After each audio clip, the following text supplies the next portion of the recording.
Hey, hey. Make sure I'm not muted this time. Am I good? Eek's laughing. I'm going to bring you up here. I read Here, buddy. 5 by Am I 5. loud and clear? Yeah, sounds good. Yeah, I'm just going to do from now on. I'm not going to, when I do the intro, I'm not going to mute because every other fucking week I forget it and I start, talking. I fucking hate that. So I'm like, I'm just going to shut the fuck up while the intro's going on and not snort or cough or nothing. Yeah. Nothing wrong with that. How things, man? Yeah, good. Good. You doing all right? Yeah. What's going on, buddy? My partner here, buddy. He just got fed, so I'm hoping he'll lay down here in a few minutes. That's cool. Yeah. Wasn't any problem last time, so we'll see how it goes.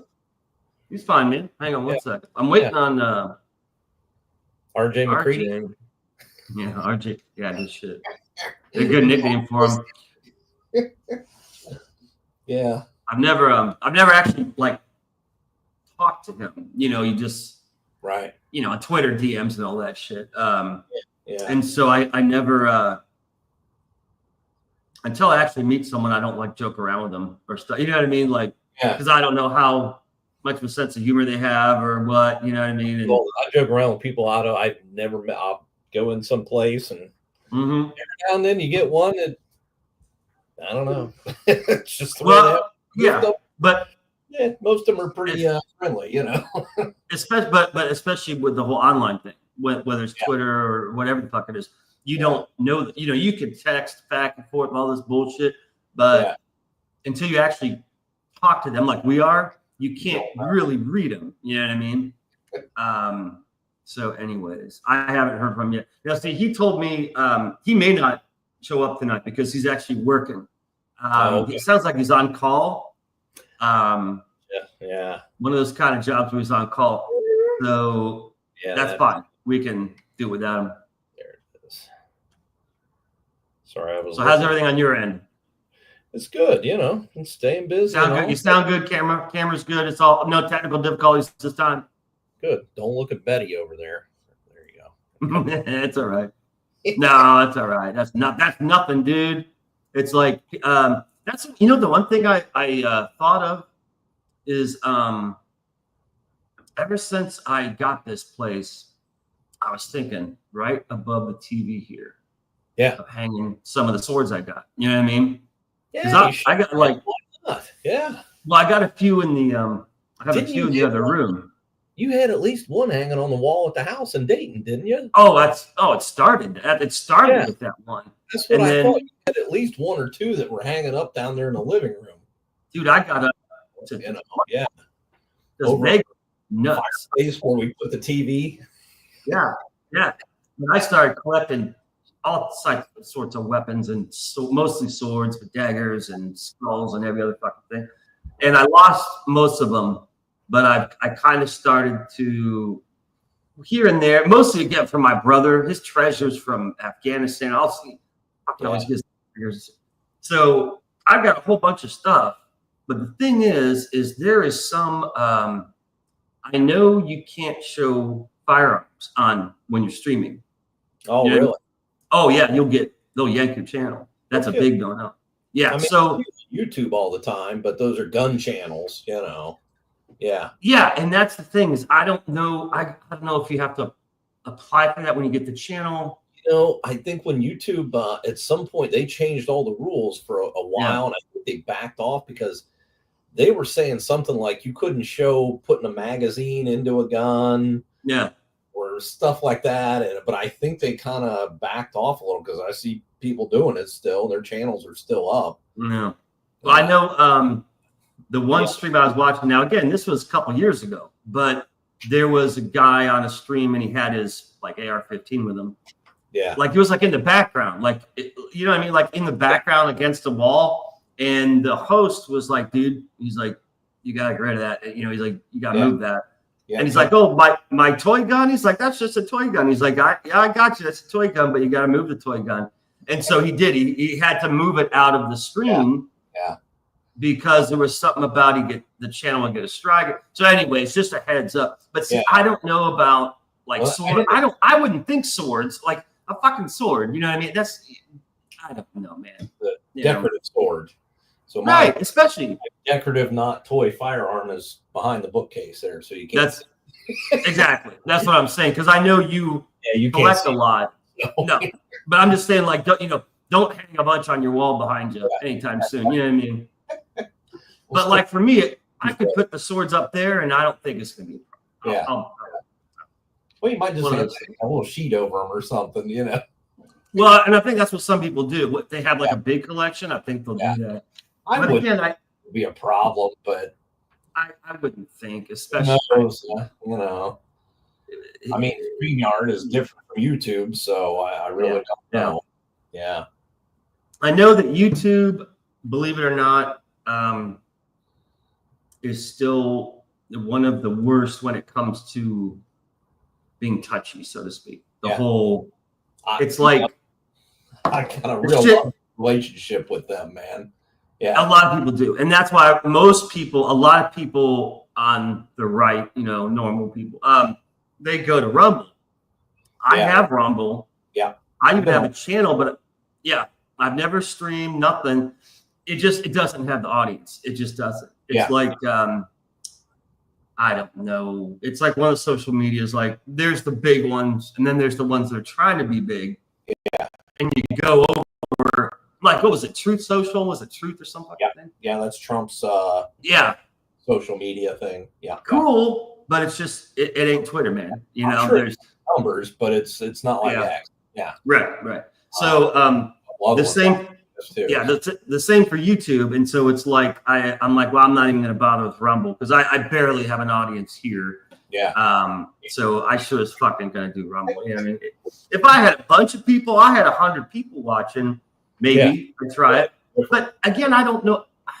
I'm real like, just obey the fucking rules and everything's fine. And I don't know what rule I would break, with the exception of accidental copyright shit. Like there was one live stream. It was months ago. It was around the Halloween. That's what it was. I was with Tyler. Yeah, and it was like a Halloween show, and we were watching clips from horror movies and trailers.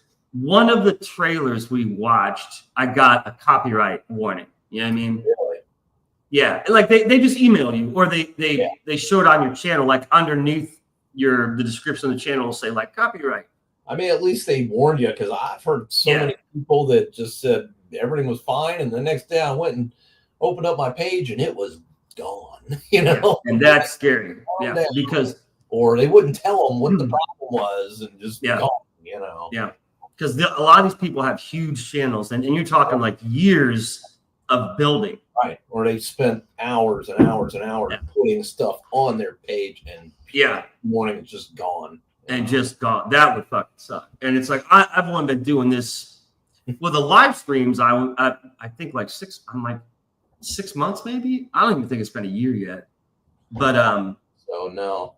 Between the videos, if it's been a year, it's been. I think it's 6 months. I'll have to check. But even so, with the videos, the live streams, I'm getting a nice collection of stuff. You know what I mean?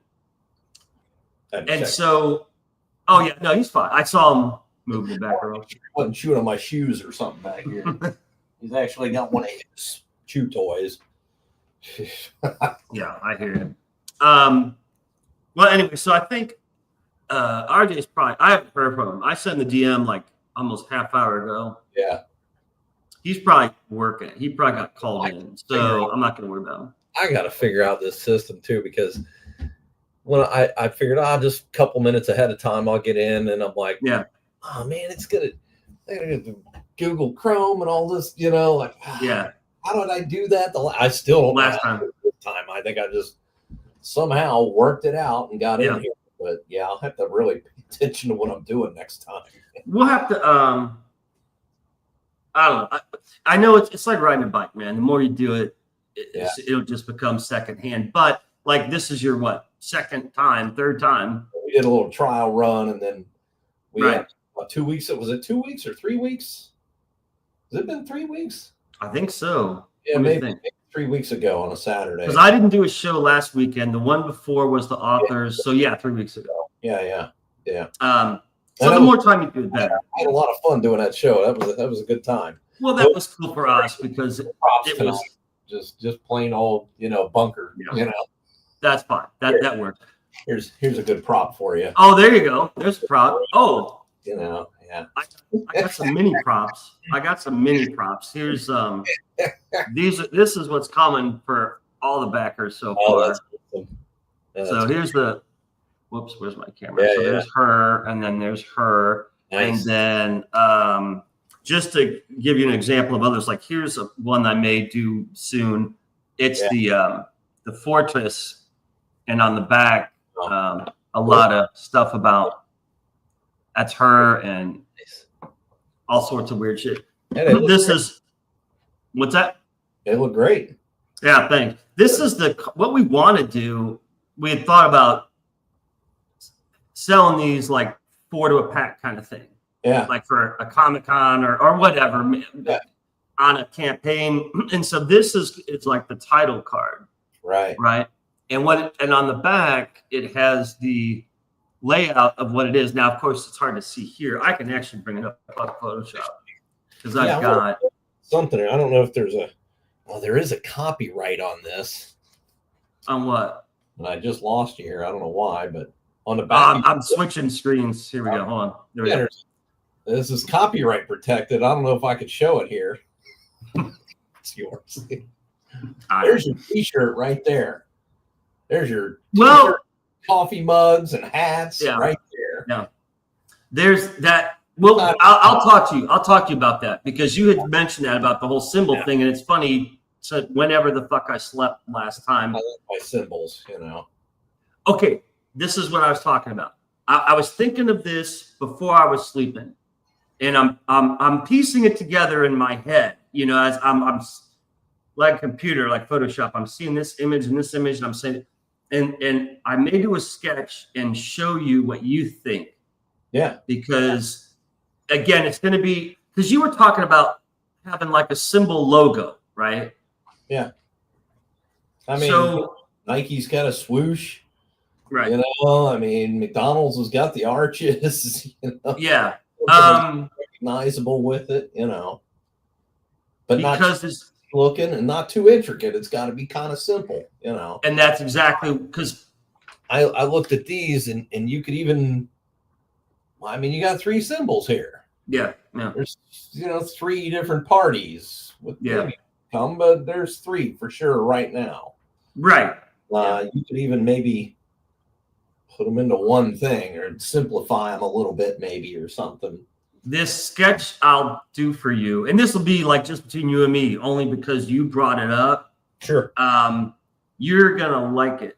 Yeah. Cool. Because it's gonna be a circle, right? I like the whole circle symbol thing, as opposed to square, like the stickers. Remember, you're like circle. We talked about, I was totally on board with the circle one. Yeah, absolutely. So this is going to be a circle, but it's going to be 3, like split in 3, like 1, 2, 3. You know what I'm saying? Like 3 pi. Yeah. So it'll be just 3 pieces together with something in the mid, with a small circle in the middle. Okay.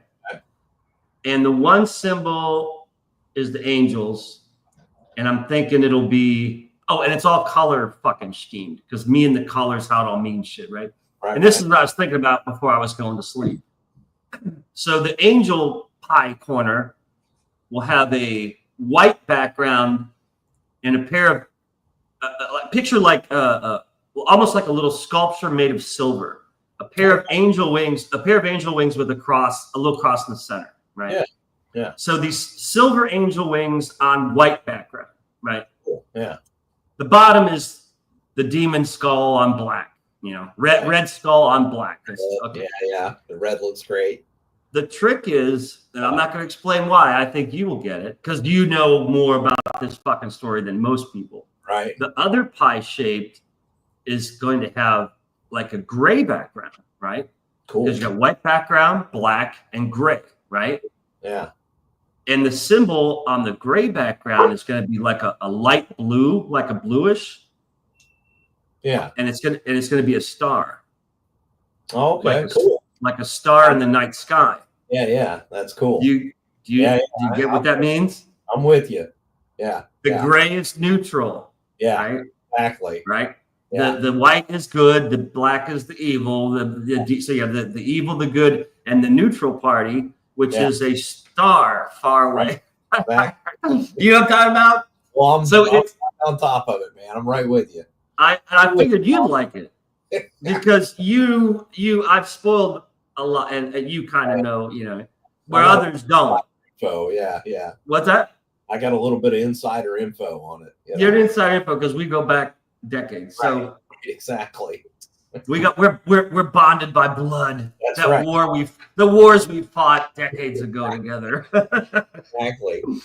But anyways, that was the symbol. That was the logo I was thinking. Now I'll try not to go because me, everything's fucking intricate. Yeah. So I'm like, I can make it simplified. You got to simplify it, make it a little, yeah.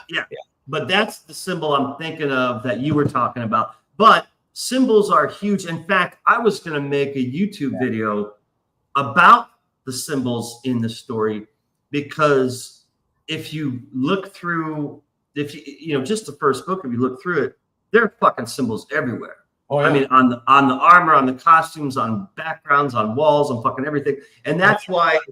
Yeah, every time you put up a cross, that's a symbol. Right. And so, like you showed on the back of the book, the 3 symbols. Right. And that is, right. Showed up again for our huge audience of 0. Take it out of the sleep. So it's the top symbol obviously is the angel, and what that basically is the Holy Trinity, right? That's what that symbolizes, the Holy Trinity, the pyramid, right? Yeah. The bottom obviously is a demon symbol. What that particular symbol is, that's the demon who appears in the book that's funding now. I call her the nun demon. Is her name Sister Pastora? Yeah. That's her. Every demon has their own symbol, and that is her symbol. But she doesn't come in until the book after that, which you have. And then the middle symbol, of course, represents the humans, the in-between people. So, and that's the priest symbol, the Father St. John, right? Right. So the next book has 3 different symbols. Like there's a different angel symbol, a different human symbol. Every book's going to be that way. Like every book on the back has the symbols, and I can change them up. So in fact, why don't I just shut up and fucking show you this stuff? Let me see. I mean, where's my favorite wintertime hat right now has a big symbol right there. That's cool as shit. Exactly right. And have a nice day. I'm going to go with long live the empire, maybe. That'd be cool. Let me mess around. I was going to and we'll review his review. Yeah. In a minute here, but since we're on this topic and I have all sorts of fucking pictures, let me show you this if I can fucking find them. So you've got the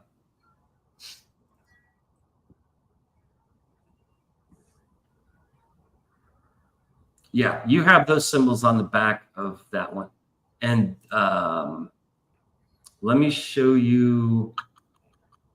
Let me see if okay, here you go. All right. Can you see that? Yeah, I've seen those. Yeah. Pretty cool too. Yeah. Okay. So that's on the back cover of the book funding now. Yeah. Okay. So the top symbol is obviously the angels. The middle that's Peric's wolf symbol. So that's the human representation. And then the bottom is the nun demon one. I think it's on the back of your book. Yeah. That's the same one that's on here.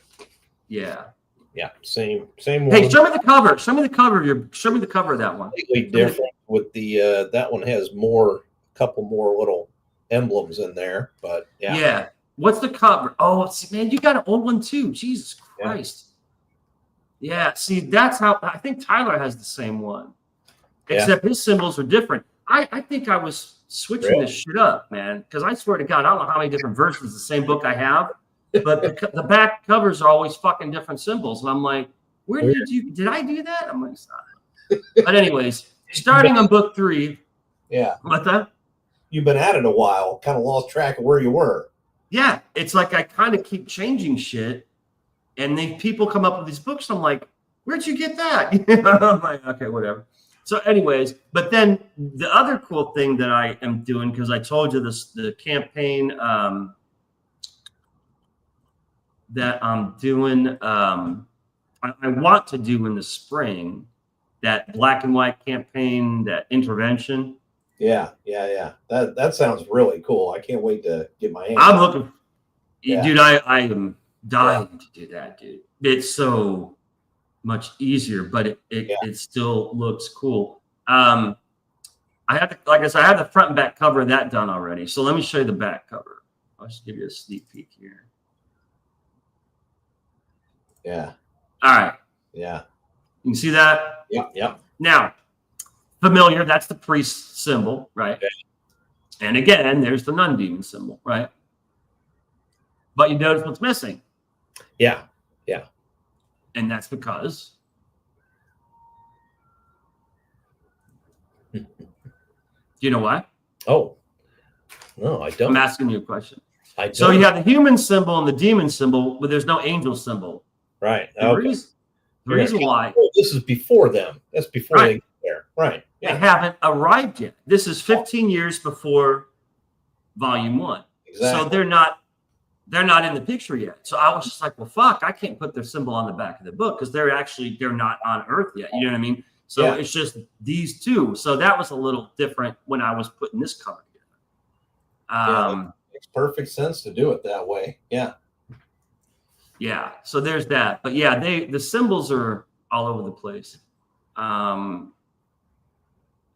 yeah, anyways, I was going to I think in order to simplify them, like we were talking, is just think of them at a distance. Well, I'm going to think of them as away, spray painted on a stencil. That's all. Yeah. Like no shading, basically. It's like, but the trick will be the problem about when you draw silver. The way it looks silver is with shading. See? Yeah. So I'm like, well, it can't be white on white. So it's like maybe and that's going to be tricky. Yeah. It'll have to be like a light gray, I guess, on white. Right. And then the star one, I'll make that background slightly darker than 50% gray. You know what I mean? Yeah. With the blue on it. And then the red and black, of course, that's easy. But I think I'll have to do that to make them simple. You know what I mean? Yeah. I don't know. But I'll see. I'll tell you if it looks good, if I think it looks all right. And that's like I said, is what I'll do is I'll do them and I'll send them to you. I may even do like one that's shaded and one that's not. Yeah. And then we can compare them. You know what I mean? But definitely an idea. So kind of what you did with a sticker, you know. And that's going in the round. Yeah. Thinking ahead is this logo can easily be turned into a sticker. You know what I'm saying? Yep. Anything? Yeah, my RJ must be working because I haven't heard. Yeah, so. That's fine. That's cool. Well, you and I can do it. I didn't even think he was gonna be able to come on because this was like last night. I just got hold of him last night, which is only a day in advance. You know what I mean? And most people need a few days. So yeah. All right. Well, let's let me see if I can. Yeah, let me remove all. Let me get rid of some of this shit. All right. We got that. We got you and me. Okay. And let me get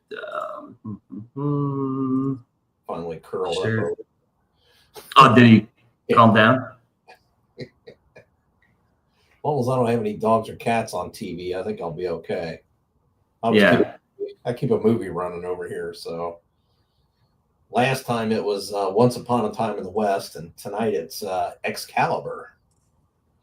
Oh, cool. Yeah, very cool. There we go.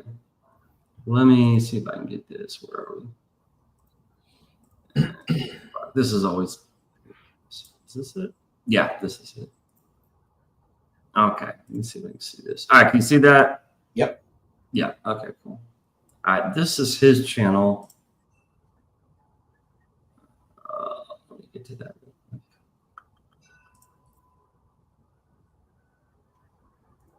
And by the way, let me know my wife's wind chimes are coming through. I got the wind. That's fine. Okay, I didn't know if you could hear them. Okay. I could, but it sounds fucking cool to me. I love wind chimes. In fact, I should fucking get some for my balcony. They're real good, expensive ones. So that's what I'd like to do. But you know what? I'd like to get the bamboo or the wooden ones. Oh, these are made by the Amish. Oh, that's cool. Yeah, but I like the sound of the wood. The click, click, click, click, you know. Yeah. I like the chime too, but something about that wood, you know, sounds cool. So when I bought these, they had a whole bunch of different tones that you can buy. You know, different styles. Yeah. Sound. So I picked. Whoa. Yeah, I would love to. Yeah, I'm gonna have to look. I'm gonna have to research wind chimes because I'm sure now. Yeah. There's probably a fucking 100 types of wind chimes. Yeah, tons. So is this the new cover that he's got up here? Yeah, this was the new cover that I did for the camp for the second chance. Yours is the older one because still like it, you know. Like I said, the book you have was the campaign that was like a year and 3 months ago. It started. Yeah. What was it? This is what 2025. Oh, it was over a year ago. Yeah. It was like August or September of 2023, that fall, and it went to spring of last year, and that was the book you had. Right. Then I did this second chance campaign with this cover debut. Yeah. Okay. And that campaign was like last year. And I ended that, I think, around Christmas. I think it was just kind of lagging, like I only sold like 6 books or something. Yeah. And I'm like, okay, I need to pull this because I want to deal with just the volume 2 campaign, you know. Sure. So only a few people got this cover. And so I keep thinking more people have this one than yours, but no, more people have your cover. Well, it's the old, probably. Yeah. It's the old one. Yeah. Yeah. So anyways, this is RJ's channel. This is his video. Yeah. I'm going to start this and make sure the volume's good. We can hear it and all this crap. All right. I'll just start and stop it real quick. Let's see. So I picked up a copy of Between Angels and Demons. Can you hear it? First of all, I must say that this book is rated R. The premise is an interesting one. The author clearly knows his Bible. The story seems to take place in a fictional land with knights and the like, but the cities are modern, complete with skyscrapers. Even so, people get around on horseback. Pretty interesting in a Star Wars alien pulling a hovering cart kind of way. Okay. So what I'm going to do is kind of pause this here. Sure, so the first thing that threw me was the whole takes place in the future thing with skyscrapers. You know, if you look at some of the artwork in there, some of it does look futuristic. I guess. Yeah. Yeah. I noticed one of the archways in there, it's got a pyramid kind of triangular shape to it. And when you look at it, it looks old, but it looks futuristic too. So, yeah, I mean, he's kind of got a point there with the Star Wars, you know, creature pulling a floating cart kind of thing. It's old, but it's futuristic at the same time. I agree. It's cool because I've never, you know, out of all the different people who've read it and commented, I've never heard that one. I'm like, well, that's a new one. I've never had anyone say it takes place in the future. I'm just like, no, but then I'm just like, well, I don't have like, at least in the book, I don't have some detailed intro description of when it is. When it takes place. It's just I assumed that reading the intro I do have in there and stuff, and just seeing stuff that people would just naturally realize it's fantasy, it's in the past. But you could have opened up with a long time ago in a galaxy. Is that copyrighted or? I thought of that. I was like, you and me on the same way. I was like, a long time ago here on Earth. I should have like said something like a long time ago in a galaxy not so far away. So you can tell that if I made a comic, it would be drastically different from what you do. Mine would definitely have a lot of humor in it. Probably less gore and more sure, you know. Yeah. But it was interesting because, like I said, I never heard that before. And he doesn't know anything about me or this or like the background we have, you know? Yeah, I never thought of it that way either. But when he said that, I was kind of like, yeah, he's kind of right. Yeah. Yeah. I can. And when you start looking through some of the stuff, you see it like, yeah, he's got a point, you know? Yeah. There's stuff that looks in the future. Yeah. So what I'll have to make sure I do now, and again, I think this volume 2 is definitely more like, I don't think you are going to have that same misunderstanding with volume 2. You know what I mean? Yeah. I mean, you can tell it's medieval, you know. But again, it's, as you and I know, because it's based on D&D, fantasy is different than medieval. Fantasy is based on medieval, but it has technology that we don't have in our modern day because the path of magic kept going and technology kind of stopped. And I explained this at one time, we're here in us modern day 2025, magic stopped and technology kept going. You know what I mean? Yeah. That's one of the cool things about fantasy is that gives you basically a little bit of creative freedom to do weird shit. You know what I mean? Right. And the excuse is, well, it's magic, or it's a different time or a different place. You know what I mean? There's all that whole little excuses you gotta make. If I took a Zippo back in time, right? Magic. Well, a lot of shit. Like I said, what we're doing right now, cell phones, all this shit would be considered magic. Yeah. But anyways, I just thought that was interesting right off the bat that he said it was future with skyscrapers. And so the other thing I'm not sure, and that's why I was hoping he was going to show up so that I could talk to him, I am not sure if he himself is really into fantasy. He may not be, you know. Yeah. And if you're not familiar with fantasy, then this is going to be all strange to you because if you look at like just the Lord of the Rings, for example, right? Yeah. Look at, you know, the Tower of Sauron and the Tower of Saruman. Yeah. Those things are fucking huge. Yeah, they're big. Yeah. Big. Like I downloaded these images specifically for tonight to show RJ because they had all the towers lined up from biggest to smallest. I saw that. Yeah, it's just some of them are huge. And they have the Tower of Barad-dûr, which is Sauron's tower, the one with the eye. Yeah. That's almost a mile high. It's like 4,600 something feet. Jeez. Saruman's tower, you know, the White Wizard. Yeah. His is 500 feet high. Right? So it is like this, and Sauron's is like this. It's crazy. Yeah. I'll fucking have to. After we watch this video, we'll go back to that. But even a 500-foot high tower is technically 50 stories, right? Pretty big. Yeah. That's thereabouts. Yeah. And 50 stories, I guess you would consider a skyscraper. I don't know. Maybe not. I don't know. In fantasy world, yeah, probably. Yeah. So again, in Lord of the Rings, there are a lot of very tall towers and big structures and stuff like that. Yeah. And so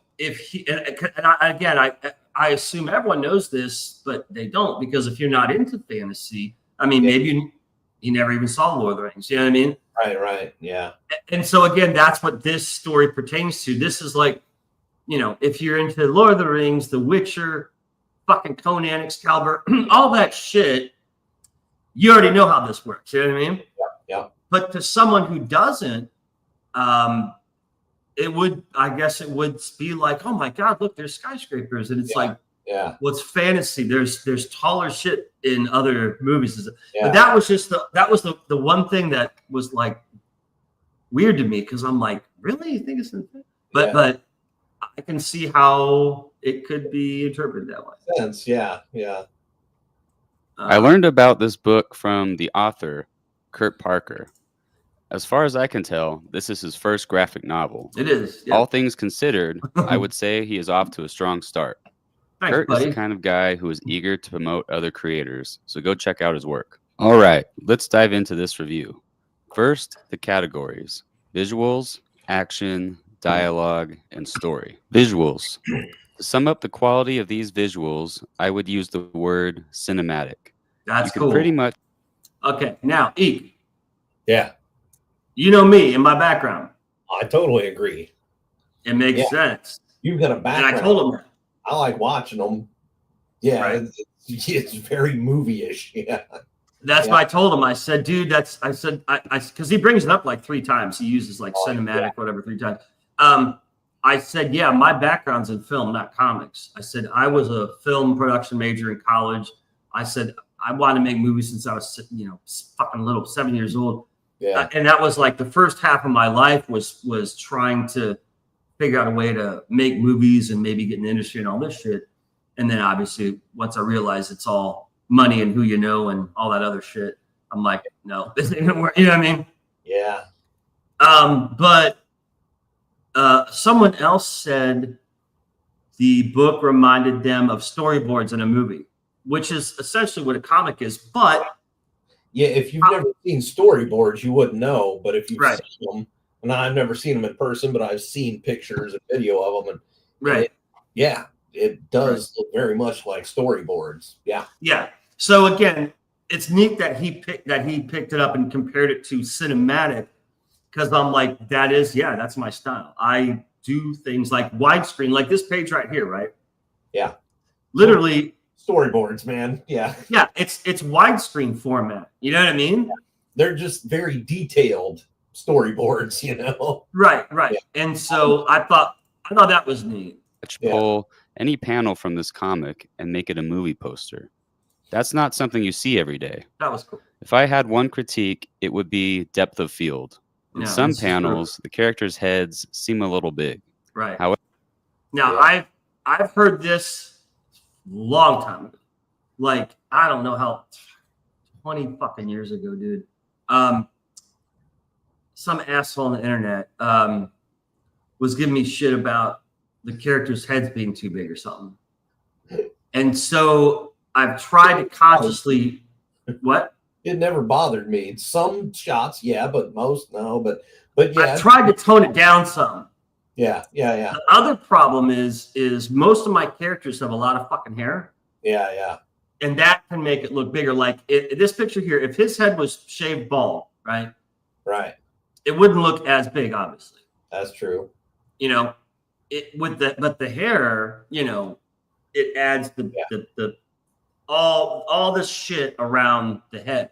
So a lot of characters are very thin too. Yeah. I don't have a lot of big thin guys. Yeah. They're all built like you. Well, yeah. And a lot of chicks. I don't have fat chicks. I don't like fat chicks in my books. So the chicks are skinny. The guys kind of like me, but everyone's kind of fit. There are big guys, Yeah. Just not a whole lot. And what was I saying? And I'm not like making an excuse. I'm saying, I believe me, I've heard that before, where the heads are a little bigger than maybe they should be. Yeah. And if you look at comics, especially superheroes, right, it's the opposite. It's the bodies are fucking huge and their heads like this big. Yeah. And it's the same with like Warhammer, all that kind of shit. Yeah.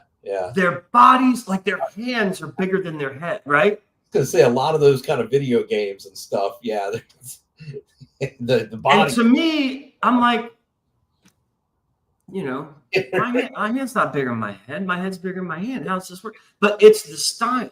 They want the strength and the force of the body and the hands, and they can be a dumbass, I guess, a meathead, because they have a little tiny head. Something else I heard of, and this was from like a psychological, like someone who studies, one of these fucking professors, people who they study forms of art and stuff.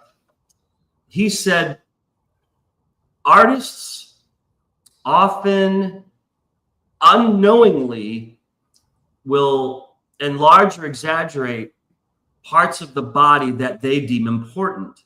And he gave the example of the hands, the body, and the head, and all that stuff. And he said, artists that make the hands really big see hands as very important, and very strong, and you know what I mean? Yeah. Artists that make the bodies really big and the head small see the body as really important, and the head, not so much. Artists that make the head slightly bigger see the head as in the intelligence more important. You know what I'm saying? Yeah. So basically, I'm like, okay, well, that kind of makes sense because almost all the characters that I create, none of them are meatheads. You know what I mean?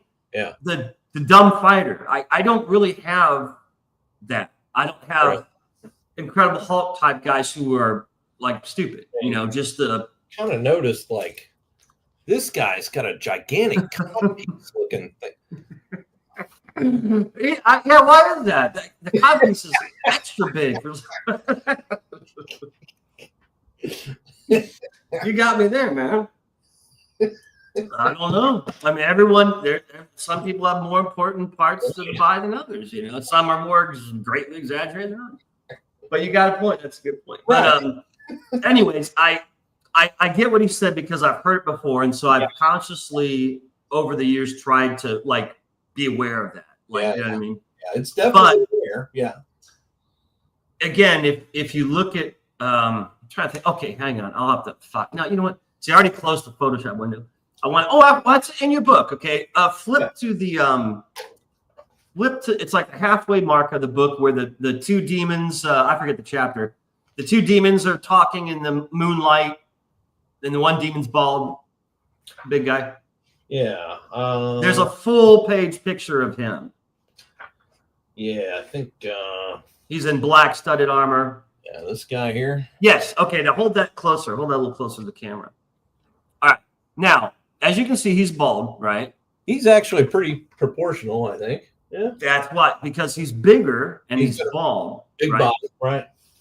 And now his head isn't too small and it's not too big, right? Yeah. Yeah. So there's an example of, again, I just think now if you put on a thick head of long fucking curly hair on his head would look a lot. But you see what I'm saying? True. I think part of it is just because I go nuts with the fucking hair on my characters, whether it's the men or the women, because I'm all into that. But glad to see you threw in at least, one bald. Oh, yeah. I mean, well, I gotta have at least a demon's bald in there. All the good guys have hair, but I mean, years ago, I looked like Mr. Clean if I'd had a bald head back then. Now that I am going this way, I look more like Dr. Evil kind of shit. You're kind of more like a Joe Rogan. Right. You have that Joe. If you had yeah, in shape as he is, but if you had fucking tattoos all over the place, you'd look more like Joe Rogan. But anyways, it was again, I'm like, basically in this review, there's nothing I really disagree with. It's like his points are all valid. The only one that threw me was the future thing. And that could literally be because he is not familiar with fantasy and understand that in fantasy settings, there are giant fucking things. You know what I mean? He's totally right about that. But yeah, it was something I never really thought about either. Right. Me neither. Until, he said that, and I was like, yeah, there's some of that in there. I can see how, that doorway in here too that I was talking about. That show me some of the stuff you're talking about. Kind of showed that here. Yeah. This shot here at the top. Oh, right. I mean, it's definitely got a futuristic kind of tone to it. And what that is the design, because I have the pages. They're 13 fucking years old. But when I was drawing the interior of the Gallus, Obviously, I want it to be based on Las Vegas, and so I'm like, okay, it's in the desert. What I'm like, it would have a different style, like the architecture, like the doorways would be shaped different, the windows are shaped different, the top of buildings, like it's Adobe, it's desert, Star Warsy, Tatooine, right? Yeah. And so that shape of that, whatever shape that is, I use that for a lot of doors, windows, and even building. Like I like that wide at the bottom, straight up to the top. It's like a triangle almost. Yeah. Almost. Yeah. It's like a flat pyramid, kind of like a flat pyramid, right? Which again, you associate with the desert. You know what I mean? Yeah. So I was trying to get desert themed shapes, literally, for the architecture. And I'm like, okay, well, this is a big city. So it's not going to have some little tiny gate. I want it to be a massive fucking big. You know what I mean? Yeah. And so I'm like, that looks really cool. But not a whole lot of gates, I suppose, in reality are shaped that way. They're just like a square, rectangle, whatever. And so that could be mistaken for the futuristic thing, I suppose. You know what I mean? The other thing is the lights, those are meant to be torches, lanterns, which is why they're all colored fucking yellow and orange. You know what I mean? But the way I draw them, it could be mistaken for lights. You know what I mean? Like city lights. But my logic when I was drawing them was, if there are lanterns or torches, whatever the fuck they are, and they're up high on towers and in windows, if they're all over the place, from a distance, it would look like a glittering modern city, right? Yeah. And so there you go. And so again, it's just interesting how he thought it's like takes place in the future. Yeah. And I'm like, no, man, it's like way the fuck in the past. But because it's styled different, I guess it can be mistaken for the future. So it was just really interesting to me. I wasn't like insulted or anything. I was more like intrigued, like, wow, I've never heard that one before. That's kind of cool. You know what I mean? Wonder if he's seen Heavy Metal. I know you've seen Heavy Metal. The movie? Yeah. Oh yeah, fucking few times. 80s, I mean, he's probably a little younger than us, so I gotta wonder if he's ever seen Heavy Metal, because. And that's the other thing is he is like that at the last section of it. The Tarna is Tarna. Yeah. Right. It's all old school stuff mixed with new stuff, and right. And again, that's something else. I don't know how old he is. I think he's younger than us. He looks younger than us, but again, it's hard to tell. So if he is, say he's 10 years younger than us or something like that, that's enough where he might not have seen that. Yeah. He may not have ever seen stuff that we've seen, like Excalibur, Conan, because again, that was 80s shit. You know what I mean? Totally. Yeah. And I was some of it. Yeah. And most of that shit, obviously, I didn't see it at the theater, but you see it on videotape in the fucking 90s or whatever. You know what I mean? And you remember Cable came out in like 80, 81. Something. And right around 80, Cable got to our neighborhood. And I can remember being up the street playing and going, oh, it's almost time, because I had the VCR ready to go to record The Thing when it was coming on HBO, because I was all about it, man. I went home and made sure it recorded, and But anyway, so that's why I wish he'd come on, because I would like to I'd like to explain to him what it's really about. You know what I mean? But I would like to just know more about him, because it would probably explain some of his review. You know what I mean? So anyway, However, the intricate environments the characters are drawn in pulled my attention back into the details of the panel, which kept me focused on the story. Action. Like the visuals of the book, the action feels cinematic, almost like you're looking at a movie poster. Again, every panel holds significance. If I had one suggestion for improvement, it would be from the EVS playbook to draw characters stretchy. Although this sounds counterintuitive, I have found that slight distortion of limbs during action panels emphasizes the action in a way that is generally positively received. Okay, now what he's talking about is a comic book thing. Yeah, that makes sense. You know what I mean? Yeah.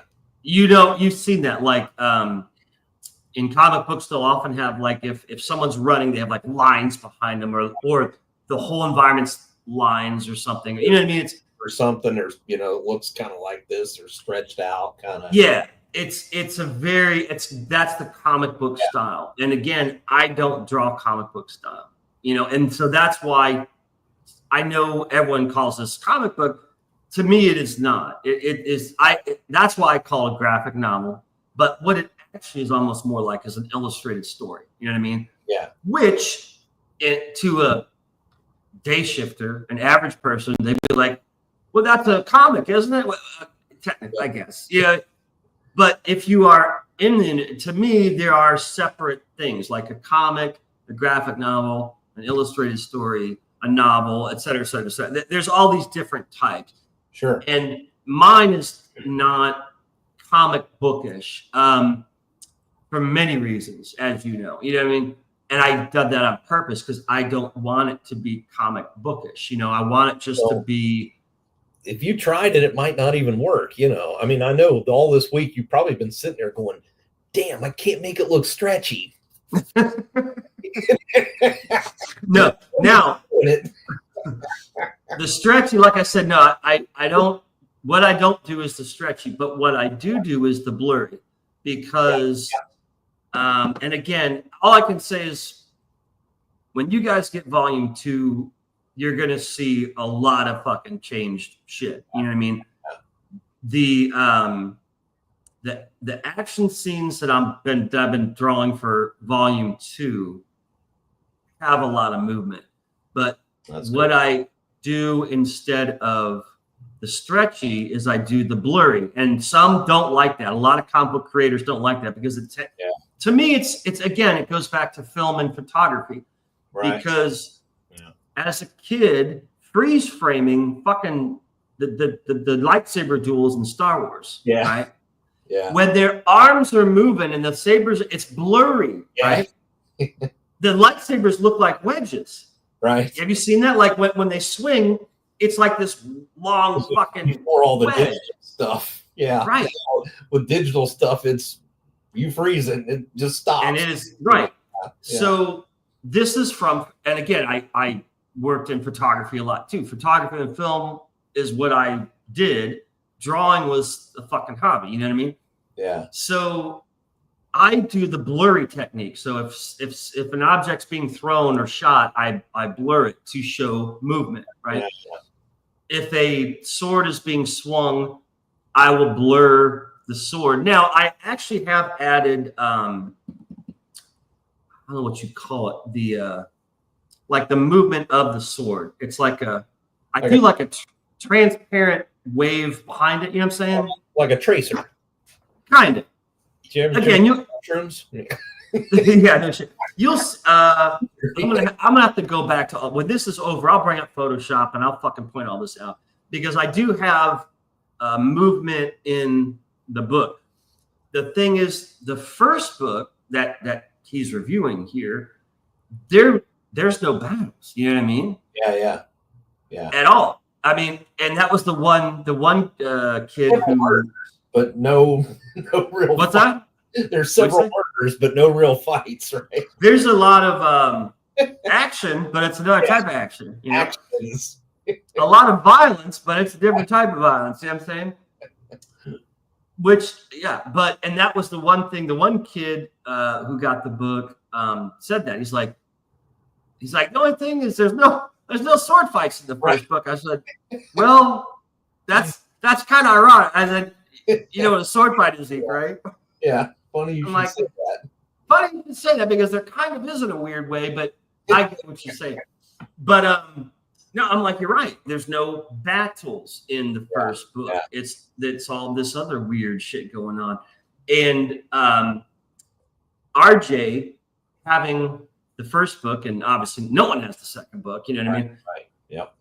He hasn't actually seen, battles in action yet. So again, I'm hoping he gets Volume 2, because I think he will be very pleasantly surprised, because he seemed to like this one and said he was glad he got it. So and he says in the video he's planning on getting the next, and I hope he does, because he will really like the second. I think everyone will like the second one better, because again, the second one doesn't have any of the crazy shit, same the graphic adult scenes.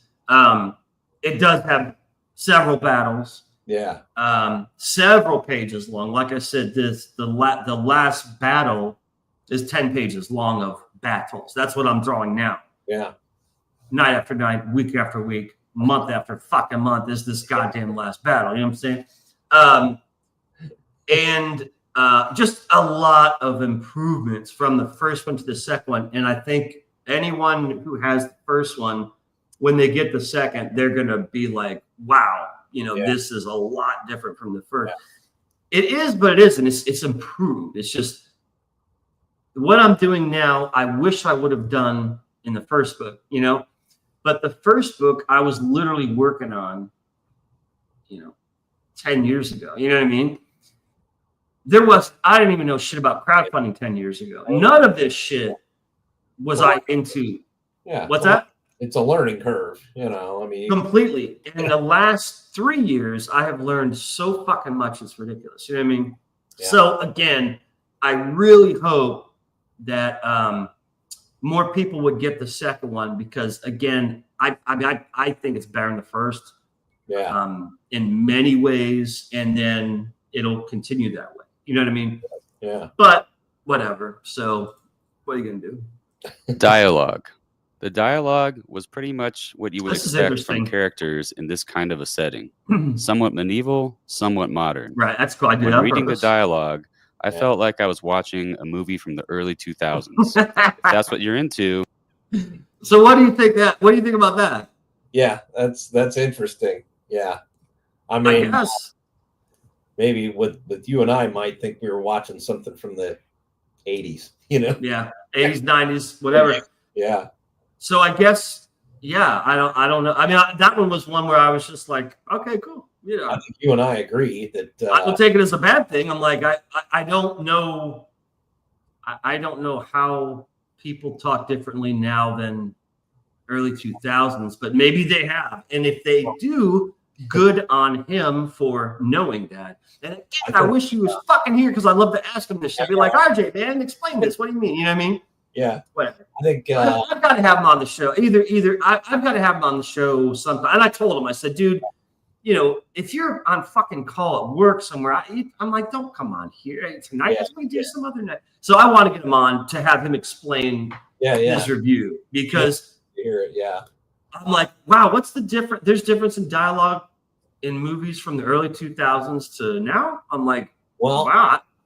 I have to say that I enjoy movies from the early 2000s. Well, I do too. Yeah. Teens up, Dude, I haven't been in a movie theater in 8 years, since before COVID. You're missing much, man. I know, and that's why. Because I told you this, dude. In 2010, I noticed the change. Yeah. And by 2014, the woke shit was public. Yeah. Right. That's history, literally history now. Look up woke, whatever. Yeah. And it'll basically say it went public. This movement went public in 2014, roughly. Right. But it was started before that. It started before that. And I saw it in fucking Hollywood around 2010. Things were just, something was wrong. I know I told you about this. I'm watching some clip of Joe Rogan talking about there hasn't been a funny movie made since 2009, and he's a comedian, right. Other things.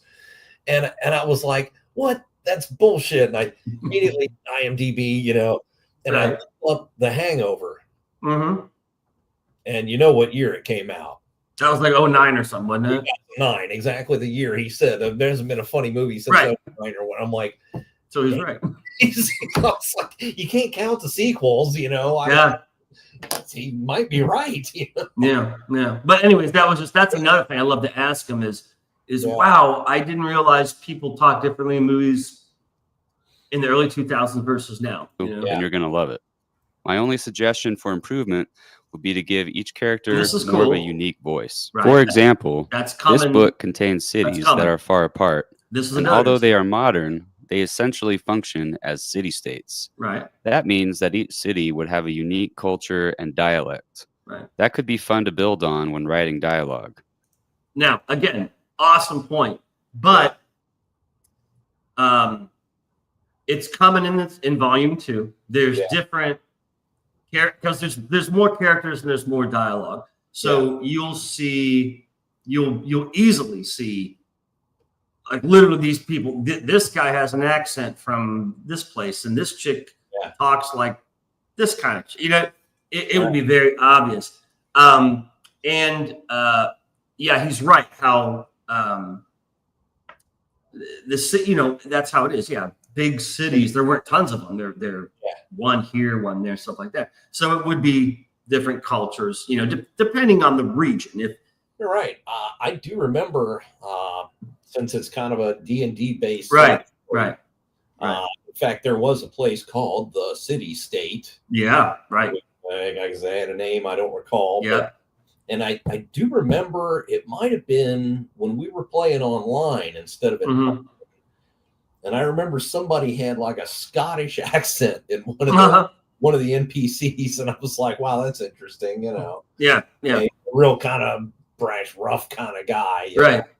Right. Just remember the Scottish or Irish accent. Yeah. Yeah. And again, that's in there. It's just kind of like it ain't in. It's not in the first book. And the other thing is the first book that you guys have. As far as I know, the only city is Vegalis. That's it. It's just the one city. These all take place there or right outside of there. Because like the angels arrive in the middle of the fucking woods by the lake. So there's nothing there. The demons are basically out in the middle of fucking nowhere in the desert, The only dwelling city is that one city. So and there wasn't a lot of different characters. It was a couple of characters talk in that city scene, and that's about it. So there's not a whole lot of variety. But again, it's like, this is why I think RJ would love volume 2, because it's in volume 2. There's more characters from different places. It's like you see, the reader will realize that Vegalis is like a melting pot. There are people from all over the fucking regions, like other lands across the sea, who are there, and they're not only do they talk differently, but their style of clothing's different. Yeah, they're dressed. The colors they wear are different. You know what I mean? So I'm like, if RJ thinks this is kind of cool, and he's willing to get the second, he's seriously gonna like the second a hell of a lot better than the first. So yeah.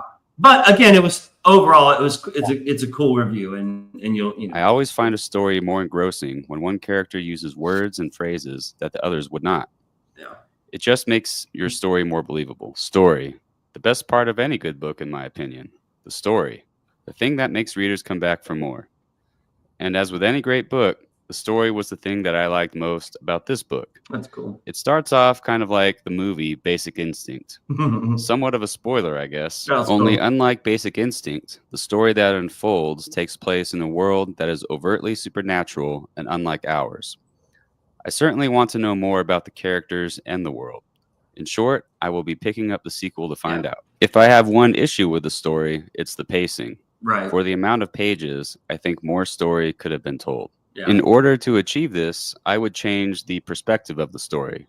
Rather than jumping between the villains and the heroes in a third-person, omniscient way, I would follow the detectives as they unfold the Basic Instinct-style murder. Through the investigation, we could learn about the world and characters of the story. I think that would answer more questions and keep the audience on the edge of their seat. Now, great point. Great point. Yeah. And again, this goes back to 13 years ago, right? 13 years ago, when I was like, okay, how do I fucking write this? How am I going to do this, right? I literally had two paths, right, of the story, because this is the initial. What the fuck am I gonna? How is this gonna work? You know what I mean?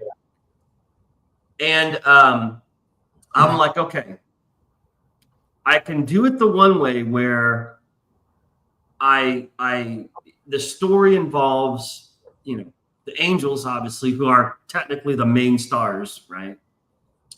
The demons, right, who are almost main stars, but the angels kind of get priority, right? Right. And then the humans, who are the third, the bottom of the tier, right? Yeah. Because the story, at its core, the story really is about the angels, I would say. But again, you know more than most. That's true. So you know the demons and the angels have this connection, right? Right. Which basically makes it like an equal thing, right? Yeah. Yeah. So I'm like, okay, the demons should be characters like the angels. So give them equal time. You know what I mean? Yeah. The other option, which I really wanted to do it, and even now I'm like, God, it'd be so cool, is what he said, which is like a fucking horror mystery movie, right? Yeah. Where some of it looks like that, you know. Yeah. Where there's the scene, you know, the Basic Instinct scene, right? Yeah. And how I would have changed it is, you know, you could obviously tell it's this naked foreign chick doing this crap, but I wouldn't have, like, that last panel of her, you know, I'm talking about. If you know, you got the books to look through it, you know, it's very bloody. Right. I wouldn't have had that. I would have kind of kept her shadow, you know, like maybe never see her face, right? Right. Exactly.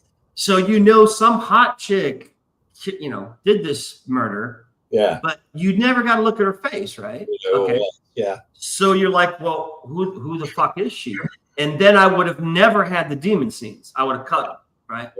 So I would have had this murder, and then the angels, and then skipped the demon shit, gone right to the humans, and have the investigation, and so basically it would be like a horror film mystery where here's all these good guys or neutral, all these different characters, okay, and this murder happens, and they realize this is fucked up. This isn't some normal person that did this. There's right unusual.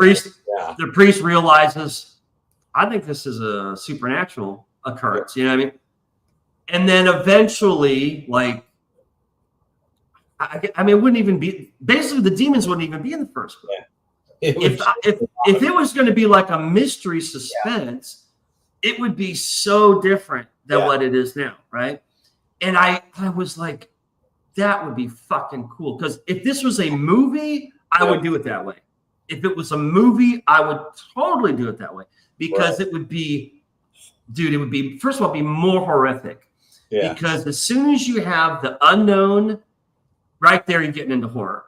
Yeah. When you don't know who the enemy is, and you know, it's like being in a dark room and hearing something snarling, and you're like, what the fuck is that? You don't know. Yeah. I would have done it like a horror mystery if it was a film, right? Yeah. Yeah. But I'm like, if this is a book and you know about the angel and the demon connection thing, the demons have to be characters as well, like the angels, like basically equal. Yeah. Therefore, you have to set them up. You have to treat them like characters. We have to learn about them. How do they think? How do they act? How do they get from point A to point B so fucking fast? You know what I mean? They're paralleled with the angels. And that's what the first book I was establishing is like, okay, the angels fly like light speed, like a ball of light, right? They zip, right? Okay. The demons do the same fucking thing, except they're shadows. You know? They're transparent shadows that are just flying across the fucking country, right? There's that mirror thing. See, they both can travel at super fucking high speeds, but the angels travel as light and the demons travel as darkness. And it just over and over and over. It's that way through everything. There's this mirror fucking opposite image. It's like, I looked it up. It's actually like I looked up mirror opposites, and it does exist. There's like a term for that. Yeah, that's exactly what the angels and the demons are. You know what I mean? I think I'm pretty sure I told you this when I first got the book. That opening scene reminded me of something from a movie that you had never seen. What? Just the character itself, I guess, really. It reminded me of Xenia Onatopp from Goldeneye, the James Bond movie, where she cooks the captain of the destroyer or whatever on having sex with him and murdering him. And later in the movie, there's a scene where she's, machine gunning a bunch of people and she's like really into it, having a good time. And he's looking at her like, okay, you're a psychopath. But that opening scene just reminded me of her scene with that Navy captain that she I was like, and it's funny because you had never seen that before. I thought it was really funny. You had no idea what I was talking about. But he nailed it with the Basic Instinct thing. It is very much like Basic Instinct because that's how Basic Instinct starts. It starts off with that scene. That's why I never thought of that, because I'm thinking of Xenia Onatopp. And I thought about the Basic Instinct, and I thought of even referring to it. So I'm actually glad you said that, because now I'm like, I should just refer to that scene as the Basic Instinct scene, and everyone's going to know what the fuck I'm talking about, basically. But it's like, it would have been so cool to go that way, to have it be this horror, like what he suggested. But I had to go with the other way because it's basically a book. And again, if it was a film, I would totally go the other way, where you wouldn't have a fucking clue the demons were even involved until like the end of the fucking movie. You know what I mean? And you wouldn't even get a good view of a demon until the fucking last 5 minutes of the movie. You know what I mean? You got to wait until the end if it's a mystery to find out, Right. Unless there's a twist in there too, which you're still finding out at the end, Right. But what I can kind of do, because you can't go back and redo everything and I guess I'll do a story like that. What's set is set. But from this point on, now that I've established that the demons are characters, I can start to move it into a little more of a mystery thing. Like not fucking tell the audience everything the demons are doing. You know what I'm saying? There's some more mystery coming. Oh, there's a lot more. I mean, dude, in volume 2, like almost every chapter, there's I don't want to say a gotcha, but a surprise. I guess all I can say is a surprise. Do it, And that's why, even though like those pages are finished, I haven't posted them. I don't fucking show you because it would just ruin little surprises. Because there's like 3 or 4, but it's almost not quite one every chapter. Because I think there's like 5 or 6 chapters in volume 2. Let me see here. Because there's the intro, and then the angel, and then demon and angel. I think there's like 5. I want to know all the ins and outs of it. I know the generalities of things, but okay with waiting for the surprises, but there's stuff I haven't told you because again, I want you to get surprised because so fucking much as it is. I talk about shit all the time. But there are some things, but it's like, man, I totally get what he's saying, and it's like I had that option because I could have totally gone that way, but again, it would just it's a completely different story then. Like I said, the first book would have been literally just the angels and all the different humans, and there'd be like no demons involved. I mean, you know what I mean? Like there would be not one demon character would be identified. And I'm like, this story is about the angels and the demons and how they are actually connected, like related, like they're mirror opposites. So I have to give them equal time kind of thing. There's going to be some mystery. It's just, I can start to kind of change. Like I can rewrite anything, like starting now, like not volume 2, but if there is another one after this, but that I can rewrite no problem because it's I didn't start it. You know what I mean? Yeah. If the time comes and I make it to that one, we'll see. But yeah, I may start to steer a little more into the mystery thing, as in like not show the demons as much. You know what I'm saying? Yeah. Start to focus on the angels and the humans more, and the demons kind of just appear for a quick scene. Yeah. And that's it. Almost to be like, okay, well, we know they're scheming and there's 2 or 3 of them running around, but keep the rest maybe kind of hidden. I don't know. But it's a good point again. And I'm like, I hear you, dude. I almost did it that way, but I'm like, some of it looks like it could have gone that way. Yeah. All things considered, this was a fun book. I'm glad I bought it, but you should be warned. It is rated R. Definitely not for kids. Definitely adult material. Times. That's not your thing. Don't say I didn't warn you. That's all for today, friends. Now remember, read more comics. So, anyways, that was cool. Yeah, I liked it. Like I said, happy with it. So I'm glad he liked it. Yeah. The first thing is I was relieved because I've never, I automatically whenever a stranger, someone I don't know at all, because like Tyler, I've never met him in person, but I know him because of Twitter, and he streamed and all this shit and all this stuff. So I know, and like Danny and whoever, people like RJ, where I don't really know anything about him. Yeah.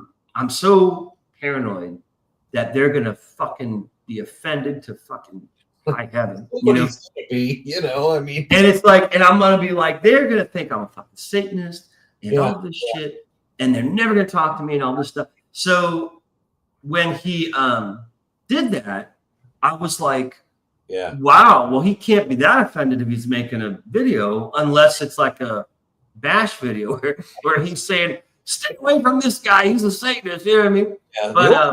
Yeah, but hopefully most people wouldn't bother. I don't understand why people go out of their way to do stuff like that, but the only way I can see it is if some kid got a hold of it and the kid's parents found out, right? They would make a video blasting you, right? But again, that wouldn't be my fault. That's their fucking fault. Yeah. Why'd you let your kids see this? You know what I mean? Yeah, this is not Disney. This is not for kids. Be a better parent. And that's what, like I said, I mean, on the corner of your book, there's the warning label. Yeah. Actually, right up here in the top corner. Yeah. Right there. Parental badging. Every book has that. Every book. That is that's on the fucking, it's on the campaign, like the campaign page. It says, parental warning kind of thing. I'm guessing Gore had something to do with that because it looks very similar to the ones that went on the CDs back in the day. I just got it from the internet, dude. Yeah, just put it on there, Yeah, I just had to clean it up a little bit and shit, but I basically took that symbol and reduced it and tweaked it and shit and said, this works. It's like, it's got to be on this book. Now, again, the current one, volume 2, I think I have it on there. Okay, now I'm going to bring up Photoshop. Because there's all this shit I have to compare on Photoshop. Oh, God. Hold on a second. There we go. There it is. Okay. All right. And here, real quick. This was the that's fine. We'll do that. This was the comparison thing I was telling you about. Right. Oops. Fucking. There it is. All that's huge. Right. Man. And this one, check this out. This is real life shit. Look, that's the pyramid. The guy's the pyramid.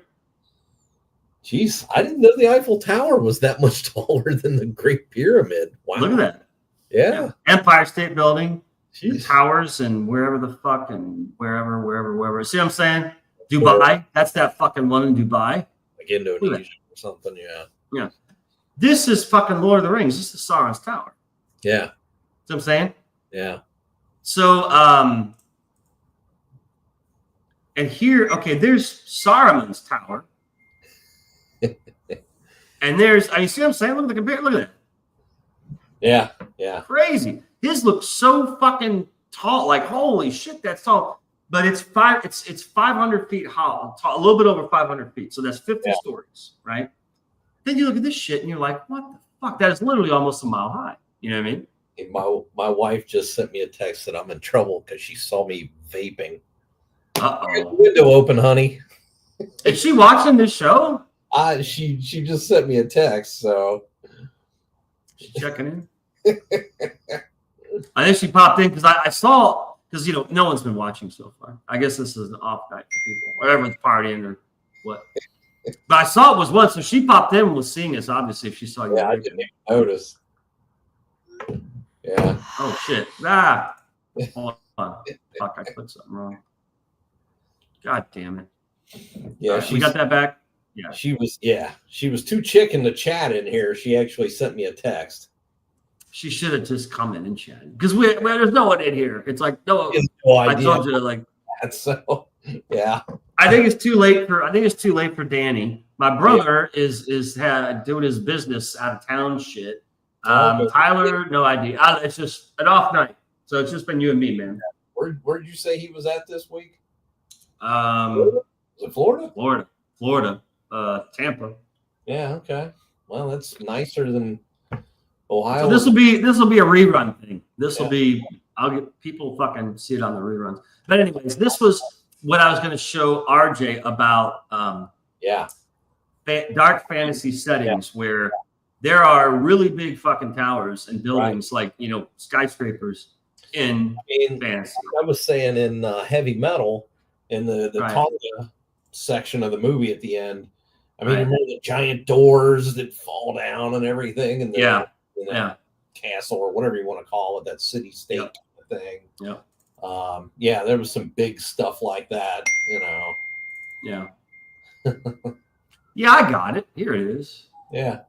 This is a cover right up here. Parental advisory. Yeah. So I thought I had in this one. Cool. Now, did you get to see the fucking new trailer that I played at the beginning of the show? I did, yeah. I saw when you because it looked like you were looking down at your phone the whole time. I think I'd seen it before anyway, so. Well, no one's seen it. I just played this tonight. I think at first I was trying to figure out, make sure I was on here and everything right. Oh, okay. Well, I'm going to play it for you again right now because I don't think, this is the first time I played this particular trailer, dude. Let it roll. Man. Yeah, this part. There we go.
It's good to see some. So you haven't seen that one before, have you?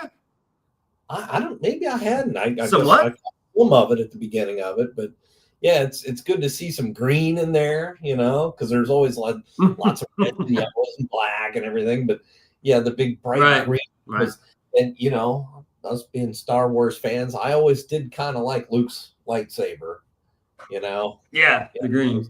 Like like I said, green fireballs, green explosions. There actually is a lot of green. It's all magic. It's all magic shit. But that's the battle I was telling you. Some militaries have used green tracers, and other ones used red tracers. And I was reading about a guy named Ernst Barkman. He was a Panther tank commander, and there was an incident when he rolled up on an American tank in the darkness during the Ardennes offensive, and he thought it was one of his own guys, but he noticed hatches when they were open. The Panther tanks had green lights inside, and the shirt had what he called a wine color, so like a red. And that was his first clue, like, oh, this isn't one of us, when the hatch opened on the other tank, and they looked at him and they went, wow, that's the wrong color, coming out of the hatch. Yeah. So, yeah, it's good to see some bright green stuff in there. It's kind of cool. Yeah. Yeah, definitely. And then let me show you. Let me see if I can find it. Yeah. The whole movement thing. I was talking about the panel movement. Okay, here you go. And that demon's really cool too, with all the smoke and stuff. He looks cool.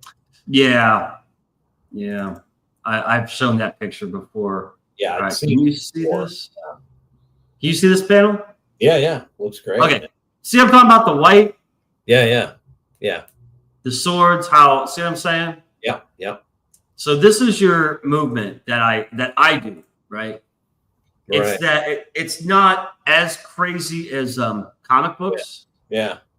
But I'm like, well, at least for swords, I'm going to do this because it kind of is this. You know what I'm saying? Like, a sword reflects light. And so if you swing real fucking fast, it would be almost like a tracer. You know what I mean? Flint, yeah.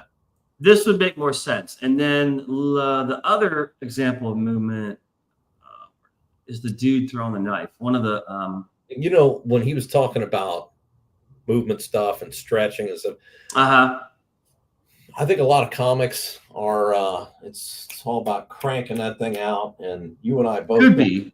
This shit is taking you forever. Yeah. I mean, look at the detail. You don't get that detail in normal comic books, man. Yeah. Well, there's a lot of independent guys who do a ton better than it's crazy. I mean, dude, it's great. But what people are used to, is not this kind of shit. And that was the difference. Is when I 13 years ago, when I first started trying to figure out what the fuck I'm doing, I'm looking at stuff like the Walking Dead comics and all these comics where the art is really simple. It's black and white. It's simple. I mean, you can see it's simple. It's sometimes sloppy. Sometimes it just plain fucking sucks. You know what I mean? Yeah. And so I'm like, all right, well, I don't want my shit to suck, but I don't have to go crazy. You know what I mean? Yeah. And so that's why, again, book one, the book you have, I wasn't at this stage yet. I was like, I don't need to put much in the background for this picture. I don't need to do a whole, you know what I mean? It's a comic book. It's not, okay. Yeah. But then 3-4 years ago, well, it was, I guess, 4 years ago, because it was during COVID. That's when I discovered all the comic shit on Twitter and YouTube. And I'm watching the independent comic guys, the best of the best, right? Right. And their shit's fucking insane. The detail in the little panels is nuts. And I'm just like, fuck. I'm like, oh man, I didn't realize, I'm like, son of a bitch. So it was like, comics, there's not a lot. My book's already done. What am I gonna fucking do? Redo it? It's 80 pages. I can't redo this. So I'm just like, fuck. So I'm like, okay. I'm like, let's just get through the first one. It's like, we'll see if it works. If it does, the next book I am taking my fucking time with, and I'm gonna try to make every panel inside look fucking cool. You know what I mean? Yeah. A lot of detail, a lot of shit going on, all that stuff. And so I'm getting there. I'm getting better. Yeah. Having a computer to do some of it for you helps. I mean, in the old day, dude, it was all markers. I don't either. How long? Yeah. How long if you can recall, Mm-hmm. did this take? Yeah. I don't know. Hours, several hours, a long time. Several hours. Yeah. I'd say. Yeah. Yeah. But that's how they were done back then. See? Yeah. And with the internet and Photoshop and all these awesome programs, a guy like me who's literally alone. I mean, I am literally alone in this whole fucking thing. No one helps with this entire creative process. You know what I mean? But yet I am able to do this. Right. And that's only because of the internet, only in these computer programs. If I had to fucking do this alone, drawing by hand in color, everything by hand, and then I mean, I wouldn't even know how you do it. You would take all your pages to a printer, and then they would turn them into the. I mean, I don't even know how the fucking system. Yeah. I would say no fucking. I wouldn't even bother. Are you shitting me? Right. Because with the computer, dude, the majority of the drawing for me is now computer. The majority, I'd say about 75% is computer. And there are people like, and the irony is, some of the most successful people, they don't even draw with ink and pen anymore. It's all computer.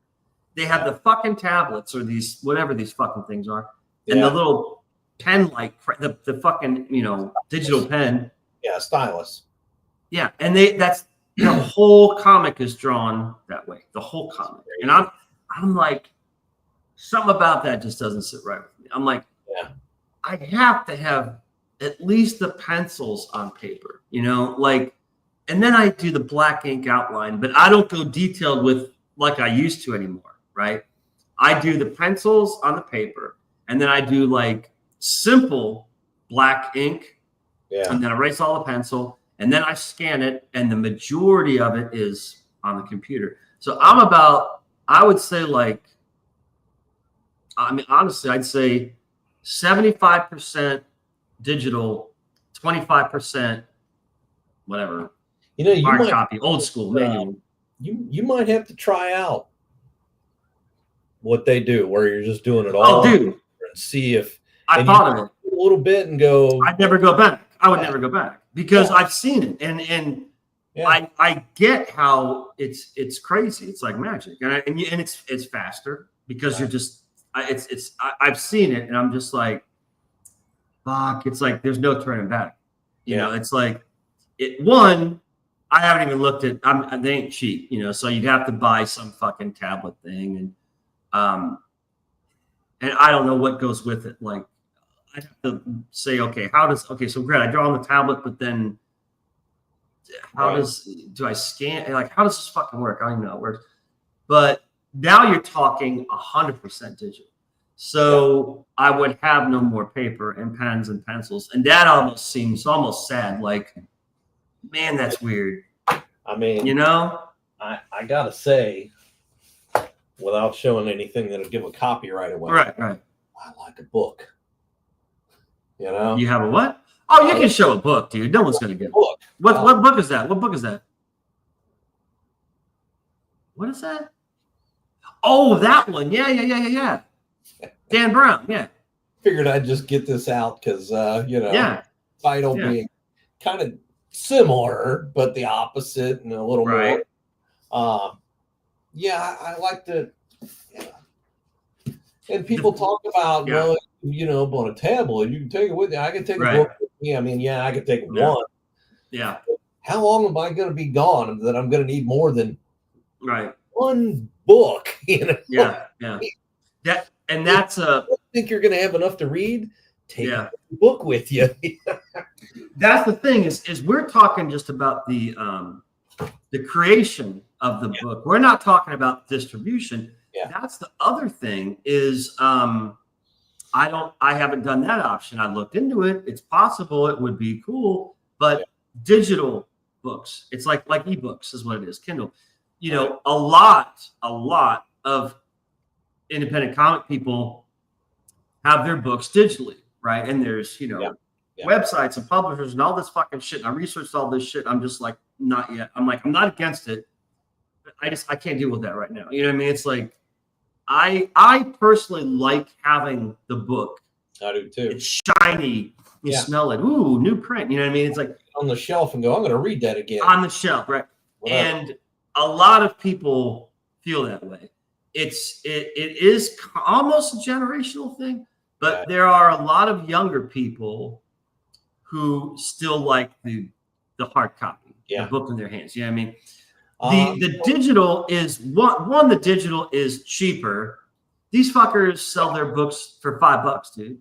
Right. 80-page book for $5. Why? Because it's on this digital website, or you email it to them as a PDF or whatever. You don't have to put it on. You don't have to buy paper. You don't have to make a cover. There's no mailing. You just you push a button and they've got it. Think about it. There's no printing fee and there's no mailing fee, whatever, shipping fee, right? That's the majority of what you're spending when you make a comic. It's like the printing and the shipping that's the comic's done. Okay, well now you print and then you fucking ship. You know what I mean? Yeah. Digital takes away all of that. It's like, okay, the comic's done. Yep. Email, bam, you got it. It's like that. It's Netflix. I don't have to go buy a hard copy. Right. It's convenient. It's convenient. But the store. I have, one guy gave me his book digitally. He was on the show last year. He's a cool guy. He's actually in Scotland. Scotland, right? Yeah. His name not his real name. His real name's like John Casey Orozco, but he goes by Star Million. But anyways, after you met up with Danny, that you're like somebody in the UK wanted it too. Yeah. Right. So he just sent me with the fucking tap of a phone his entire book, and it's it's on my fucking phone. Yeah. And I was just like, holy shit, and it's like there it was. And so I read his book before he came on the show so we could talk about his book and everything. Yeah. And it was so double-sided. It was like just opposites. It was like, one, I couldn't believe how fast he literally, because I was like, hey man, I'm like, how can I get a copy of your book? I'm like, how much? And like, as I'm typing, bang, there it is. I sent it to you. And I'm just like, what the fuck? It's just like, dude, are you fucking serious? I'm like, you want me to pay? No, it's cool. I'm like, well, thanks, but God, that was weird. You know what I mean? Yeah. So one, I was impressed. I was blown away. I was like, holy shit. And it's sharp as fuck. It's on your phone. It's sharp, and you can enlarge it and all this stuff. And but it sure be cool to have a book. You know what I mean? Well, but it's in Scotland, so you'd have to fucking. I mean, what am I paying? $100 for shipping? Yeah, you'd still be waiting. So that's the problem is the printing and the shipping. And that's what. So okay, well, so I'm only going to ship domestically. Well, then what if someone in Berlin, Germany, like Danny wants your book? You see what I'm saying? That's why it's so. What do you do? A lot of people do both. The way I think the way to do it is both. It's like, hey, I have digital and I have hard copy for the people that want the hard copy and the people that want the digital who are in fucking Afghanistan or wherever the hell you are. Okay. But it is another process because I looked into it and I'm like, okay, it's not as easy as I thought it was going to be. There's a couple little obstacles to go over because it's like you can send it as a PDF to, like, say you like, hey man, let me get a digital copy book. Okay. I email you the PDF, right? First of all, PDFs are fucking huge. Yeah. The file, okay, an 80-page PDF? Yeah. Dude, it's going to be massive, right? You're going to have a big fucking file, right? And you're looking at it on a screen this big. Okay. Yeah. Whereas this thing is, big. That's the other thing is you're looking at it on your fucking phone, dude. And like the dude that sent me, Star Million, it's awesome because it's on my phone, but it's like the biggest it can be is the size of my screen, 1 page. And it's like, I mean, you put it on your screen, but yeah, it's just not the same. It's not the same as having the book in your hands. What I mean? I gotta say too that records have they're making a comeback. They have been for a few years. Right. There's people putting stuff out now, and hey, do you want it on vinyl, or do you want CD, or do you want the digital version? Yeah. What do you want? So my boys have got an album coming out, a new thing that's got some unreleased stuff, and that's cool on there, and you can get it on vinyl. Wow. If you want. That's cool. Yeah. I don't know if it's again, I think the old school's coming back, but again, there's a lot of people. It's not huge, but it's available. Especially anyone like older than us. Right. They don't like digital at all. I don't know many old school guys that like digital shit. They want the fucking book. You know what I mean? Somebody it might have been my trainee at work the other day that I was talking to, maybe it was him, talking about Barnes and Noble was kind of coming back. They don't have any competition left anymore because all these bookstores went under, and I'm surprised that they're still around, honestly. But there's still a couple of them around town. You can go to a bookstore and actually buy a book, and it's kind of nice to have. So, buying comics and stuff, get out there and buy the hard copies, Right. Not all of you guys can get them on the store shelves though. So no, well, and again, I was talking to you about that. I went into that store the other day. The whole store shelf thing, like I was talking to you fucking 2 nights ago about this. I'm up there, and they're just I don't know how to pick out an order of them. Just lost. You get lost in the shuffle, man. Yeah. And again, it's like that's how it used to be. Yeah. Now it's the fucking internet. It's just, it really is. It's like like I said, someone in fucking Afghanistan with the internet could literally see my book and be like, "Oh, I want your book." Okay, no problem. I'll send it to you. It would cost fucking arm and a leg, but it's like he literally I could mail the book to some fucker in Afghanistan. You know what I mean? And people killed over there. Well, but what I'm saying. Anywhere, okay, or something instead. Right, but when you only have your book like the old school way, which is in comic book shops in the United States, and that's like I said, if that was the case, I wouldn't. Danny wouldn't know I existed. I wouldn't know she existed. You know what I mean? Nobody'd find it. The guy who sent me his black and white book on my phone, who's in Scotland, he would not exist, and I wouldn't know.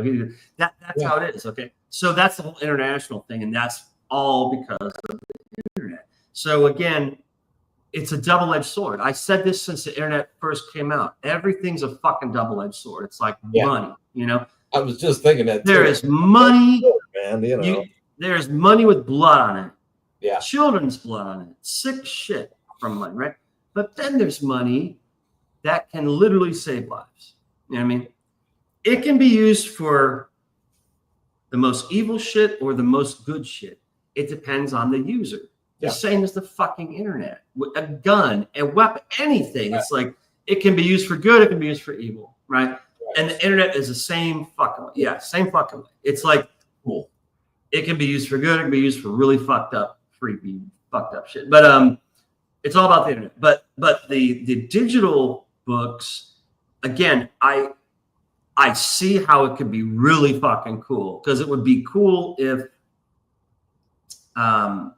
my books were available digitally, because one, they'd be really cheap. Like that 80-page one, I probably only charge $10. Yeah. Anything less than that, like the current one that's 48 pages, I'd probably charge $5, right? Because fucking doesn't cost me shit. You know what I mean? So a lot of people would be buying it. Like if they saw a 48-page book for $5 digitally, they'd be like, "Fuck yeah!" I mean, who cares? It's $5. Even if it sucks, oh well, it's $5. You know what I mean? You just got to get it in their face, Yeah. And so I see the benefit of having digital, and I see the campaigns that have that offer, and they have tons of backers because half of, or more than half of them, are grabbing the $5 and $10 digital ones because again, it's cheap, and people, they can, it's what they can afford. You know what I mean? Where if you do the hard copy, and I mean, for me, $15 that's low, dude. I don't know if you've seen other campaigns, but they go anywhere from 25 to 35 for a book, for a 40, 50 something page book. So basically my 48 page book normally goes for about 25, 30, right? Yeah. I said, I got to compete. So I lowered it to 15, but even then you have the shipping. So you tap on the shipping. So now, and again, most people charge 10 for shipping. And I'm like, nope, I'm doing 8, So $23, right? Overall, it's still a lot more affordable because someone else with a book my size plus $10 shipping, it's going to be like $35. You know what I mean? Yeah. So I'm over $10 cheaper, but I'm a nobody. I'm a ghost. No one. I don't have a name out there and all this crap. But in a history either, I've had one book. The one you have. That's all I got. So that's part of the problem is people that have had a book or 2 or 3 or 4 already. They have that following, and they have the people know. Are they on time? Is it delivered? How's it look? Like they have that history, right? I don't have a fucking history yet for shit. I'm just starting history. You know what I mean? So I'm like, I just don't want to deal with the digital yet. That's a tank of gas. 35. Well, for me, it's a pack of smokes. $5. You're right. I mean, that's if how I see it. On your way home, and like I got to run premium in my car, right? And everything, right. You get home and go, I'll spend another tank of gas here on a comic book, that's so. But the digital is a great option. It really is. It's a cool fucking option. And it depends how long I'm in this fucking game for. It's like if this goes another couple years or so, I'm like, okay, I'll have to seriously try out the digital. I would try it, see how it works. The other problem with the digital and my first book is the graphic scenes. See, because I would have to email a PDF to people because the sites that there are platforms that are digital. Like I would you basically send them your book, you email them your book. Amazon probably wouldn't.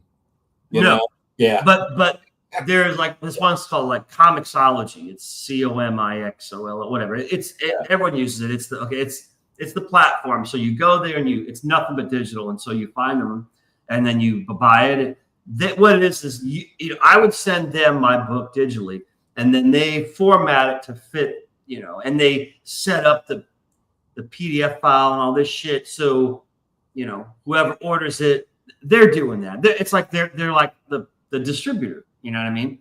I think Amazon does that even with hard copy stuff where you send it to them. When they get an order, they what I'm talking about.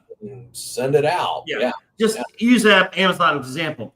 Yeah. But since the platform is seeing the entire book, what the fuck is this? That's when I'm like, I can't use this. I'm like, it's too graphic. It's hardcore. So I wouldn't even. That was the other reason why I'm like, well, I can't do digital yet. It's like the current book, it's not. You'll see. It's not. It's not going to be that bad. You know what I mean? It's some profanity and some violence, and that's about it. That's no problem. They all are that way. You know what I mean? But the first one, no. The first one, I basically sealed my fucking fate with the first one because of the graphicness. And it's just, it's like this taboo. It's like this fucking little thorn in my side. And I'm like, God damn it. It's like, should I have done it or not? It pertains to the story. It's not there just for shock effect. You know what I mean? That. And everyone said, it's done purposefully. There's a reason for it. Of course there's a reason for it. I'm not throwing shit in to fucking get attention and shock value. No, that's why this book right now doesn't have it, because the scenes don't have it. It's just not in it. It's just not part of the story. You know what I mean? Yeah. But that would be a problem, I think. So if I do digital, it's in the future. You know, it's not going to be like the first book. I don't think will ever be available digitally. Maybe you'd have to have an altered version of it to go out. I'm already altering the fucking thing. I have gone through. Slap some black bars on it and ship it out. Little smiley face, little yellow smiley face. Yeah, I know. Yeah, there's all sorts of things, but either way, I just want to get the second one done. Yeah. Get the second one done, and then I'm dying to get on the intervention, that black and white one, because that's a dark fantasy western, which is cool. Right. It's going to be shorter. Really cool, man. The trailer for it was cool. It was, I'm gonna have fun with that one. That'll be cool. And like I said, it's only 20 pages, so it's only going to be $10. But there's going to be a lot of tiers, because it's like, you can get the book for $10, right? Okay. Yeah. And then you can, but for people that don't have the first, volume 1, volume 2, it's like, well, you can get, intervention with volume 1 or intervention with volume 2, or the whole deal. You get volume 1, volume 2, and intervention. You know what I mean? All the options of all the past shit, plus the trading cards, because I have several printed. Something I was going to bring up too was, what if you go with all digital version? Yeah. How are you going to send out those little extras too? Not that people are buying it just for that. Right. But it's kind of a cool thing, but you're not going to be able to do that. Stickers, trading cards. Yeah, that's the problem. Is a digital book is just a digital book. Yeah. And a lot of people really it's like two types of customers. It's like the customer who doesn't want to spend much and they just want to read the book. Digital's the best because it's $5, $10, and they get the book and they can read it, and that's cool. And if it sucks, oh well. Then there's the people who, I guess, either like they are what do you call it, like return customers, like they know your stuff and they love your stuff, and so they're like, no, I want all the good shit, or they just simply like having the books and shit. Yeah. They're the ones who get all the extras because like this campaign. So already people are getting the the trading cards. Like I still have stickers, so any like new backer, I'm throwing the stickers in there with them. I'll probably throw 1 or 2 in for you. I know you have them already, but it's like, fuck, here's another one. You know what I mean? Actually, I guess you really could do that though. It's like the new Rush 50 coming out next month. They got a huge set that's like $350. It's got all the stuff you can buy. Or you can go over here and buy this for $150, and then they got the CDs are like $100 or something. Yeah. I guess, like if you had your own online store, you just want the digital one, and mail me a t-shirt kind of thing. Yeah. But either way, as soon as you have hard copies, now you have postage. Now it's shipping, and that's all. Cost more. Yeah. So, anyways, that's that. But I think, dude, we're at 2 hours, so I'm gonna fucking cut this. I think we're out there, aren't we? Yeah. Yeah. But no, thanks for hanging. And again, it's too bad Arjun couldn't make it. That sucks. I really wanted to. I don't like to talk to him. Yeah. Yeah. I'll see about. I'll get in touch. I'll talk to him this week and see if he's free some night. Like I want him some night when he's not working. You know what I mean? It's like if he has a fucking night off, it's like, okay, come hang out with us. But because he has, he's going to have a campaign for his book. Cool. It was supposed to be in February because I told him, I said, well, I'll back it obviously because you back my book, so I'm going to back yours. But personal problems and shit have delayed it, so I don't fucking know when it's happening.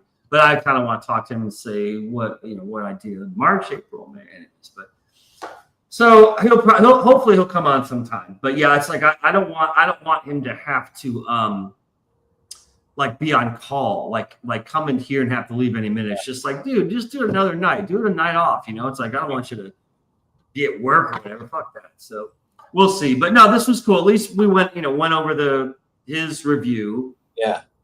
And that was cool because, like I said, he did have good points, but there's a couple that I'm like, I feel like I need to explain to him. But yet, yeah, at the same time, it's kind of like, this is how he interpreted it. Yeah. So the second one, so the second one's going to explain some of that stuff. Right. I just keep saying the second one, like everything he pointed out in the first one, the second one fixes. You know what I mean? And so I think he'll really like the second. So anyway, so again, anyone who's watching this as a rerun, like it, please, if you liked it. And if you haven't backed the book, fucking back it. Check it out.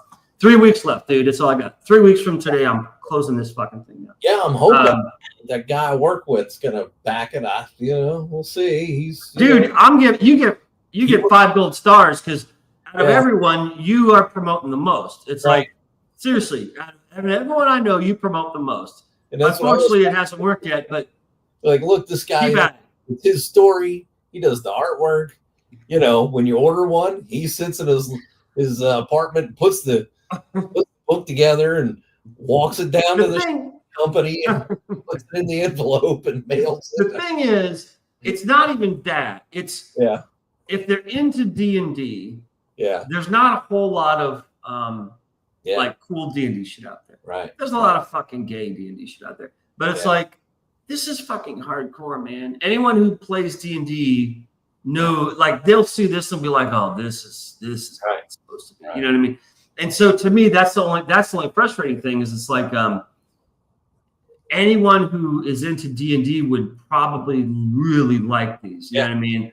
Versus you're other shit. Like this thing, man. Yeah, the ones who play D&D will get this more than others. You know what I mean? They'll understand it more than others. They understand they understand the system. They understand the world, the setting, all that shit. And it's like, but no, seriously, thanks for promoting because that's exactly what you do, and you're fucking promoting, and that's cool shit. It's a cool book. Because it's like not many others are, believe me. Yeah, I enjoyed it. So yeah. Well, like I said, you'll like. I think everyone will like this next one, but I mean, I personally like Volume 2 better than Volume 1 because I didn't realize how many mistakes I made in Volume 1 until much later. You know what I mean? And I'm just like, fuck, I should have done this. Or I should have changed this. Or I should have added this. Or I should have not shown this. All this fucking shit. But it's like, I'm not going to go back. It would take forever. Man. Just travel on. Exactly. Yeah. Just keep moving on. So, but no, thanks for hanging, man. And what I'll do is this is fucking Saturday night, right? Saturday night, Sunday night. Maybe like Monday or Tuesday night, I'll call you. Okay. I mean, I'm sorry I don't have like an hour's worth of pictures to send you tonight like last time. Dude, that was nuts. I almost was going to say, okay, Eek, enough.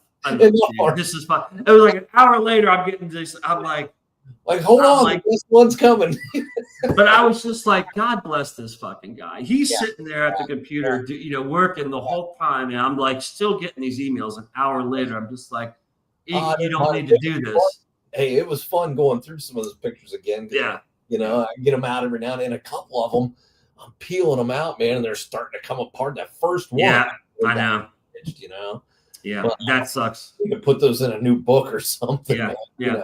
Well, and that's why I like scanned mine because it's like, okay, now they're digital, so at least I have hard copy and digital. You know what I mean? Yeah. But for us, it was fun sending them to you, though, man. I'm glad you enjoyed them. Oh yeah, those are fucking great. But again, for us, it's cool. Not maybe so much the anyone watching because they don't, but it was going back to our past. You know what I mean? That's all it was. But no, that was fun. So, but no, thanks for hanging out tonight. And I'll like I said, I'll probably call you Monday or Tuesday late. In a few weeks, we'll get on here and do the Girls of Callisto, right? See, that would be another one. No one knows what the fuck we're talking about, But they would be like, "What? I mean, they'd be like, what the fuck are these guys talking about?" I don't know. That's all those pictures. I mean, that might work. Yeah, Dude, you realize those pictures? Where they came from and how old they fucking are? I know, man. They'd be like, look at these two old men. What is this shit? Yeah. But no, that's funny. That's a thought. Also, like I said, if I'm still trying to track some sort of OnlyFans chick, or like Danny says, an Instagram hoe. I'm like, man, I'd love to have some cosplayer chick or something. Yeah. I'd love to have her dress. You know, obviously, I like it. I don't know what they fucking cost. It's, you know, it depends on the type of woman, obviously. But it would just be really cool if I was able to afford. Holy shit, RJ, brother, we're leaving, man. I'll bring him on. You're muted. Oh, hey, dude. One sec. Let me get my headset set up. Sorry, work's been blowing up today. You got some. I was closing up. I was like, yeah, we were about wrapping up. In the nick of time. That's funny. Did you get called in? Yeah, I've been at work this whole time, and it's just been blowing up out here. I figured. So, sorry about that. No. Dude, I told you. I said, we can do this on a night off, man. And I mean, you don't work 7 nights a week, do you? Almost. Sometimes it feels like it. So you're like on call. Are you like, you're basically like on call, right? Yeah, I'm on shift right now. So like I work out of a fire station, and wow. Yeah, it's been blowing up out here. I bet. So and again, it's internet. You don't have to tell me where you live if you don't want. But if so, where the hell what state do you live? Colorado. I thought you were Colorado. Yeah, that's right. So Colorado. So yeah, I live by Mike Barron, so it's northern Colorado. I feel like that's big right. enough. Because it's 11-ish here. Is it 9 there? Yeah. Okay. Yeah. Everyone's getting wild on a Saturday night. Yeah. Well, that's the other thing. It is like you just sit at home on Saturday night, so right. Yeah. I'm used to stay at home on Saturday night. I normally do this on Sunday nights, but Erik, Sunday night is his date night with the wife. And I don't want to bug that. I think it's really cool. Like that's really cool because his wife's really cool. But even though she has too expensive taste in refrigerators, but besides that, she's really cool. So anyway, Saturday night's kind of is an off night because again, I think a lot of people are streaming too on Saturday night, aren't they? A lot do, yeah. I'm able to. I'm making some changes to my schedule, so maybe like some Saturday nights in the future, but definitely no time soon. Yeah. All right. Well, so we'll hang here for a few. We got someone hanging out with us. Hang on. Yeah. Okay. Well, now that you're here, man, Eek, are you here? Are you good for a few? Yeah. Unless the tones go off, Yeah. You never really know. Yeah. No. And RJ, like I said, man. Yeah. If you got a bolt, just bolt. Like you don't even have to say bye. Like, all right. When it goes dead quiet, I got you because I know what you're doing. Cool. So okay, well I guess so Eek, you want to like go over the his review and ask him or let him explain or something? Basically all we did, RJ, for the last 2 hours, not the whole 2 hours, but we watched your review and we, I kind of stopped and commented and stuff like that. And there was a couple things that I wanted to like ask you or get your opinion from or whatever. And the first thing that threw me is how you think it takes place in the future. And no, I thought it was like an alternate world kind of thing, but like it kind of and again this one I've never heard anyone say that, and I thought that was cool. I was like, that's a new one, you know what I mean? Mm-hmm. But I'm sorry, go ahead. No, I basically said, okay, well, this is kind of my fault because I basically didn't explain to the reader the setting. You know what I'm saying? So I'm like, I got to do this somewhere. You know what I mean? But it basically is like ancient Earth, as in like, say, I kind of compare it to the time of Atlantis, like the whole Atlantis theory. Atlantis, or okay. you know what I'm saying? Are you into conspiracy theory shit at all, or any of this weird stuff? Oh, sure. Oh, you are? Okay, thank you. Well, that'll make that easier because I'm into all that fucking shit. You know what I mean? So you know the whole thing of Atlantis, where it's this advanced civilization, and in some ways they're more advanced than us, and crystals and blah blah blah. And all of a sudden, of course, destroyed, and everyone's trying to find it and all this stuff. That's kind of how I see this. Is I see it as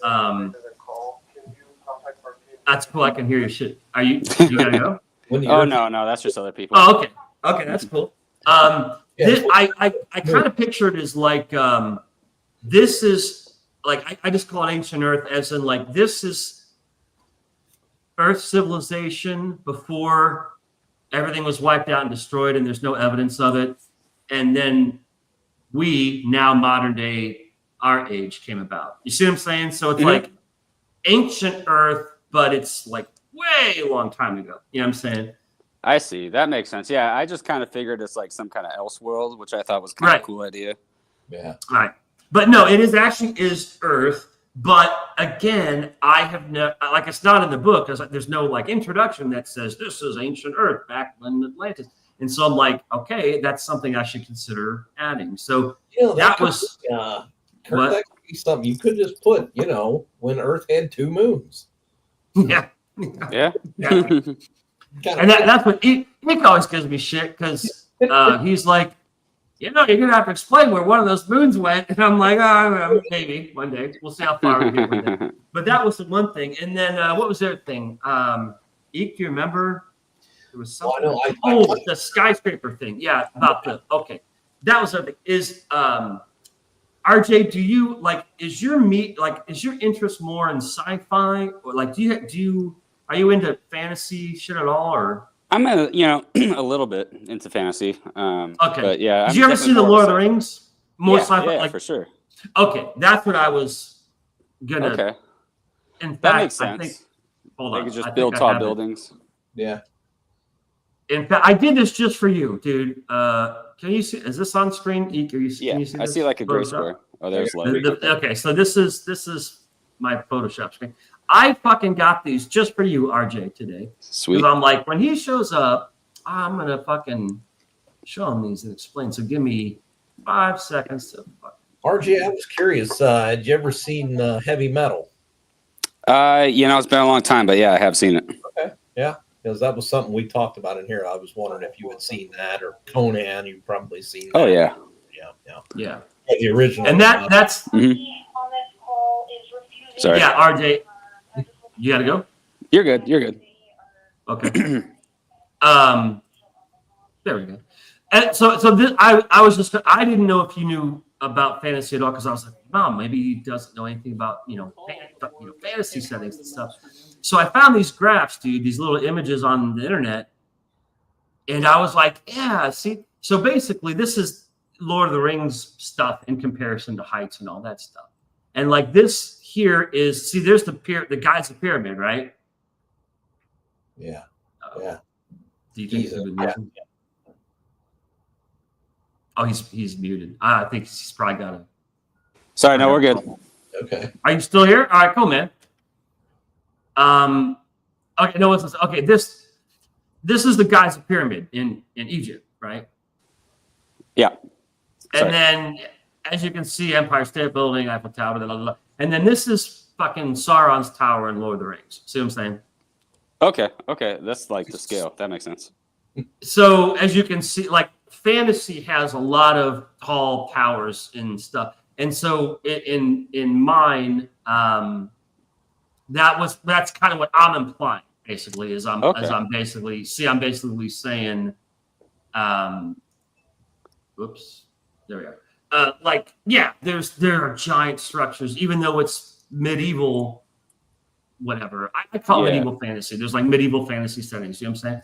Mm-hmm. And so there can be these massive towers bigger than stuff here, but it's not like everywhere. It's kind of rare. And so that was the only other thing is I was just like, but see, I'm not like insulted or offended or nothing. And I'm not even bashing you, because it's cool, because this is what you are observing, period. It's like, you're not wrong. It's like, okay, well, I need to explain this more. You see what I'm saying? And so that's what's fucking cool is you are looking at it with a fresh pair of eyes. Almost everyone else that has this book, they are used to this thing, fantasy, you know, fucking Lord of the Rings and Conan, Excalibur, and The Witcher, and all this stuff that has all this stuff. So someone who isn't really into that setting much, it's cool because you are pointing out things that others have not, because they just, I guess they assume, you know. Yeah. So anyways, I think I like just to assume because like I saw certain things like like toward the end, because I even thought about this when I said that in the video, like being kind of futuristic, but also sort of Elseworld. But I thought maybe that's wrong, but I thought like I saw toward the end, it looked like when the characters were talking, there was some kind of like security room that seemed a little too futuristic for the time, for like a medieval sense of like, okay, maybe that's sort of like they do have technology. It's more advanced than you might expect, and then like the people, there were like a lot of characters dressed like in different. You could tell they're from different cultures or whatever. Like there's like a pirate guy. There's like a chicken like sort of Matrix leather Trinity type outfit. Right? Doesn't she have guns or something like that? Oh yeah, okay, crossbows. And then someone else had like what looked like sort of like a rifle slung over their shoulder. Big crossbow. Oh, okay. See, I just assumed. I thought, okay, maybe their technology is like all over the place. So I thought it was an Elseworld sort of thing. No. But like I said, it's cool to hear. And what it does for me is I have to make sure I illustrate that better. You know what I'm saying? Like, okay, if it's starting to look futuristic, then I'm going to have to consider the design, because I was explaining to EK whatever an hour or two ago about this. What I'm trying to do is I don't want it to be historical fantasy, right? Like there's all these different types of fantasy and fiction. It'll make your head spin, right? And historical fantasy is basically fiction that takes place in England's history or Scotland's. You know, it's medieval and dark and muddy and gritty, and everyone's ugly and gross and fucking, you know. There's no fantasy. There's no. It's history. It's historical fiction, it feels rehashed. Right, and that's depressing. I don't want that. You know, I want that weird stuff here and there, not everywhere, because that's like sci-fi when everything looks different. You know what I'm saying? I want that. I want people to be like, it's like medieval but cooler. Like it's a little different. There's a little extra. There's a little this. You know what I'm saying? So when it comes to that, the places that are more fictitious, I'm trying to design differently, right? I want them to look different. So the shape of the doors have to be different, or the shape of the windows, or the structure of the buildings, or the colors of the clothing. There's all these things you can do visually to say, hey, this isn't like medieval England. This is like whatever, you know what I'm saying? But in doing that, like I said, you have to be careful, because if it's a little too weird, then it can come across as more sci-fi. You know what I mean? So slippery slope. It's the balance. It's like, okay, weird but not too weird. If it gets too weird, then people are going to think it's sci-fi, and it's like, no, it's not. You know, if the crossbows look too much like a rifle, they're going to be like, well, is this shooting bullets? It's like, no, you know.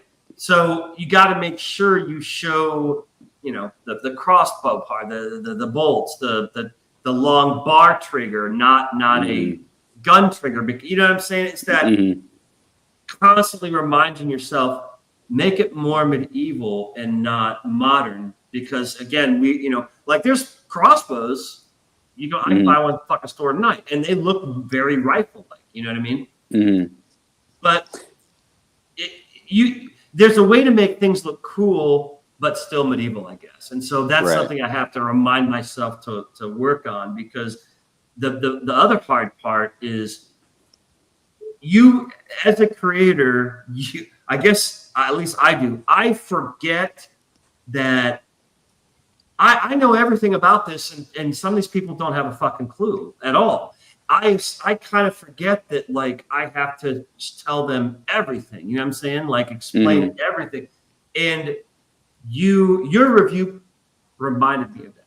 It said, hey, I'm not sure if this is in the future or in the past, and I'm not sure.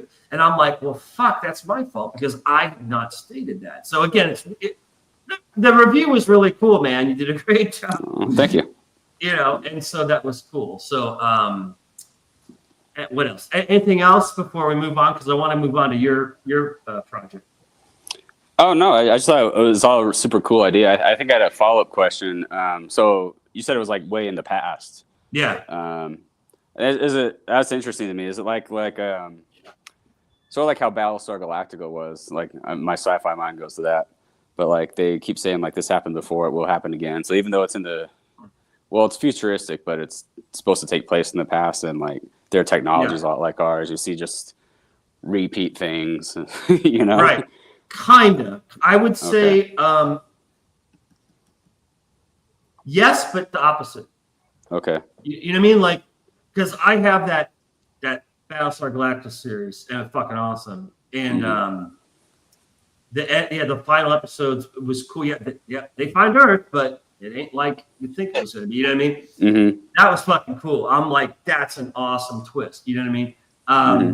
So I guess, like I said, in a way, it is that exact opposite, because this is like, I guess let's start here at 2025 real quick, right?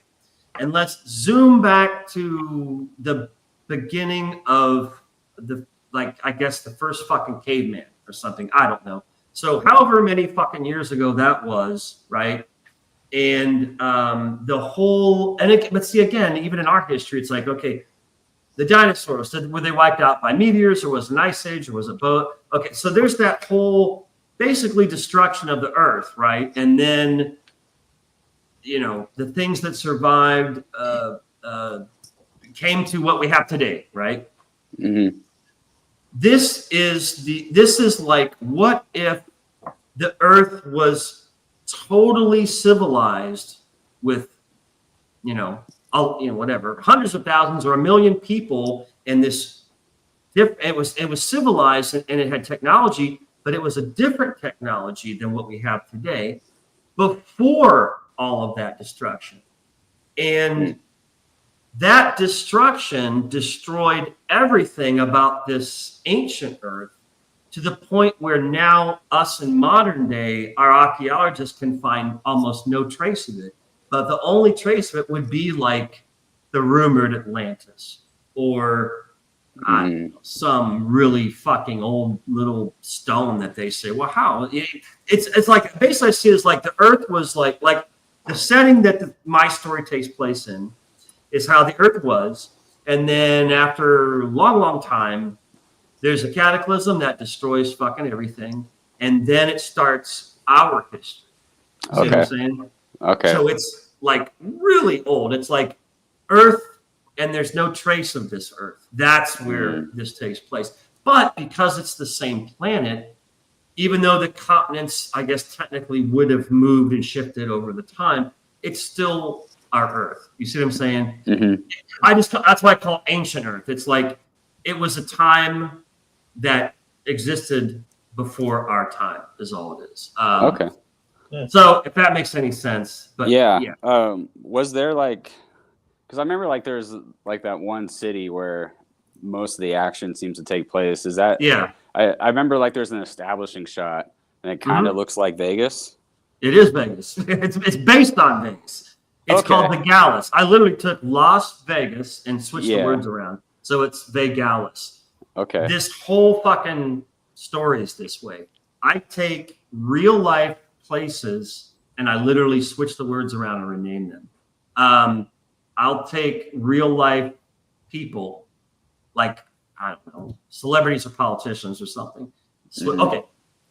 The mayor of the city in the book,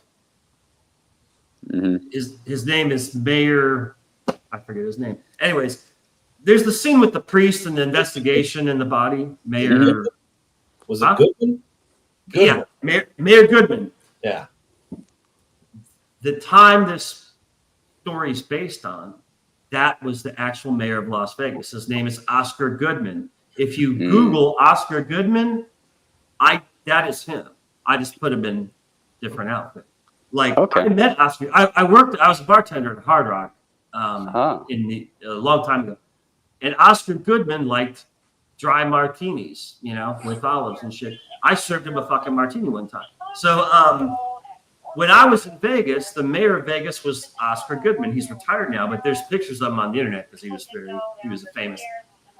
I threw him exactly the same way. So basically, it's this taking reality and just changing it into a different time of Earth. It's really, I guess it's kind of hard to understand if you don't. Eek, you know what I'm talking about, but the problem is you've known me for fucking ever. It's hard explaining it to someone new, I thought he looked like Tuco, though. Tuco, kind of.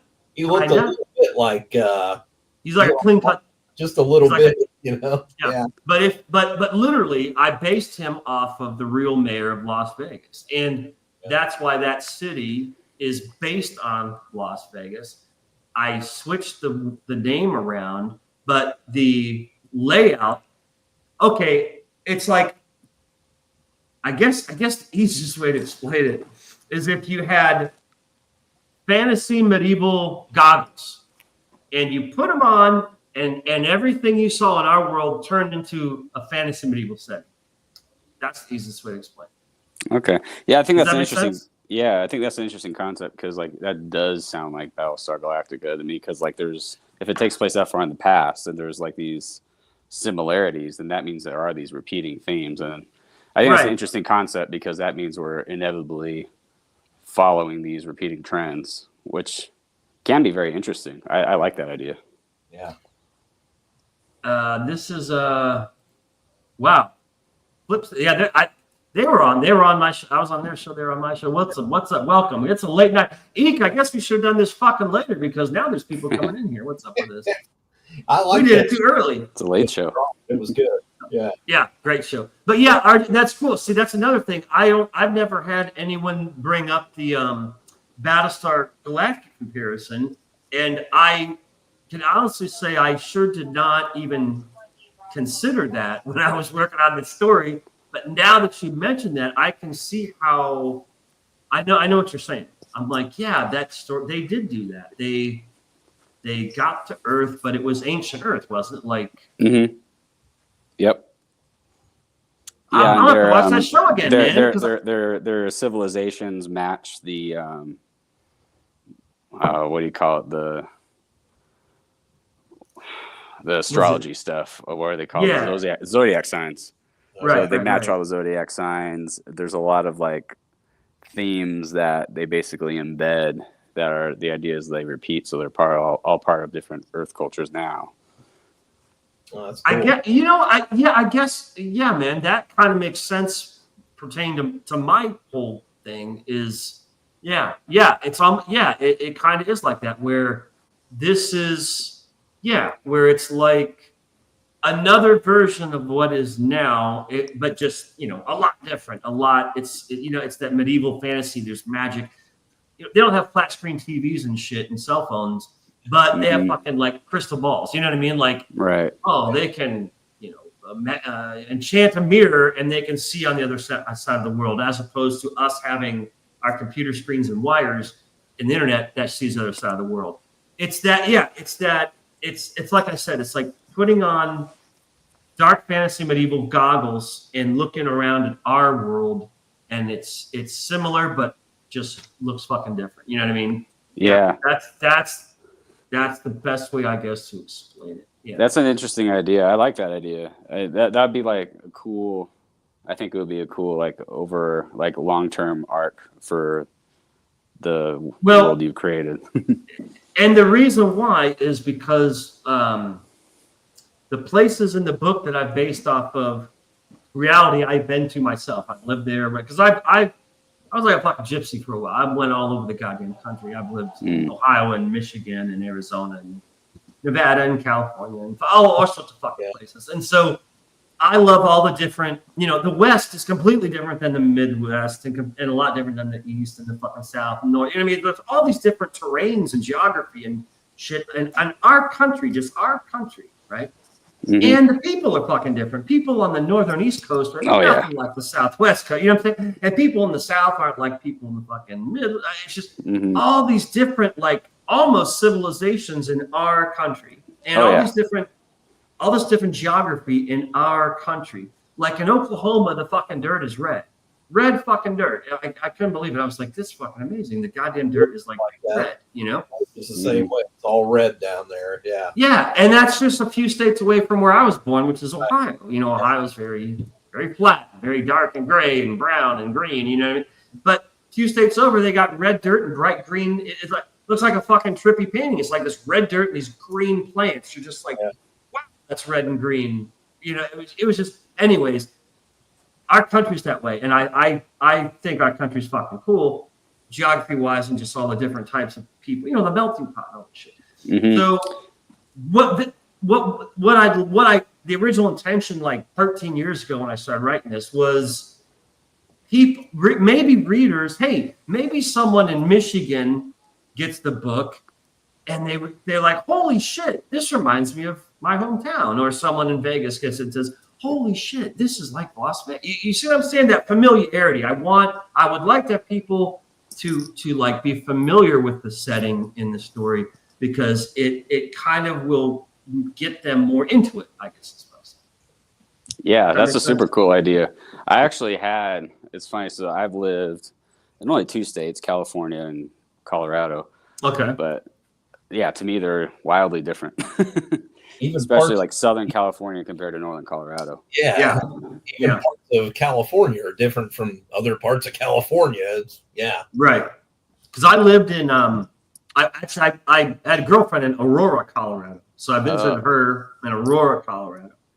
And I lived in San Francisco and Hollywood. Okay. Different times. Like the first time I went out to California, I stayed in Hollywood for a month, and then I went back, saved up money, all this shit. 2 years later, I moved to San Francisco. I lived in San Francisco for like 4 years. And again, much different, you know, because I was at the time trying to get involved in the film industry, fresh out of college. And boy, LA is one way, and they are definitely more. Well, now again, this is fucking 20 years ago or more. This is a long time ago. But LA, Hollywood was definitely movies like you're used to. Hollywood movie. Okay. San Francisco had movies, but at the time was documentary and heavily gay. You know, I mean, it's just how a lot of lesbians were in the studio I went to. It was just like very different, you know. And the thing I noticed that was weird back then, I don't know how it is now, but back then, LA was cool with San Francisco, but San Francisco hated LA. The people in San Francisco were always bashing LA. Let's get jealous. Well, that's obvious, and so that's how it always is. Because I was like, oh, wait a minute, this is one-sided. It's like LA's cool with San Francisco, but San Francisco's bitching about LA, and so I'm like, what the fuck? It was just a really weird thing in California. I'm like, I thought everyone got along, was happy, and you know, there's that conflict between North and South California. So I was like, yeah. Right. But yeah, so you know what I'm talking about. There's that. So I spent a lot of time in Vegas. I lived and worked there, and Vegas had a big impact on me. So Sin City is what it's called, you know, obviously. And I'm like, for this story, that's the perfect starting point for the people and even, you know, the demons, because it's Sin City. It's a fucked up city. But there are a lot of churches in Las Vegas. A lot. Have you ever been to Vegas? Have you ever been? I spent a lot of time there myself, actually. I have a trading card up on for my comic right now. Right. And it's the Lena Riley trading card. So that's based on my friend who's on the backside of it, Lisa Foyles, who was on all that and Malcolm in the Middle back in the day. Okay. And she's freaking cool, and she's a way. Does she live in Vegas or something? Yeah. Like if you go there now and like to pretty much any hotel, turn on the TV, she's like there, like telling you about things to do. Oh, that's cool. So she's like a tour guide, like a Vegas. That's one of the things she does. She's got a podcast. She just appears in people's projects like mine. That's cool. She's in a metal band. Oh, that's cool. Yeah, she's a way bigger nerd than I am, and Really? she actually had the idea to adapt my story to a comic book. That was her idea. Wow. So, yeah, then she's like, I basically have an exposition character who's kind of like an April O'Neil, but more of like a propaganda mouthpiece version. And because it's sort of like a Starship Troopers type of setting. Okay. I kind of pitch it as Starship Troopers meets Brave New World and Battlestar Galactica. Okay. So kind of dystopian sci-fi, heavily focused on the action, dogfighting, special forces guys. That's kind of the setting. So she's the exposition character is based on her, so that's why she has like her own trading card out now. That's cool. So I spent a lot of time in Vegas because I got friends. They're like our close friends who we stay with when we go out there. You're not far from there, you're fairly close. Yeah. Close to me, you know. Yeah. Oh yeah. I am now, but yeah. So so we can move on to your. So yeah. Okay. So call sign Orion, and you told me why it's delayed, and that sucks, but I get it. Are you like? Do you have any idea, like roughly what month, man, or are you just totally no clue? I don't know because it depends. Like I've been getting subscribers to the mailing list at a higher rate than before, but it kind of depends on when I reach 100. You know, I don't want to launch without enough. Okay. But once I hit that kind of threshold, I guess we're good to go. Okay. So like March, April? I'm hoping so. Yeah. Okay. That's cool. And this is gonna be on Fund My Comic, right? Yep. Yeah. Cool. And Mike Barron was the editor? Yeah. Okay, that's cool. So you wrote it, right? Like you wrote it. Yeah, I wrote it. And Mike Barron edited it. And then do you have like one or more artists, or how'd that work? Luke Stone's the artist. Oh, Luke Stone, who is from my comic. Okay, gotcha. So okay, that's right. We talked about this. So Luke and Mike, okay, this will be fine. You'll be fine, dude. You're in good hands. So between those two fucking guys, right? Yeah, Mike agreed to be the art editor, which he's never done before. But he was like, that's cool. I'm like, you want to give it a swing? He's like, sure. What the hell? Sure. Yeah. He seems that way. He seems like a very what the hell kind of guy. Right. Yeah. Those were his exact words. Like, sure, what the hell?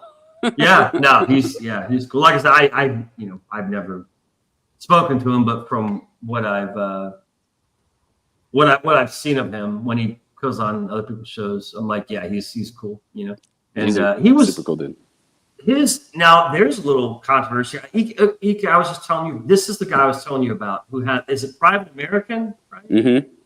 This Private American about the Border Patrol. Mm-hmm. Yeah. What now, RJ? Because I'm in a distance when it comes to all this drama shit. Was it Kickstarter or Indiegogo? What was the basic? What happened basically? I forgot which ones. One of them threw him off because some purple-haired weirdo complained about him. Wokies. There was a smear article about it, and like you could tell the author of the article probably didn't even read the book. But they're like, he makes another racist AF comic book, and like I hate how people just slander people so casually. Like if you knew this guy, like you would know he's the farthest from. To his point, he also said that like 20 years ago, like basically the way he wrote it is like it's what the Punisher would be doing right now if he were still writing the Punisher. Right. And 20 years ago, sending the Punisher to the southern border to take out human traffickers and drug dealers would not be controversial. Yeah. No. Yeah, not at all. Even when the pendulum's swinging the way it is now, you'd think that most people wouldn't find it controversial. Dude, I was just gonna say this is about timing, man. Mike Barron is like a few years too early, you know? Yeah. It's like if he fucking launched this book now, that fucking thing would go through.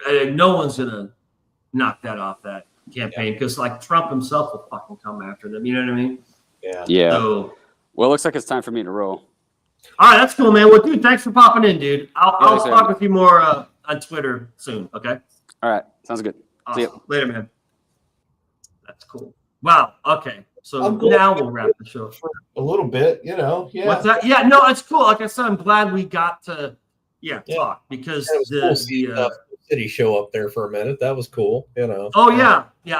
Again, that's Flip City. I had a lot of fun watching that episode with you when you went on there. I actually caught some of that one live, like almost half, I think. Yeah. I got home kind of late or something. I don't remember, but somehow I tuned in and caught at least 40 minutes of it or something, I think. Yeah, I think it was over an hour. I know that. I think I was on there for like an hour and a half. I might have watched the whole thing. I can't remember now, but I had fun watching it. So yeah, it was cool. I love the conspiracy wheel. That was fucking cool. That was awesome, man. Yeah. That was probably my favorite part of the show was the project Paperclip. No, it wasn't Paperclip. Mockingbird. Yeah, I don't even know what the fuck that was. I'm like, nope, we ain't doing that. It was. I remember the outfit was like Bigfoot, and I'm like, everyone does Bigfoot. Fucking, I'm almost burnt out on Bigfoot. I hear about Bigfoot. It's all the fucking time. Yeah. And then the Mockingbird, I'm like, I don't even know what the fuck it came up twice, didn't it? Didn't it come up somehow? Yeah. Yeah. Yeah. And then last was COVID, and I was just like, of course. I'm like, yeah, I can talk about this shit because we lived it. And I got my own fucking theories. Mockingbird, but not enough to where I would want to talk about it for a while, you know.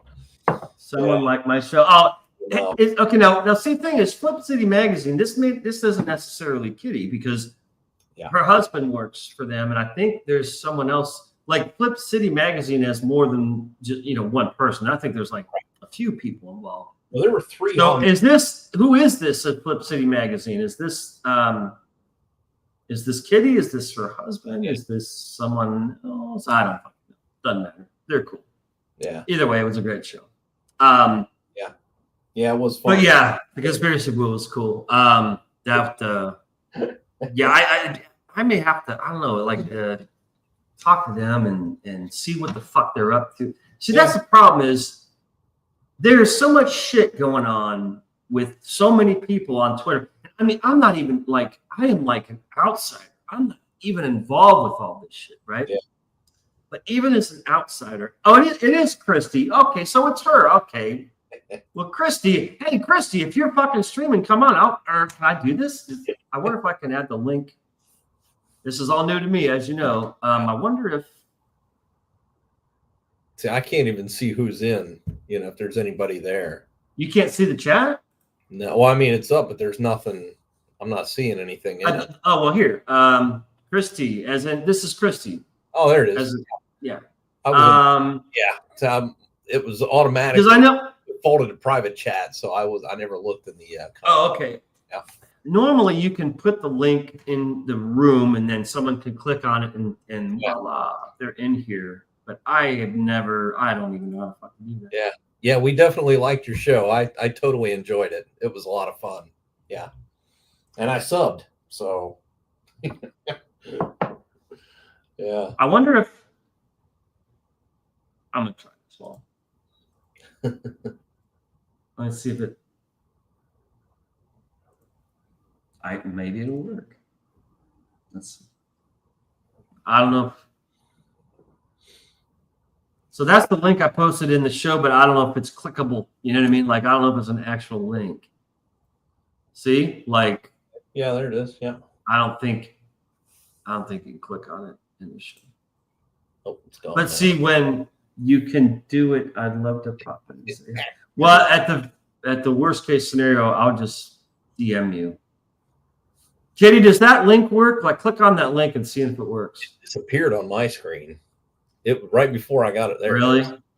But it doesn't look like it. It would be blue. Yeah. As in, I'm saying, like, you could. The other like established channels, they put links in their chat, and then you click on the fucking link, and bam, you go in, right? Right. But I don't think I can do it here because I'm not established. So, I'll DM her. Hang on. Kitty, I'll just fucking DM you. Just hire a tech guy or something. What's that? You should hire a tech guy. No, what I have to do is pay $50 a fucking month, and then you can upgrade. Yeah, that's I'm not going to pay $50 a month because I don't fucking do this enough. Right, exactly. Hang on.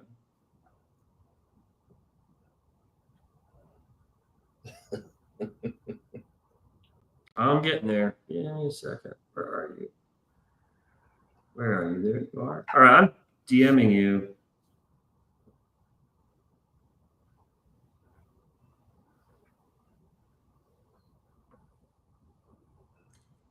All right.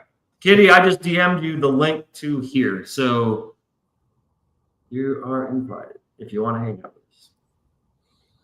Eek, I'm going to have to burn half the smoke, I think. I'm really jonesing. Dude, we're going on 3 fucking hours now. It's like, I was wrapping it up. I was like, all right, that's it.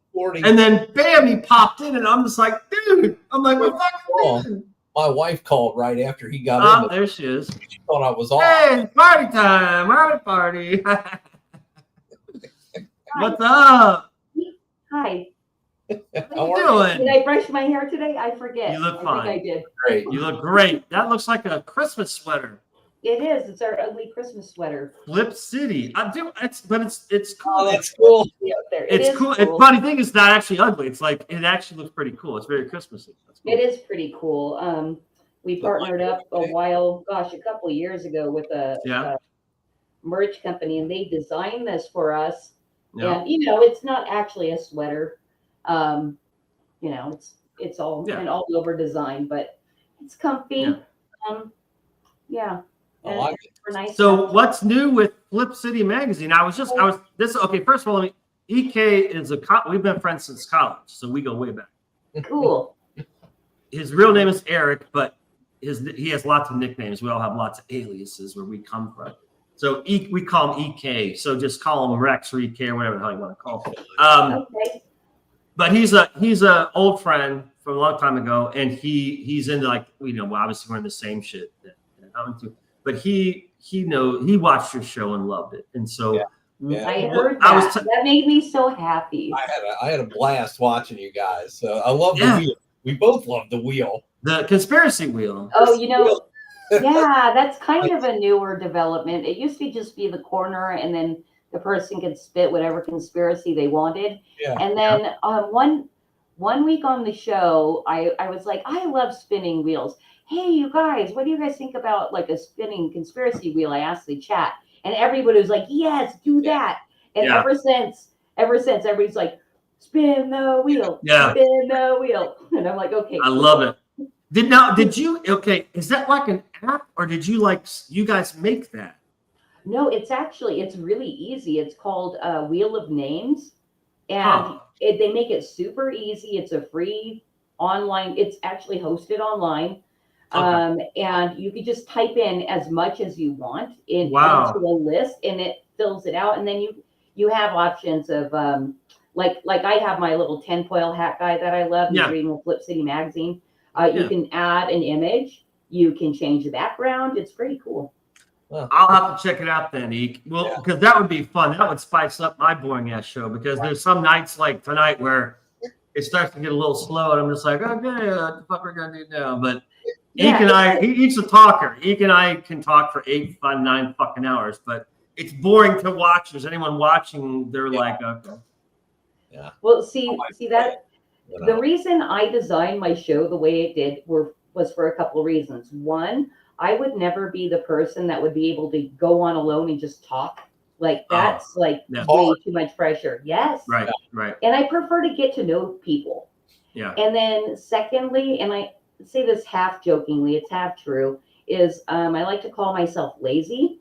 And so I like to bring guests on and let them talk the whole show. Right. You know? And people have said I'm a great interviewer because I let people talk. And I'm like, it's because I'm lazy. Right. Real quick, how hard it is to do all the talking when you have a guest come on that doesn't talk, I mean, I think I've only had 1 or 2 people like that, thankfully, and it got awkward both times. I'm like, out to get them to talk, Yeah. Or the people with the 1 or 2 word answers. Exactly. Yes. Yeah. No, that would have to. That's well, I hope I don't ever have someone like that, because I'll just I'll be like, wow, shit, I think there's a fire here. I gotta go. Okay, sorry about this. We're gonna wrap it up later. Bam, and I'm out of there. Because I'm not gonna say, dude, fucking talk more. Come on. Well, it's like I can't be that way. I'm like, okay, well, I guess we can go. Thanks for watching. Well, the other thing too, and I was very grateful for it, was when I wanted. So I heard you, Kurt, by the way, say that it'd be cool to have tech help and all that. And then I'm sitting laughing to myself because I'm a girl, and so I invoke feminine privilege all the time whenever I can. I know I have it. Hey, do it. My pretty privilege has been fading over the years, but that's okay. I still have feminine privilege. You got it. And I was able to get my producer to come on and produce my show. He's retired. He's a retired programmer, and he's just very techie and loves doing stuff, right? Yeah. And I went on his show, and my co-host, the Batman, I went on their show, and I had already done 2 of my creative chaoses, and they were disasters because I get like really tense, and I'm like, what buttons do I push? Like you, right? Right. You're a little bit like that. And so when I went on, I said, hey, I'm looking for a producer. I'm not like, don't answer me now or anything, but my goal is to charm your pants off by the end of the show. and usually once I'm a couple beers in, I get like, I swear I do get a little more charming. Because I loosen up. You're taking the edge off. In Vegas, we call that take the edge off, Yeah. Yes. Anyway, so by the end of the show, after the show, we talked for a little bit longer, and my producer said, Christy, you know what? I was fighting against it, but you did charm my pants off, so I will be your producer. And I'm like, yes! Oh, that's cool. And he is awesome. He is fantastic. Cool. I mean, he's done really cool stuff, like figured out how to make, because besides illustration and writing and all that kind of stuff, we do animation as well. And I wanted an animated lower third, like a custom animated lower third. And he was able to figure out how to make that happen in streaming software. And I've never seen anybody else do it. That's cool. I have these zombies that walk across the bottom of the screen, pulling a ticker that says, don't be a brain dead zombie, subscribe to Flip City Magazine. That's cool. And it looks so cool. So yeah. I'm lucky. Okay, let me catch up. What's your husband's name? Scott, I forgot. Okay, I remember your stage name is Kitty, but real name Christy. Scott's your husband, and then is Scott also? Is he also the animator, the artist? Yeah, he is multi-talented. Yeah, because I thought I like his style. It reminds me of Mad Magazine and Crack Magazine, all that stuff. And when the episode I was on with your show. It was like the little animated thing was it was like a zombie Walking Dead kind of thing. Oh yeah, that's what I was talking about. That's the lower third, yeah. It was cool. I was just like, and I was like saying, dude, I'm like, you gotta fucking do more of this. This is really cool. You know what I mean? So yeah, that was cool. Scott, okay, I remember Scott. Yeah, gotcha. He came and hung out with us on this show. Yeah. When you both came out, I'm great with faces, but bad with names. So I'm gonna write I have like all these little notes everywhere. I have like the really important notes right you here. Know what? And then just write this down, right? FlipCityMag.com down, and you'll find all of our information there. You can go to our About Us page and all that. And I do. And be reminded. I'm really weird. I'm a note guy, and so like literally in my red pen, I'm just writing Scott on this piece of paper, and I don't know any fucking other Scotts. And so when I see this and I say Scott, I'll be like, oh yeah, Kitty's husband. And that's how my mind works. That's really weird. Yeah, something that has shocked me. So basically, we've been publishing for 5 years now, but we just kind of got into the crowdfunding space about a year ago. So I'm like, dude, here's all these people over here that are based and cool and love comics and love physical media, blah, blah, blah. I need to capture this audience as well. How am I going to do this? How am I going to make friends in the indie space and get them to help, push our message and support us and everything? I'm like, I know, I'll do a show. Something that has surprised me that I didn't know I had this skill is remembering a ton of people's names and what they're doing. And that's good.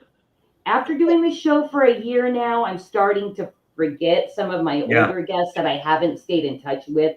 But I've kind of impressed myself. I'm like, damn, Christy, like, I thought you were like early onset dementia there for a while. But. I know.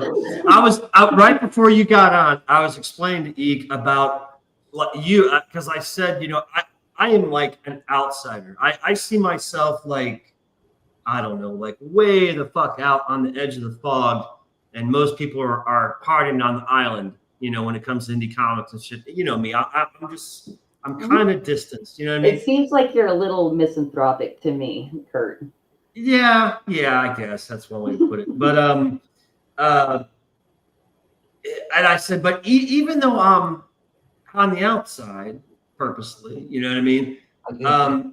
There's still all these fucking people that I forget about. You know what I mean? That I'm like, holy shit, this guy's a follower. I follow him or whatever. We DM'd each other months ago, and it kind of like you, because I mean that. I was on your show. When the hell was I on your show? It was last year, obviously. I don't think it was that long ago. Maybe 3 months ago. That far back? I didn't think that far back. Was it? Maybe. Wait, you were on my show. Were you on my? You were on my show first, right? I came to your show first. Yes. And I'm trying. Obviously that was. Wait a minute. You're right. Hold on. I think that was like August. Like you were on my show a while ago, because it was like 2 months, I think, later when I came on your show, right? Or 3 even. Because I remember, I think you said something. It was something like time is weird lately. It is. That's what I'm trying to say is I'm like it's like, okay, even though it's been 2-3 months, I'm like I haven't talked to you for shit. It was when? 3 months ago. 3 months ago, I was on her show. That's what I had here, yeah. So it was like 5 or 6 months ago when they were on my show. Yeah. So since I was on your show, like I haven't talked to you for shit. So basically, it's like, see what I'm saying? It's like I'm on the outside and I'm still like lost. I get lost in the shuffle. You know what I mean? And it's like, damn. You know what helps me? And I don't know. Are you subscribed to my YouTube channel? Yeah. Okay. Yeah. You know what helps me stay reminded is people that do streams. Because my YouTube habits are looking for who's live. Yeah. Really easy to do it that way. And then I just go and pop in. I'm like, okay, that's who this person is. Until I've done it a few times. But I haven't ever forgot you. That's cool. I appreciate it. Obviously, she came in here, so she remembered you. I'm going to clip that. I'm going to clip just that, where she says, I haven't forgot you. And I'll be like, oh, yeah, of course. I think you were probably one of the bigger potty mouths on my show. Yeah. I cuss a lot. Yeah. He loves that's my favorite word. My favorite word is fuck. I love it. There's so many things you can say with fuck. I love fuck. I remember I asked you, I was like, is it okay?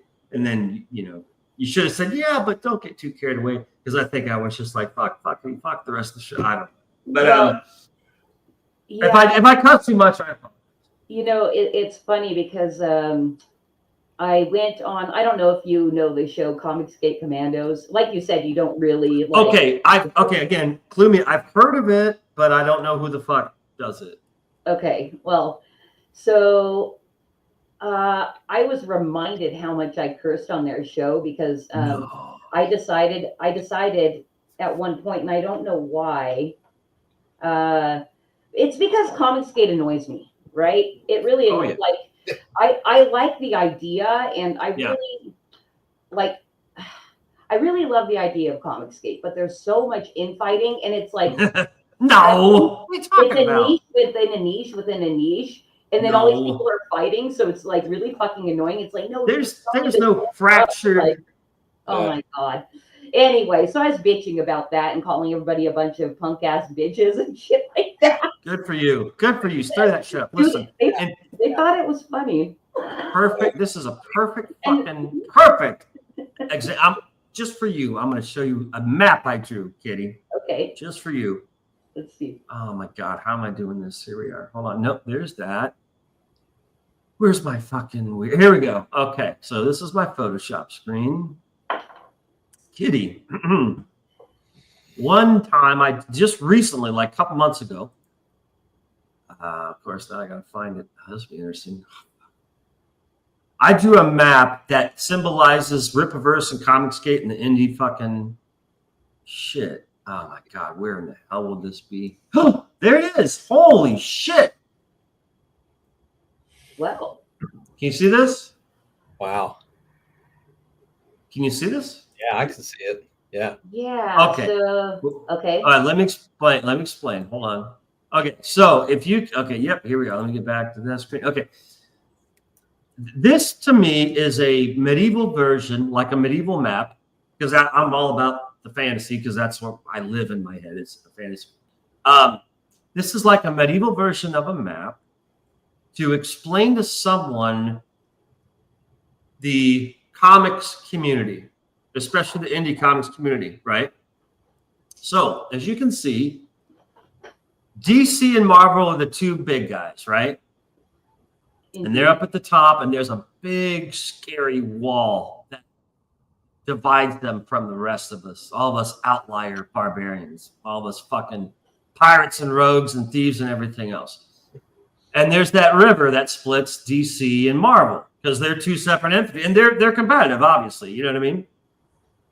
On the other side of the wall, you've got Rippaverse Kingdom and Comicsgate Kingdom, right? Uh-huh. Because that's the two biggest, correct? Yes. Okay. Now, look at all these little fractured continents and fucking islands and all this shit floating in the middle. You know what that is? Who's that? Is that me? That's us. That's us. Pick an island. That's you. I know where my fucking island is. It's like I even marked it. I know which one's mine. Wait. You where marked it? Yeah. Oh, I was going to invade your. I was going to invade your island. I want that. Come on out. You can build a fucking house on there. You can build a summer home. You can build a summer home. Okay. I'm all about. I'm all about. No, you know what? Flip City's more than not even married on the map because we're not comics. That's the thing. That's the thing, because we're not publishing a comic, so we're like we're like floating way out in the ocean. Yeah. But that's how it's like I don't make superhero comics. Modern day, they're not modern day, they're not futuristic.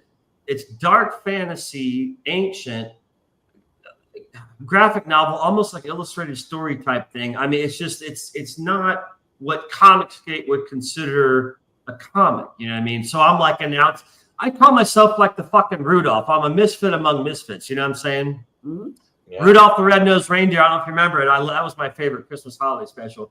But Yukon Cornelius is like, even among misfits, you're a misfit. You know? He was talking about Herbie and Rudolph.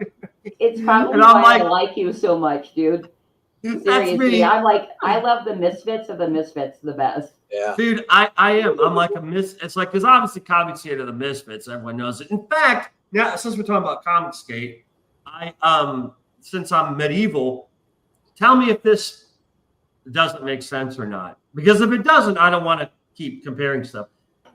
If we're talking about a medieval map, right, in Comicsgate Kingdom, you know what Comicsgate reminds me of? A ship of really fucking crazy drunk pirates. Think about it. Okay. They're very loud and crude and obnoxious and drunk, and they, fucking pillage and they throw shit at other ships passing by and all this stuff. Okay, but when the shit hits the fan, they are a tight fucking crew, and they all watch each other's backs, and they, kick ass when they rape and pillage and shit, right? And other people fucking hate them because they don't sink. They try to take them down, and these fuckers, they just their ship never sinks. Is that kind of accurate in a weird way? I think you're right. That's the thing also that I was talking about on Comicsgate Commandos, is because I do feel like you, but I am networking in Comicsgate way more than you are. That's my job. That's my job. But and I do try to wrap my head around what's going on, because it kind of scares me as well, because I don't want to get embroiled in shit, because it, like, that kind of stuff, I do take internet drama, like, personally. It kind of hurts my heart, you know, so I don't want to get embroiled in shit. Right. And I also don't want to waste a lot of my time getting to know, like, who's beefing with who and blah, blah, blah. It's so boring. Right. Right. But it sounds like a good analogy. Okay. You know, and if we want to put it in modern day, because like I said, I was born in the wrong fucking time. Like the whole medieval shit makes more sense to me than modern day shit. But if this were a modern day thing, then I would compare Comicsgate to like the Animal House fraternity. You know what I'm saying? Yeah. Okay. With John Belushi. It's again a bunch of crazy fucking misfit guys. You know, Animal House. Did you ever see Animal House? You know, I don't think I have ever actually seen the entire thing. They come together at the end. You see what I'm saying? Just a crazy fraternity of loud, drunk, burping, farting, you know, loving the chicks, peeking at chicks through the window. A crazy fraternity of you know, that craziness. But again, it's a fraternity. When the shit comes down, if another fraternity threatens them, drunk or not, they come together and they fight and defend. See what I'm saying? Right. That's what Comicsgate to me. It's this crazy fucking like how does it even work? You know what I mean? It's like that. I just picture this crazy pirate ship, and just everyone on board is fucking going nuts, and people are like being thrown off and swimming back on, and they're laughing, saying, "Oh, just kidding, come on board," and then they throw them off again, sucker, and then they bring them on again. It's just that crazy antics, you know what I'm saying? But when another ship comes out of nowhere to fuck with them, it's all hands on deck, and they all fucking work together. And that's what Comicsgate is to me. And I'm a total fucking pirate guy. However, I have what I call the 1% gay gene in me, and so I would be a pirate like Captain Jack Sparrow, who would be questionable. As in, is he, you know, which side does he like to fucking dance with? You know what I mean? I'm kind of that way. I am definitely totally straight, but because I am the way I am, I don't know, Eek, explain. I'm not your typical meat and potato guy, right? Okay. Like I ain't a fraternity guy, a football guy, that kind of. Comicsgate seems like that. You know what I mean? They really are kind of that meat and potato, burping, farting, chugging beer. I like Jack and Coke on the rocks in a glass, you know, or Captain and Coke in the rock. You know what I mean? I like partying, but not necessarily that way. You know what I mean? It's like I'm on their side. I'm an ally, but again, I'm a misfit among misfits. Like I'm not even like them too much. You see what I'm saying? So does this make sense? It does, kind of, I guess. I mean, yeah, not really. Well, you know, what's funny about like us and why I don't know if I could ever have that much fun on like a Comicsgate stream. Right. It is a lot about comics, and neither me nor my husband are very much into comics at all. Right. We're more into good art, you know? Okay. And that's what I appreciate about the movement. Like I freaking love illustrators. Right. And I love seeing the skill because I can't illustrate for shit. Mm-hmm. And I also married a weird artist and all that kind of stuff. So I like the personality type. But if I'm gonna go on a stream and everybody's talking about like comic book lore and stuff like that, I'm just like like squirrel, you know? Yeah. No, I'm the same way. And, I'm a movie guy. My major in college was film production and photography. Art to me was always a fucking hobby. It's something like I can't make money on this, and I didn't until the internet. Well, I mean, some jobs back in the good old days, you know, can you paint a sign? Sure, I'll paint your sign. You know, that kind of crap. Yeah. But once the internet came about, and then I'm like, I saw the potential. I'm like, I actually could design shit for people and make money. And you know, it's called freelance work. I was just an independent freelance work, and so I did little stuff here and there. But I still had to have a day job. You know what I mean? And so I was always I was into film and photography and drawing, but a lot of writing. In fact, this whole fucking story that I'm working on of my own now started as a novel 20 years ago.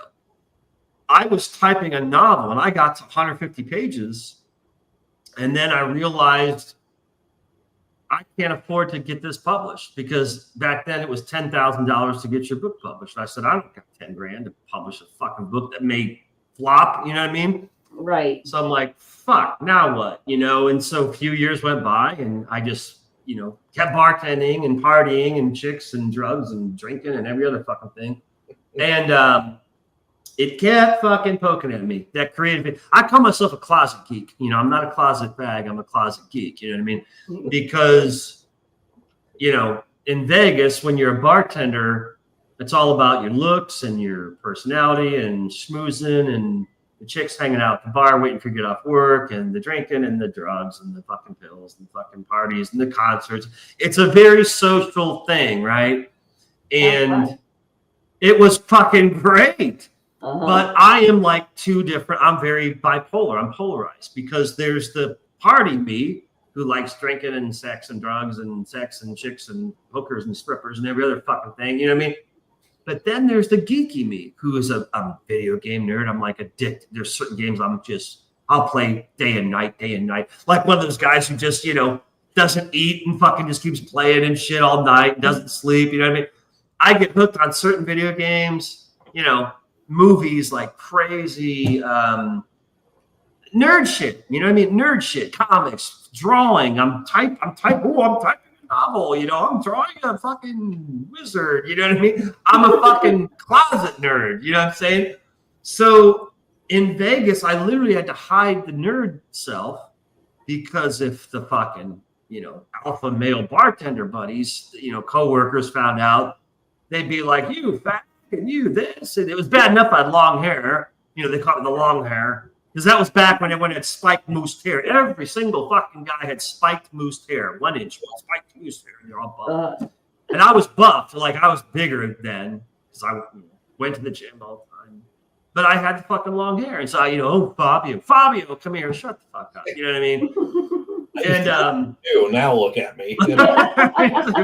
But anyways, I literally had to, and when you have some hot stripper come over to your house for the night, she don't want to, if she sees the fucking lightsabers in the corner, one, she's like, ooh, toys. Fucking don't touch those. Jesus Christ. Literally one time a girl's like, turns it on and starts to, and I'm just like, what the fuck are you doing? This is a lightsaber toy. Jesus Christ. She's like, kinky. It'd be really kinky. Would it light me? It would light me up inside. I'm like, we're not gonna fucking find out. Go in the fucking bedroom. Get your shit off. She was gonna stick a fucking lightsaber up or something. And see if it glows. What the fuck is wrong with you? You know what I mean? That's sacrilegious to me. This is Vader's lightsaber. It's like, don't do that. You know what I'm saying? Or it's not a toy. Dude. Because those museum replicas, those fuckers are $150, $200. I had like 3 of them. I had Luke's, Vader's, and whatever. And but like in the corner in the other room, like they're hidden. You know what I mean? And of course, she finds them. But anyways, that's how I was in Vegas, and so I'm very. And so this shit, like now, again, Comicscape, like you said, it's very comics and all these names and old shit and issues, and I'm like, the fuck are you guys talking about? I'm like, I know, Spider-Man and Superman and Hulk, and I know basics and stuff, but I'm not steeped in comic lore, right? Mm-hmm. Right. And I am not into superhero books. I always thought superheroes were kind of gay, because they really are tights and the capes and right, clean cut and hello, and I'm just like, I'd stay the fuck away from you if you know what I mean? I'm like, that's just me. But that dude, that's like, oh my God, I'd be fucking crucified if they heard me say that. You don't ever say that. Yeah. That's just, I'm not really into that. Like, I thought Spawn was cool, and fucking the darkness and Preacher, the dark shit, the dark twisted comics for adults. You know what I mean? That's what I liked. But Comicsgate, a lot of it is that it's comics. It's Comicsgate. That's why I'm not saying I'm the one in the wrong, not them. That's what they are, man. But like you, I'm like, I don't really fit in there, and it sucks, because I wish I kind of did, but I know I don't. So I just basically keep to myself. And some people here and there, like the couple weekends ago, I had B.A. Turner on with Tyler because they're kind of like novelists. And I know B.A. Turner's comic skater, and who else? I don't know, but we're all kind of there. Like I'm a total ally. I'm 100% ally of comic skate. I get what they're fighting for, and I agree.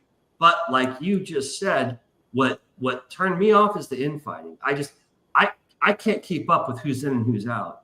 One minute he's the best fucking artist in the world, and this guy, oh my god, and back his book, everyone jump on board his book, and then fucking a month later, it's like he's a fucking enemy, and let's fucking fuck him, and he's fag, and I'm just like, what did I miss? Like, how did he go from like the best guy, best friend of everybody, and now he's like an enemy? What happened? And it's like over and over and over. I mean, it's not, if it was one or two people, yeah. Dude, in the 3 years I've been watching Comicsgate, I can't keep up. I don't know how many.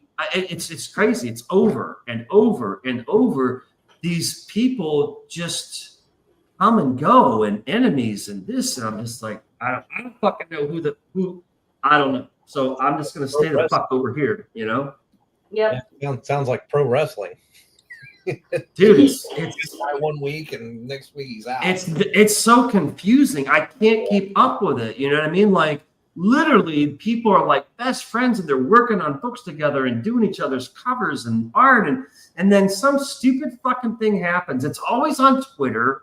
It's either YouTube or Twitter. You know, nothing's in real life. It's some tweet or something, or they talked about him on a live stream like this. You know what I mean? And then all fucking hell breaks loose.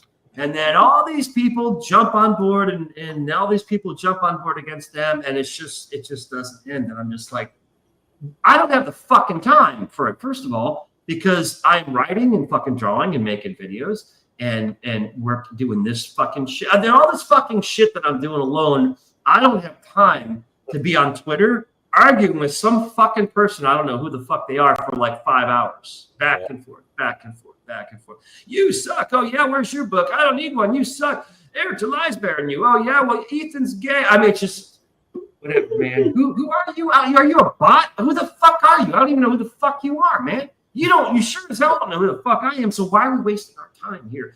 We're grown adult men. You probably have a wife and kid at home, and yet you're on the phone. Oh yeah. It's insanity. It's insanity, dude. It's insanity. So I'm just like, wow. Okay, I'm an ally, 100%.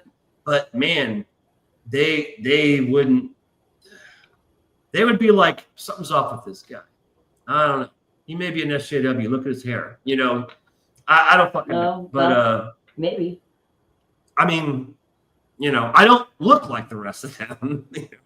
It's like Eek could blend in better than I could. No offense, but you're more normal than me, I guess. You know what I mean? But it's just like my Ike, my buddy. He's big and bald. You know, I'm kind of ripping on them. And this fag is ripping on us. Okay, you're right. How much did you make in your books? You're right. I made nothing. I'm a failure. Yeah, leave me alone. You know what I mean? It's just like, that's how it goes. I hate that. It's just, they compare money, but then they're like, well, how many books? It's not about the money. It's the backers. How many backers you have? Well, it's not about the backers. It's about the money. Well, which fucking one is it? You know, it's both. Is it both? Is it neither? I don't fucking care. I'm like, I'm doing what the fuck I want to do. And I'm grateful if my book gets funded, and that's good enough. But you know, unless you're making 6 figures, well, you don't even matter. And I'm just like, okay, I guess I don't matter. Cool. You know, that's all I see it. Yeah. Oh, it's nuts, man. It's absolutely nuts. Ooh. Okay. Hey, do you wanna see me cussing a lot? Yeah. Okay. I love it when a chick cusses a lot. Let me see. I'm gonna present. I'm gonna share a screen. Are you able? I don't know if I hope you can. I don't know if there's some setting I have to enable, or I don't know. No, I think you'll see it come up. Okay, cool. And then I'll like click on it to enter in the room or something. Yeah. Hey, add to stage. Cool. Awesome. Okay, here we go. Stuff's like voodoo magic to me. Okay, now this is what show? This is me. This is me on Comicsgate Commandos. And who are these people? They're the Comicsgate Commandos. That's Patrick, and that's me, and that's Dr. Ben, and that's Mr. Self-Destruct, who's been very nice and kind to me. I don't know any of these people except you, man. That's fine. I don't think any of them are that well known, although Patrick went on Ethan's show and was able to like double his campaign, like during Ethan's got the Midas touch, dude. Ethan's got the Midas touch. Well, he's able to rally his audience to go support stuff. You know, it's very valuable.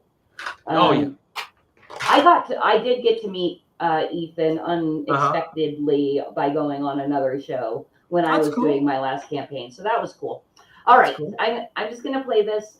Basically, I was telling them I didn't know much about Comicsgate, only what I see come across my feed on Twitter. So that's what this is about. Cool. You got volume? I can't hear it. Check your volume. Wait, you can't hear it? Let me hold on. Let me stop my screen and present again. I think there's a button I need to push. Okay. Okay, share screen. Okay, hold on. Why is it doing that? Huh. I'm just glad that you were able to share your screen. I was able to share it. I've never done that before either. Screen one.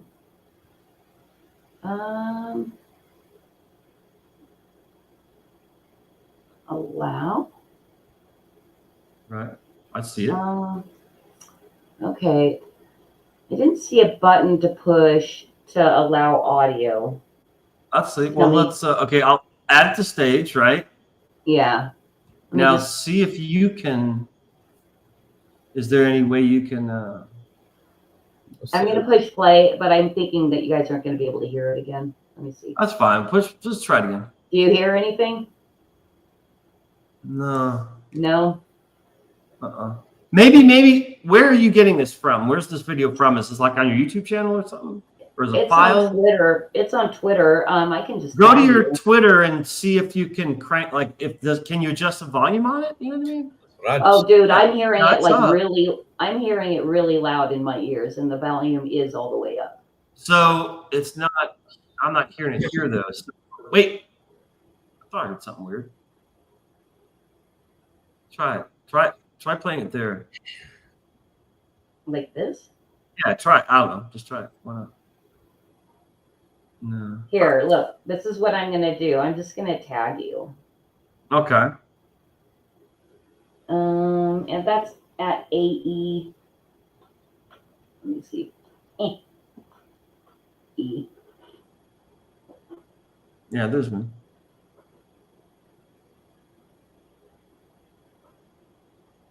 Okay, cool. Now you can just go to your Twitter and you can play it yourself. All right, cool.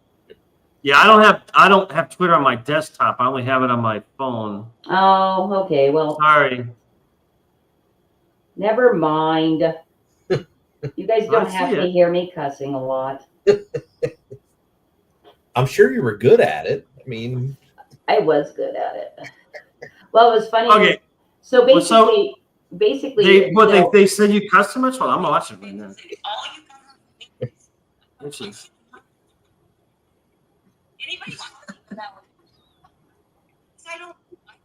But that's not fun for anybody that happens to be watching us tonight. I'm sorry. Oh, probably nobody. I don't think anyone's watching this. You can see how much I care about that. I do this for therapy. You're like going up on them. I'm gonna have to watch this again. That's fucking awesome. Thanks for watch it later. I'll watch it later. That's funny. But yeah, no, okay. So basically, and to sum up, they said you cuss too much. No. They didn't say anything. They liked it, and that's why.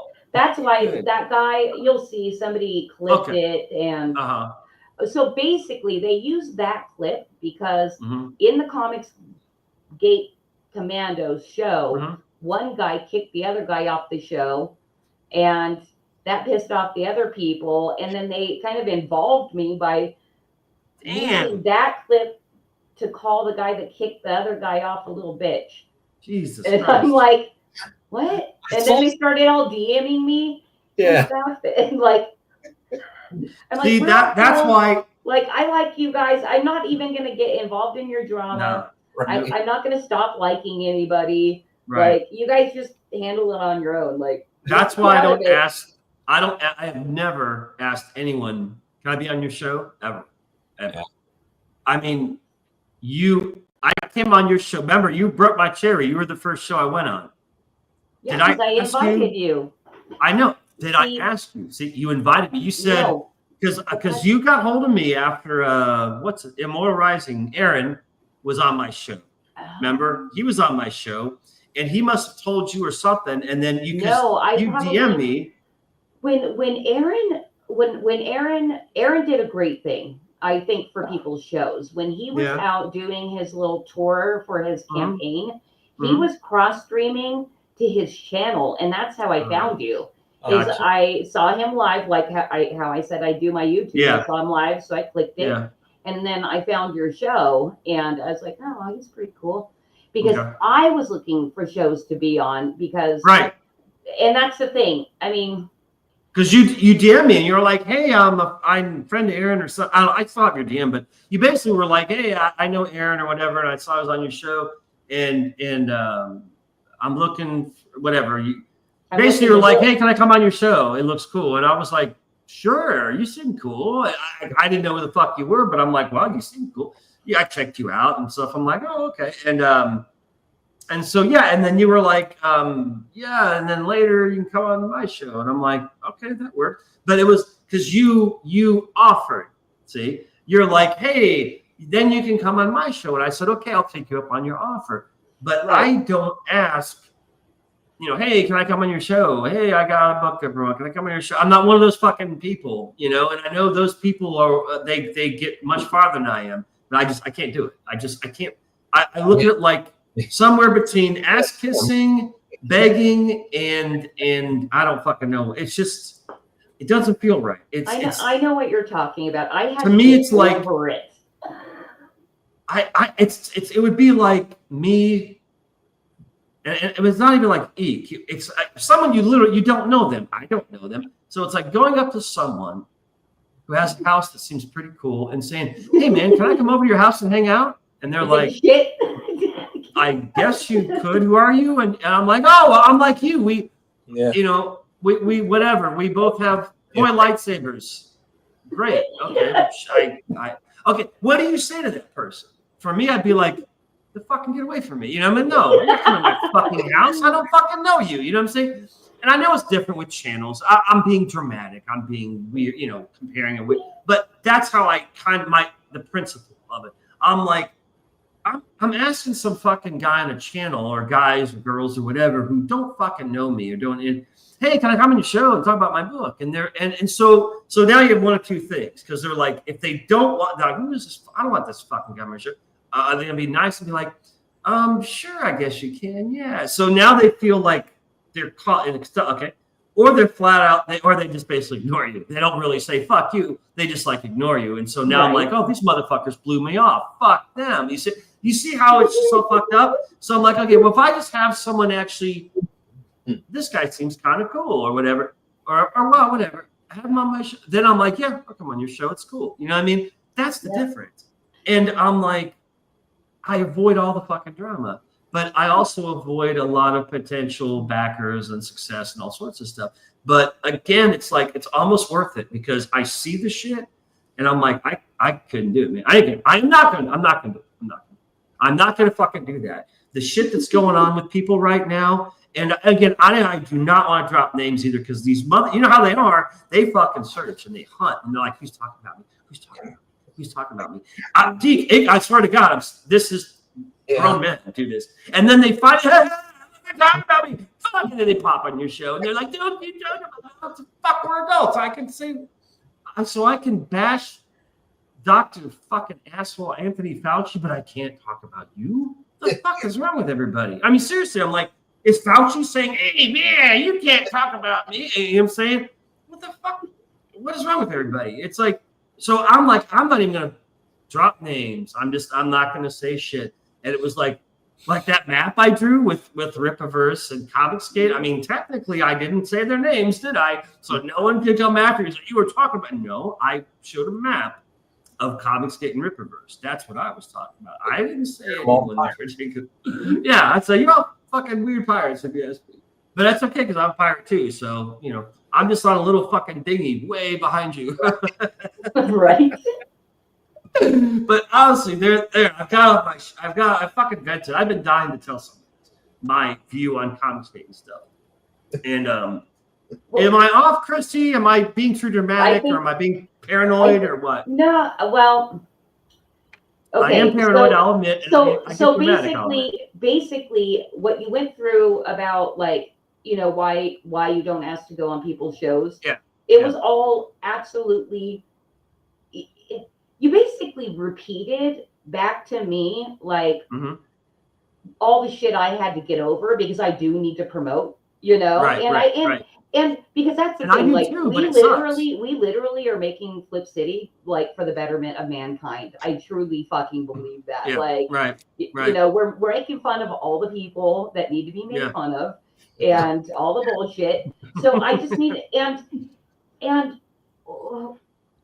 what helped me personally, and this won't be of any value to you, but what helped me is that I'm representing a ton of artists because we're a variety magazine and we publish so many people. So I'm like, you know what? I'm doing this for them. I'm not doing it for me. So it helped me get over that. And the reason you call me Kitty is because I made that personality for my Twitter and Facebook. Because I have social media anxiety. I fucking hate social media so much. I know. I have anxiety about it. You get anxiety. Wow. I'm gonna be not myself. I'm gonna be Kitty. And that has helped me. I'm like, okay, Kitty can say whatever shit she wants. That's cool. And I get to be myself on live streams because we're all interfacing. We're all real people talking together. So I don't get anxiety on live streams because it's that's cool. Chilling. Yeah, that's cool. So you get over the basically social media anxiety hump, and you get over that hump. And when you get to live streaming, which is real people, then it's cool. That's really cool. Yeah. That's neat. That's what worked for me. I don't get anxiety with social media. I get dread and despair. I'm just like, oh God, you know what I mean? I'm like, I don't want to deal with this shit. And it's mute. I swear to God, I would say 90% of people that follow me, I've muted. I know it's bad, but dude, I'm just like, I don't want to deal with this. Mute. I'm sorry. I have so many fucking people muted. It sucks. I'm just like, why am I even dealing with Twitter? But you have to. This is how you do it, man. It's social media. It's fucking Twitter and YouTube, And I've heard it from many of the big guys, in comics. This is how you do it. Build your channel. Get your crap. Find your audience. Build your channel. YouTube and Twitter and YouTube. And it's true because I have a Facebook, but dude, it's dead in the water. It's ridiculous. Facebook sucks. It just sucks, man. And Instagram, no fucking way. That's all Instagram hoes. It's like a online brothel. Elon Musk even said, Eek's like, what? Instagram? Hold on, guys. Elon Musk basically said it's an online modeling agency. I agree. It is. Instagram sucks. So I deleted off my phone. I had it for a while. I tried it. I'm like, I'm not getting anywhere with this shit. You know what I mean? So I fucking that. It's Twitter and YouTube. That's it.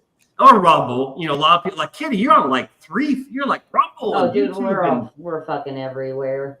Like the third one, I know Rumble and YouTube, but there's some other thing you have. I'm like, what the fuck? Oh, Pilled.net. Yeah, what is that? Okay, so Pilled, Pilled. Pilled, like red pilled. Yeah. Yeah.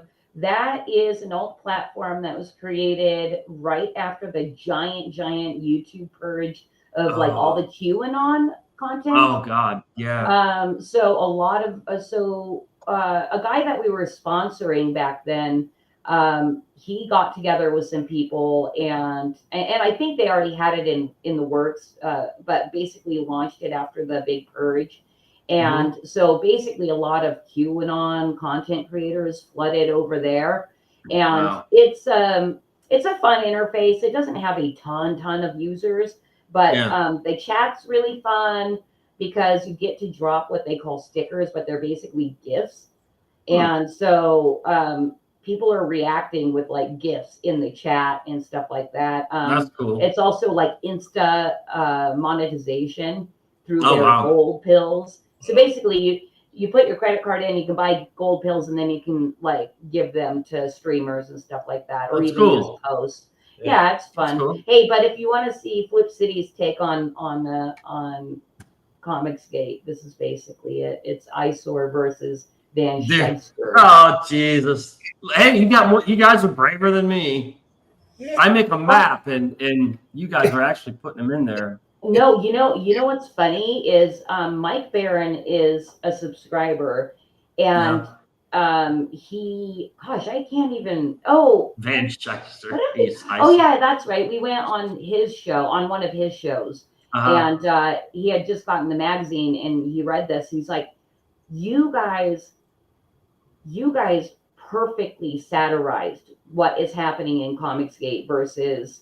And you weren't mean. You weren't mean-hearted about it. I mean, it's kind of mean and funny, but it wasn't mean-spirited. And I'm like, thank you, Mike. Yeah. That's exactly what we were going for. But you never know how people are going to take things. So this is like G-rated. Yeah. Holy shit! Yeah. This is nothing.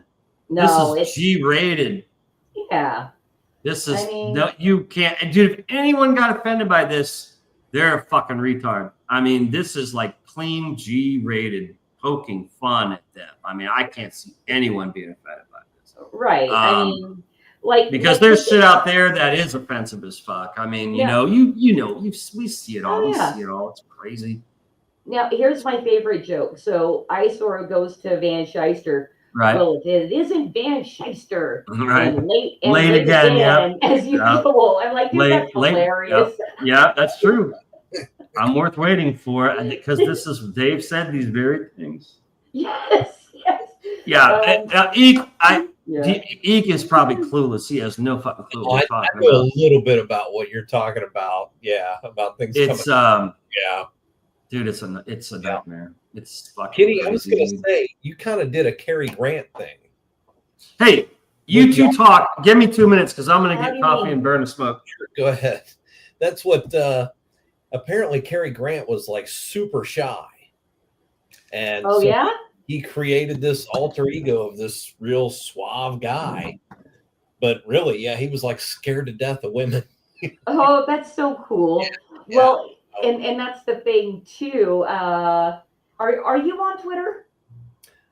Yeah, but what's your handle so I can go follow you? I don't even know my screen name, honestly. I think really? What was it? Well, my screen shared, so I'll show you. I'll show you this. So basically, I have to go to my profile. Yeah, I need to change my Twitter handle because nobody's going to come up with that. It's Novotny with a W. So that's me in a wig. Oh wow. Yeah, and she literally is a character in that. I have an outfit, I have the wig, and all that, and I'm like, and I have different versions of her doing different things, like promoting the magazine and stuff. But this is the most cleavage I've shown because I'm on X. And I'm like, this is the image that's going to work for me. And it's fucking worked. Yeah. Like, and my husband's okay with it. He's like, we're doing it for the magazine. Yeah. And that literally isn't you. But I was going to say, it's almost like it's not you. It's something totally different. But I mean, to the point when I first got the costume, I was so excited. And I was like, I'm going to go fix myself up. And I did that. And I came out. And me and my husband, we're not like role play sex people or anything like that. But when it came out, he was like, fuck. He's like, damn, you're really, really hot. And he's like, I feel like I'm cheating on you if I like kiss you right now. That's hilarious. I know. And I'm like, I feel weird too. That's great. Yeah. When you were talking about that, I thought, man, that's like Cary Grant, because the way I understand it, he was so nervous around girls and stuff, and just So he just created a new thing. Somebody else did that too, actually. Did you ever watch the show Taxi, the TV show? Oh, yes. Oh, are you talking about Andy Kaufman? Vic Ferrari. When he was listening to the records to learn English, and he developed this Vic Ferrari, real suave guy, would come in. Yes. I totally forgot about that. Yeah. I mean, my favorite, Jim. That was my guy, man. Ignatowski, the Reverend Jim. But oh yeah, he was great. Latka did the Vic Ferrari thing. That was pretty damn funny. Man, I totally forgot. I was probably about 5 years ago. I was using Taxi to fall asleep too. Oh yeah. I do that with Bigfoot documentary sometimes. Are you a Bigfoot guy? Yeah, well, I love falling asleep to them and everything. Yeah, so I get into that. Yeah, actually, I started listening to, and I got to get back to that because there's so many episodes at work. I'll listen to stuff. I can't watch, but I can listen. And I think it was Sasquatch Chronicles, I think. Okay. The name of the podcast, and I'm still years back. I haven't caught up because I like to go to the beginning and work my way up, kind of thing. Yeah. But yeah, that stuff is highly interesting to me, I think. There's just too many reports for there not to be something to it. Yeah, I do. I agree with that as well. Yeah. As far as what exactly Bigfoot is, that's like the biggest mystery to me. Right. I'm like, is he an interdimensional being? Yeah, those guys talk. They say there's 4 different types, and they laugh at the what do they call them, the pipe players or something, the flute players. They call the ones that think it's all some magical being, they call them the flute players or whatever. Okay. Yeah, they totally, it's a big ape to them, big monkey kind of, you know what I mean? There's nothing magical, and they're not very nice, the way they describe them. So okay, it was kind of interesting, Do you know who David Paulides is? Oh yeah. Okay, I like his Bigfoot stuff the best. I haven't gotten to get into a whole lot of his Bigfoot stuff yet, but the whole missing 411 thing, that is fascinating to me. It is. Which may tie into the whole Bigfoot right thing. Oh yeah. There's some spooky stuff going on in the national parks, that's for sure. Absolutely there is, and I would never leave a trail. No. I would never. No. And I wouldn't go out there unarmed either, for that matter, or alone. I mean, even people that go out together, it's like he was 50 feet from me and now he's gone, kind of, Yeah. Yeah. David Paulides, the missing person. Yeah, that's some freaky shit, dude. Spooky, man. Crazy. Really spooky, Yeah. We live in a national forest, and wow. Yeah. Wow. Oh, can I tell you guys one of my spooky encounters that we had that I had on a trail? Please. Okay. So there was a trail I used to like to take with my dogs, but a lot of weird stuff happened in this area, a couple of different times. There's this one eastern facing rock that I like to sit on because especially when it was cold out, but the sun would heat it up. Yeah. And I'd be sitting there and then just hear screams off in the forest. Ooh. And I had a big dog with me. What kind of screams? There's what kind of screams? Like sounding like horrified screams, like male or female? Female. Right? Wow. See, that would freak me out. So that's pretty creepy. And so I'd leave if I hear that, because the rock wasn't too far from where I parked. So that would happen. But then several times, and my daughter ran into him with me, and my husband ran into him with me. There was this guy, and he seemed like a guy that was like living in the forest, right? And like no home, living in the forest, or no, like literally, like probably like sleeping on the floor, like, and like one time, me and my daughter ran into him on the trail. We're going in, and he's coming out, and there's snow on the ground, and he's in pajama pants and a t-shirt and bare feet walking out of the forest. And I'm like, dude, this is freaking weird. Wow. But he was never threatening or anything. Right. But like there were times where I'd be like, hey, how's it going? And he just goes, and I'm like, okay. But this one time, so he's coming out and there's like all this snot just like coming down his face. And I'm like, fucking weird. Damn. And me and my daughter, and I wasn't that scared either because I had a big husky dog and she was protective as shit. So I'm like, nobody's gonna fuck with me, right? Right. And also I have weapons. That's good. And a girl. So there's that. So we finished. Me and my daughter finished our walk and are talking about the guy a little bit. So that happens, and then so there's probably like 4 different times that I run into this guy on the trail, and then one time I was by myself with my dog, and I meet him. He's going in as I'm coming out. And on the trail, about halfway through, there's this like stand of stones, and to me, it always felt like kind of like a separation from like real. This is like real world, and also I never saw the guy on the other side of the stones. I always saw him on the inside of the stones, right? So weird. And I hadn't even really ever thought of that. Yeah, I was okay. So anyway. One time I'm alone with my dog and and she would always run up to him and he'd always kind of go like this. And so I'm like, he's not gonna fuck with me. Anyway. Right. So I'm coming back out and he's coming in and we pass, my dog does the thing and then we go a little bit further and then he had shat in the middle of the path and I was like, ew, and my dog went to go eat it and I was like, no, get off. And then we keep walking, right?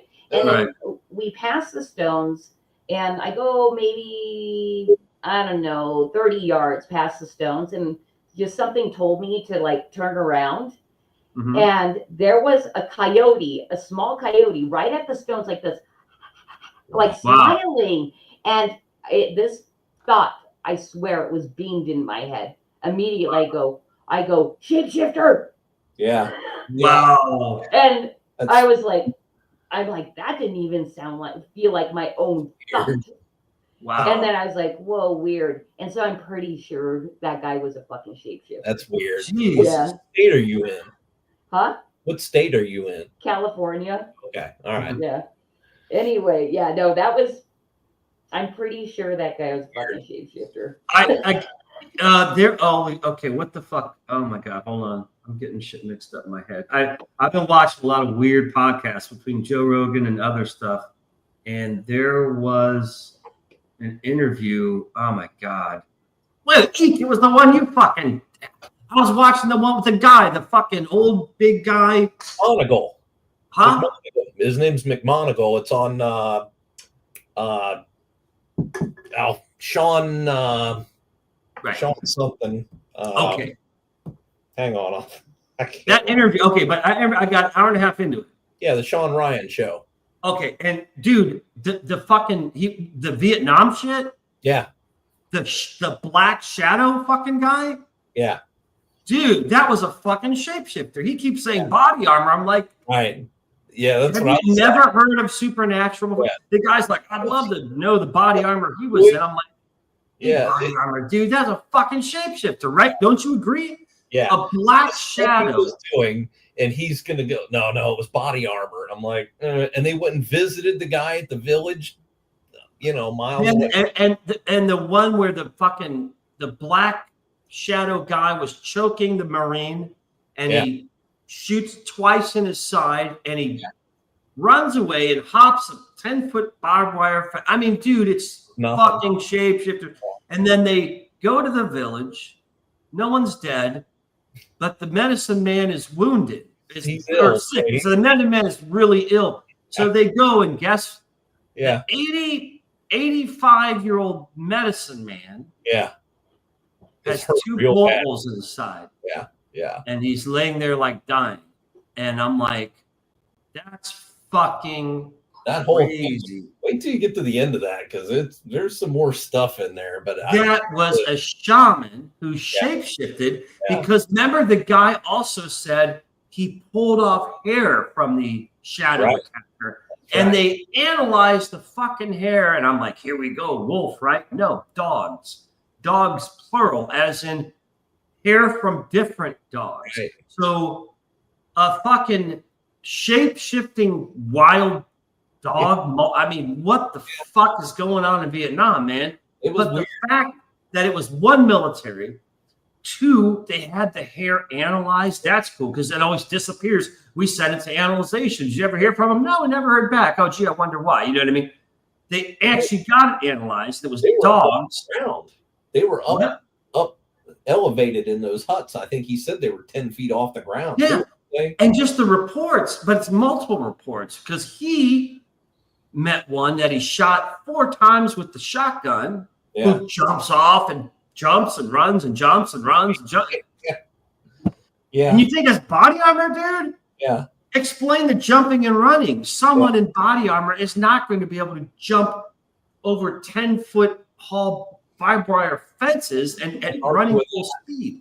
Yeah.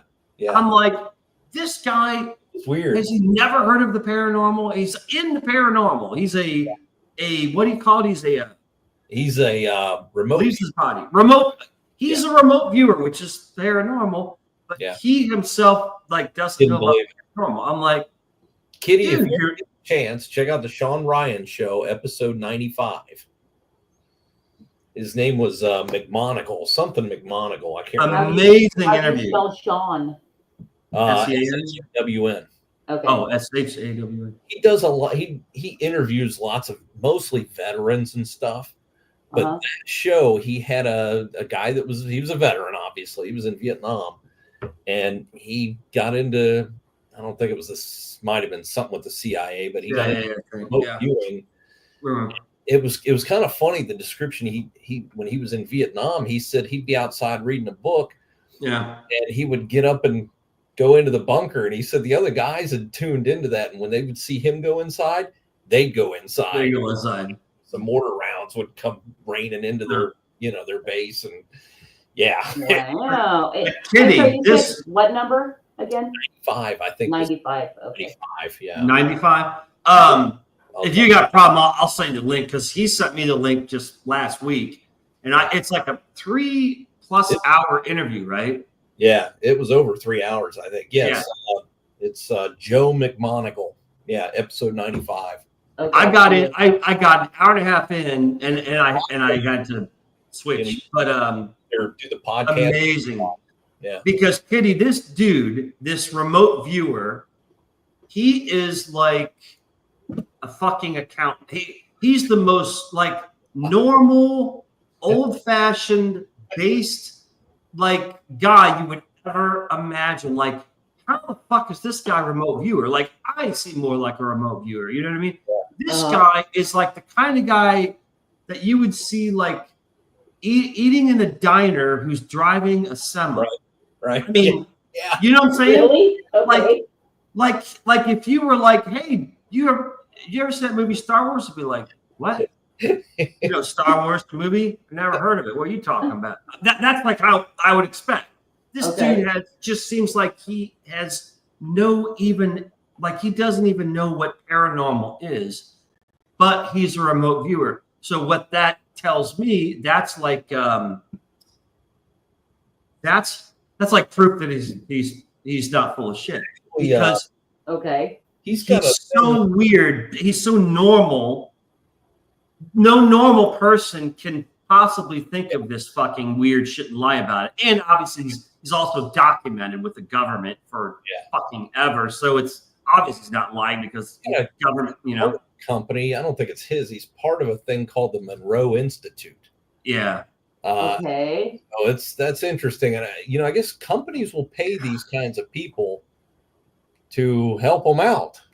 Yeah. These companies, big corporations, are always looking for an edge, and I think that's part of what he does.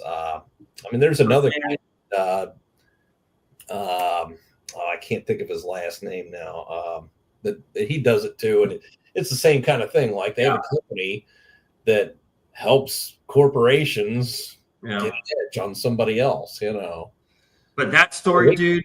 You haven't gotten to the Mars stuff though on that. No. You'll enjoy that. I rewound it and listened to that again because it was so fucking cool. Because it's like it's Vietnam. It's during the war, right? Yeah. So it's like 1972 or whatever the fuck it was, right? Early 70s, yeah. And he's like, I'm sleeping in my hut, and I have my shotgun next to me and you're the gun guy. Was it slugs? It didn't sound like it was scatter shot. It was slugs, right? Yeah, he's using either slugs or double-aught buck, probably. Because he's like, you throwing a lot of the numbers, the terminology. I'm like, I don't even know what he's talking about.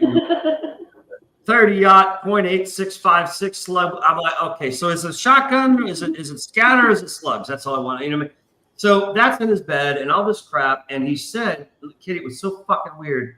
He said he was, middle of the night, he's sleeping. And he said he just felt like he woke up and felt like someone was watching him, like someone was in the room. And we've, a lot of people experience that where you just, I don't know if you've experienced it. I honestly, I have never, like in my room, like maybe somewhere outside. I'm like, is someone watching me? You know what I mean? But people have many times said, you feel like you're being watched. And that must be creepy if you're alone in your fucking bedroom middle of the night. You know what I mean? So that's what he woke up to. He just felt like someone was in there watching him. And he said he looked at the foot of his bed and against the wall, and he's describing the feet, the dimensions and everything.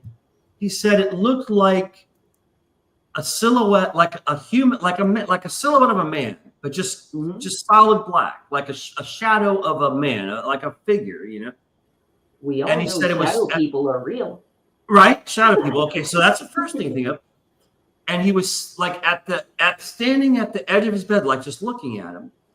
And the guy sleeping with the shotgun, he said, it went through my head, like he's like, this is what I was gonna do. He's like, he described it. He says, I'm going to grab the gun, or so he's like, I'm gonna roll out of bed, grab the gun. He like in his head, he knew exactly what he was gonna do, right? Roll out of bed, turn on the light with his hand, grab the gun, and so in the story, I'm waiting for him to like fuck up. Like he got caught in the sheets and broke his arm. You know what I mean? Like some comical fucking bullshit.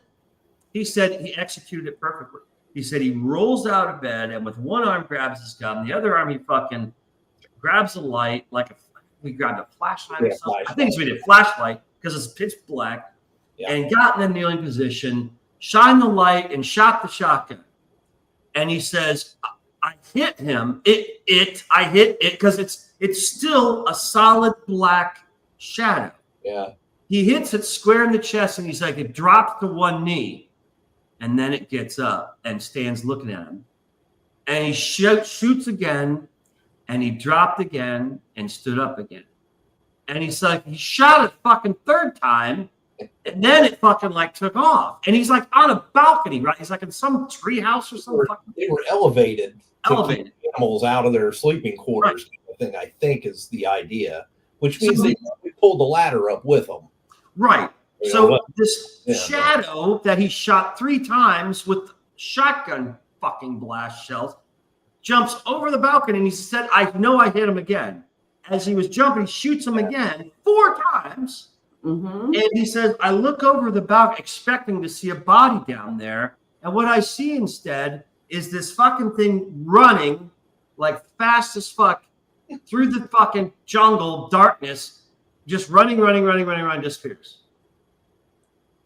What the fuck, dude? What the fuck is that? This guy, I don't think, knows how to lie. I don't think he could lie if you had a gun to his head. Yeah. He's just the kind of guy who, like I said, he looks like a truck driver eats at a diner, man. And this, I'm like, what the fuck? That's in Vietnam in 1972? And then the thing about the same, he said, years later, some guy asked him, hey, did you ever encounter anything weird in Vietnam? And it was kind of like, yeah, as a matter of fact, I did. And the guy's like, well, let me tell you what I encountered. And he talks about basically the same fucking thing, except the shadow was on top of a sleeping guy, choking him with his hands. But again, do you notice they all said it was just a solid black thing? Yeah. They don't like, well, it was like shiny black fur. No, it's like, it was just a solid black shape, like a shadow, okay? On this Marine choking him, the Marine takes out his fucking issue pistol, shoots him twice in the side. The shadow jumps off, runs away, jumps out, hops over barbed wire, all this fucking shit. Okay. So the whole platoon, I guess, the next morning went to the local closest village because, again, they're thinking assassin, local village, God knows what drugs he's on or what he's doing. Okay. They go to the village. No one's dead or injured or nothing. But they say the village shaman is really sick. So they go to the village shaman. And the village shaman is like an 85-year-old guy who is bald and hairless. He said not a hair on his body. And he has 2 bullet holes in the side of his, and he's basically dying from the wounds, the gunshot wounds. And when he was being attacked, the Marine that shot him was holding on to this shadow and grabbed fistfuls of black fur. From the shadow that he shot and ran off. They had the fur analyzed from the military, and it got back to them, and the fur was from various dogs. That's weird. This is what the fuck's going on in Vietnam 50 fucking years ago. Yeah. I'm like, why isn't anyone talking about this? This is like military witnesses and accounts and proof, and they analyzed the fucking fur and said it's dogs. I mean, what the fuck is going? So this is like, to me, saying this is no bullshit. Shape shifting is real. You know how fucked up that is? Yeah. Because you're always in the back of your mind going, well, it sounds cool. I wish it was cool. It'd be so cool but there's probably some fucking explanation. Come on, seriously, like a man said, yes, they do. You know what I mean? But it's in the jungles of fucking Vietnam. You know what I mean? Jesus, you gotta watch it. Like I said, it's a long interview. I went and saved it on my YouTube playlist, so I will make sure to go and. I usually watch that kind of stuff while I'm cleaning the house because I can pay attention. Yeah. You know, I can listen. Listen to it. Yeah. Yep. That's what I did. I was listening at work to it, and I'm at this desk all the time, either drawing on the computer or I'm like drawing at the desk over here, like on paper and pens over here, computer drawings here. So I'm constantly drawing, and these podcasts are perfect because I'm listening to them, and if it gets really cool, I can click over to it real quick, from Photoshop to the video and say, "Ooh, what are they looking at?" You know what I mean? So I can constantly absorb all this crazy shit. But Eek sent me this thing like a week ago, and I was like, "Fuck the drawing," and I'm just watching this guy going, "This is fucking insane." I'm like, "This is crazy," and I haven't even gotten to the Mars shit yet. Yeah, I knew you would like it. But dude, as soon as he started talking about the assassins, I'm like, yes, they were assassins, but these are fucking shapeshifters, man.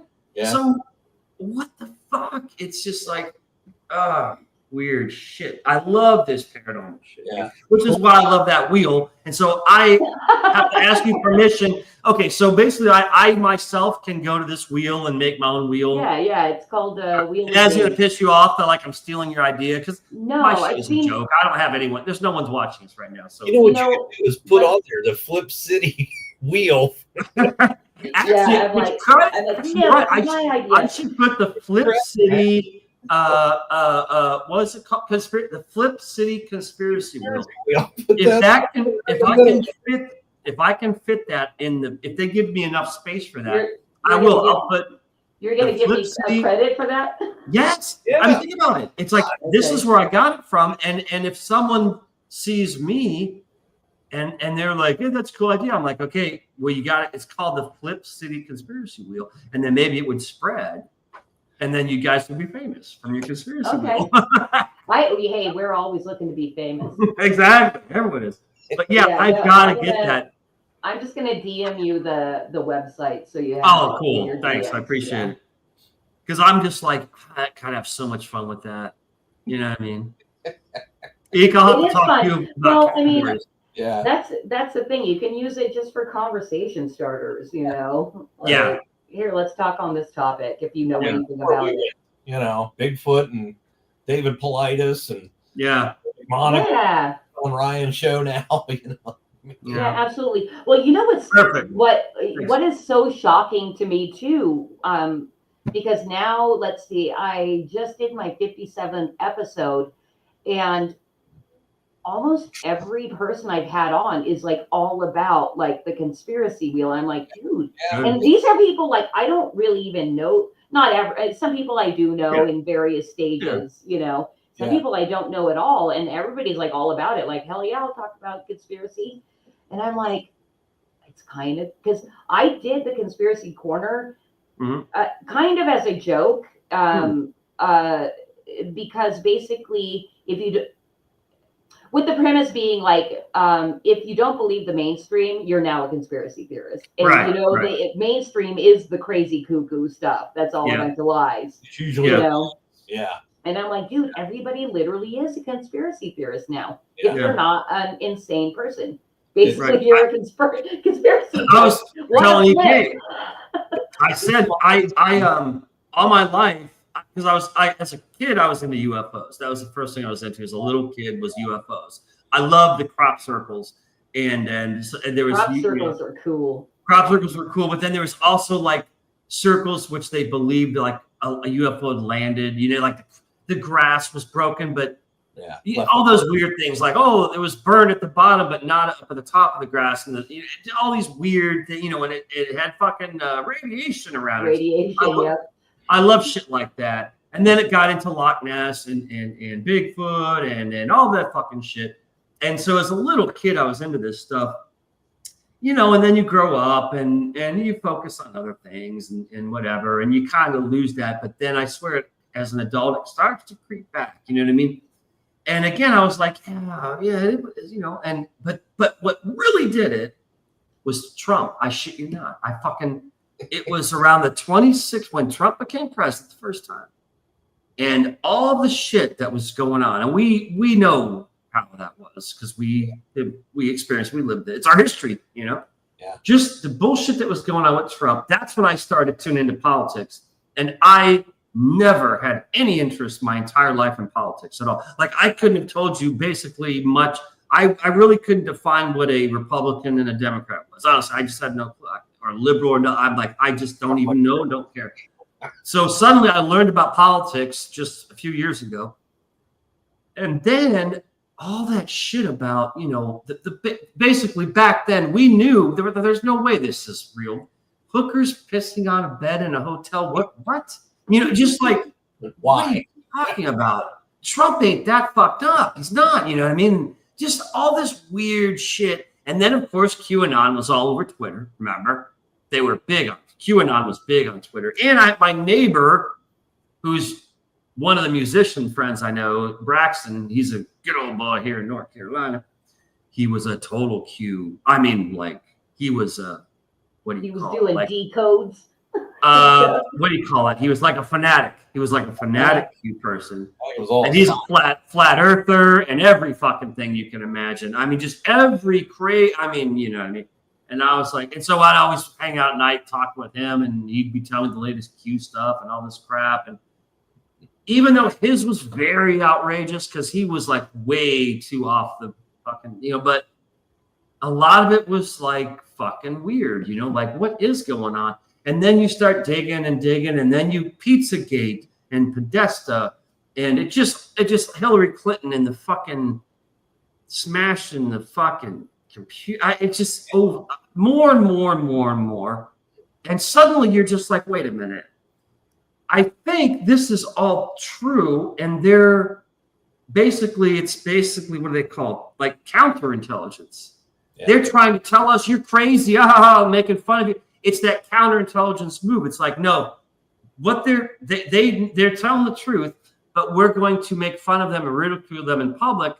So we look like we're the same people and they're the crazy ones. When the truth is and disinformation. Yeah. Exactly right. Yeah. And all this was going on, you know, and all the bullshit and fucking, okay, it's over for Trump. And then the fucking stolen election. Everyone knows it was stolen. You can't even question it now. Yeah. You can't even. It's ridiculous, and you got to be fucking retarded if you think Biden won. I mean, it's the numbers. The simple math shows most popular president in history. Yeah. More than Barack Obama, the first black president. Yeah, you're right. Yeah. Those 20 million voters. Dude. Right. Those people disappeared too this round. Yeah.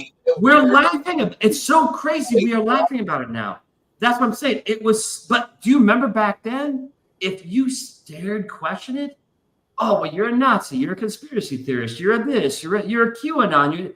They are trying to convince you you're crazy and foolish and stupid and everything. These people in power positions, they have these rules written down.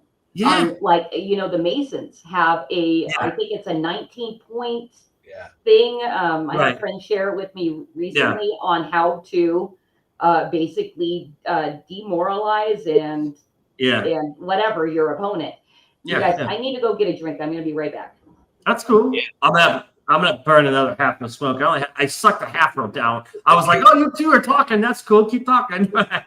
Fill up my jet fuel here. All right. We'll take like a 2-minute break. Sure. Not that anyone's watching, but if anyone watches the rerun, we're taking a 2-minute break. All right. We'll be back in 2 minutes.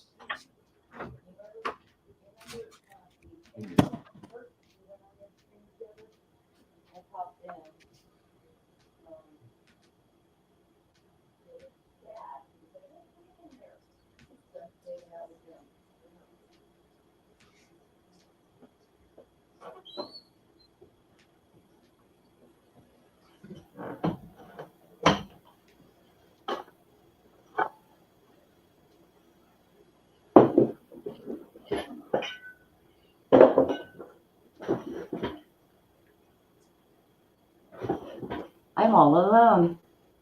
Hello, YouTube. Hello, world.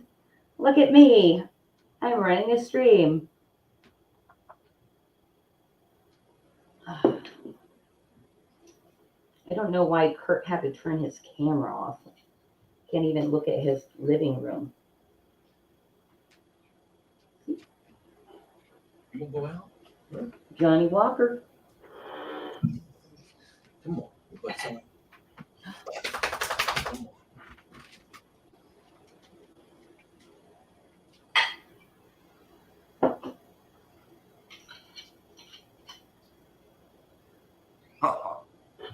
I see what you're doing there, Kitty. Yeah, I got myself I some saw Johnny that bottle. Walker. Cheers.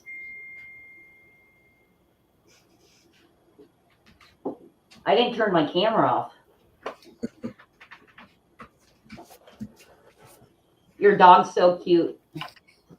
He's a big chicken. Is he?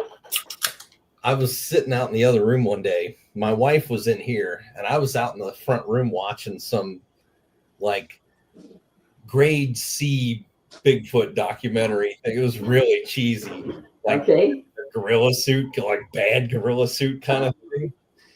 And he gets, whenever there's like a scary movie or something, the music just kind of, well, I'm watching this, and there's a scene where they're talking about a woman that had a couple of dogs, and they went out there and the Bigfoot got them or something. So there's dogs barking, and he's keyed up about that.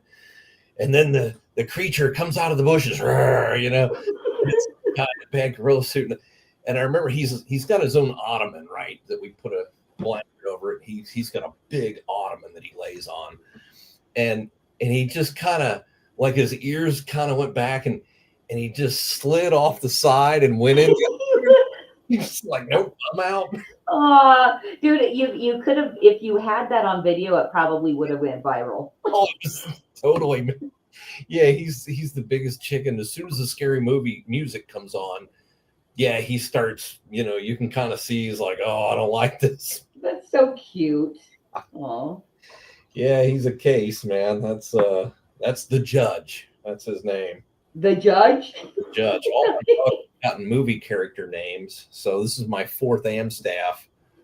I had a Rexor from Conan. Okay. Had an Elwood from my favorite movie of all time, The Blues Brothers. And Zero from The Nightmare Before Christmas. Uh-huh. Jack's dog. And then the Judge from Caddyshack. Okay, that's so cute. And have any of them crossed over with one another? Been in the house at the same time? No, they were all, one at a time. Yeah. My wife, the last couple times, there's no more. It's going to be a while before I have it. And a week later, she's like, I know I said it, but I can't. I need another dog. It's funny. I'm kind of surprised. My husky mix, most beautiful dog in the whole freaking world. She passed away in September, and I still haven't gotten another big breed dog, but I want one. I love big dogs. I have challenging boy. I'm a shepherd. She was a husky, but my best guess, because she was a rescue. My best guess was husky Australian Shepherd mix. Oh, wow. And I feel like she had the brains of, she was so freaking awesome, but she was bad. Like she worked me, and she knew it, but I had a girlfriend. I got her to behave well enough. That's cool. A girlfriend of mine is a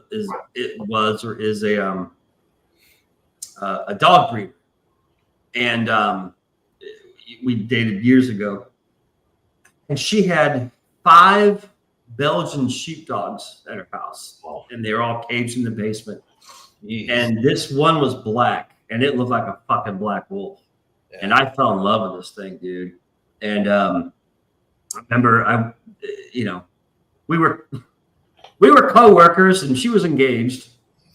Okay. One of those, huh? Yeah, one of those. What a story of my life. Yeah. And she made the move, not me. She made the first move. So whatever. But she was a day shifter. She's a businesswoman. Wasn't my type, but she was actually really cool. But the time came for me to move on, and so I wasn't going to tell her. But I remember the last night at her house that I was there, I knew I wasn't coming back, and I wasn't going to tell her. And this dog, I swear, I'm like talking to this dog, going, just like, I love this dog. I'm like thinking, remember, don't forget me. And she's looking at me like, what are you doing? I said, nothing. I'm just talking to your dog. It's really cool. And it was like, and so, I moved on to someone else, and she fucking hated me for it. But she got over it. And like, years later, she's like, she confronted me about that. She's like, the last night you're at my house, and when, and she's like, you were saying bye to my dog, weren't you? I was like, yeah. And she's like, I knew it, you son of a bitch, And she was like laughing. We actually stayed. By the way, right? Yeah. We actually, it was kind of cool. We stayed actually, I don't know how, but we stayed friends throughout all that bullshit. But I just recently heard on some podcast or something, maybe Joe Rogan, that like Belgian sheepdogs are the closest things to like domestic wolves, I guess. I know the Malinois. Really? What uses the Malinois, Belgian Malinois, a lot. Maybe that's exactly because it was like a specific type. They look like a slick down German Shepherd, real, not furry, fluffy, but right? Slicker, lean. And boy, do they want to work, man. I mean, so I'm like, because I love wolves, and I'm like, I know a husky. Huskies and Alaskan Malamutes are very wolf-like. In fact, aren't they part wolf? Well, they all kind of. I mean, every dog's. Yeah. But some are more like, like a fucking beagle. Sure doesn't look like a wolf. You know what I'm saying? Right. The bigger dog, there's certain dogs that are more wolf-like. And if you look at Alaskan Malamute or a husky, it just has that look. I mean, they're big dogs and the fur. Yeah. But then I was like, yeah, that's right. Sherry had that black Belgian. That thing was fucking. So I'm like, God, maybe I should get one. That'd be so fucking cool. Kurt, share my screen. Oh, that's my dog. That's so fucking cool. Yeah, there might be some the ears in there. Those are wolf ears, man. Because I've drawn wolves, and that's what the fucking ears look like. Dude, so many people asked me if she was a wolf, and I said no, she is not a wolf. Yeah. But like, I took her everywhere. Like when I was working at was an office manager at a painting business, and after being there for about 2 years, I just started bringing her because I knew my boss would not fire me because I was running the business. Right. And I'm like, fuck it, I'm bringing my dog. That's cool. Yeah, so she fucking loved people. She wasn't great with dogs. So she was a great thing to have in the office, and she traveled with me. That's us in Utah hiking. That's cool. But yeah, I miss her. How old was she? Did she live to be 12? Okay. She wasn't that I wish I could have had her for longer. But she got sick and went downhill real quick, and went and got her x-rayed and everything, and she was just riddled with cancer. So I brought her home, and she died 3 days later. But at least I didn't put her down, and true. Yeah, it is what it is. I miss her. Are you going to get another dog eventually? Yeah, it was funny, like 2 weeks after I was looking for puppies, and my husband's like, no, not yet. Because also our financial situation is like topsy-turvy right now. Right. And so he does want to wait until we have more money, so that we can do all the appropriate things. Right. I want another, I'm a shepherd breed person. Like I love fucking shepherds. So it'll be a shepherd of some kind. But that was Charlie. Dogs. Maybe you can hook her up with your friend that had some Belgian sheepdogs. Oh, me? Yeah. Oh, yeah. I'll just give her a call now. I think she's married. I'm not sure. You sure? Remember me? Remember we were laughing about me saying bye to your dog back then when I did. Speaking of, do you have a recommendation? Yeah, she'd love to hear from me, I'm sure. Yeah. Thank you for letting me share my dog. That's cool. Yeah. Dude, I love dogs. I like I said, I don't have a dog. Let's see, that was Zero. Oh, there's Zero. Dude, look at that chest. He was huge. He was 115 pounds, and he was only about knee high. 115 pounds. He was just wow. Solid. Called him fat and said we should have named him Double Zero. Yeah, EK's a dog guy. Were you telling her about your past dogs? Yeah, that's what I told her. I've had 4 of them. They all had movie names, Yeah. So what's that breed like? And besides big pussies who are scared of scary movies. They're this one, he's like that. It's an American Staffordshire Terrier, so it's like a pit bull basically. The second one, he had issues with other dogs sometimes, but it depended. If he was at home, that wasn't good. But if we were out somewhere, he was a little more friendly with other dogs. I took him to class, took him to school. It was the best thing I ever did. That's cool. He was fine in there. The one I just showed you, Zero, was really funny. I could be walking him, and the first time this happened, it was a little Chihuahua that came running at him from about 3 yards up. So it took him a half an hour to get there. Right. And the whole time I looked down and I could see his hair standing up between his ears.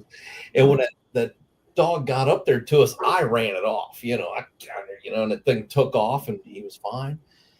I can't tell you how many times I had dogs go after him. He never did anything.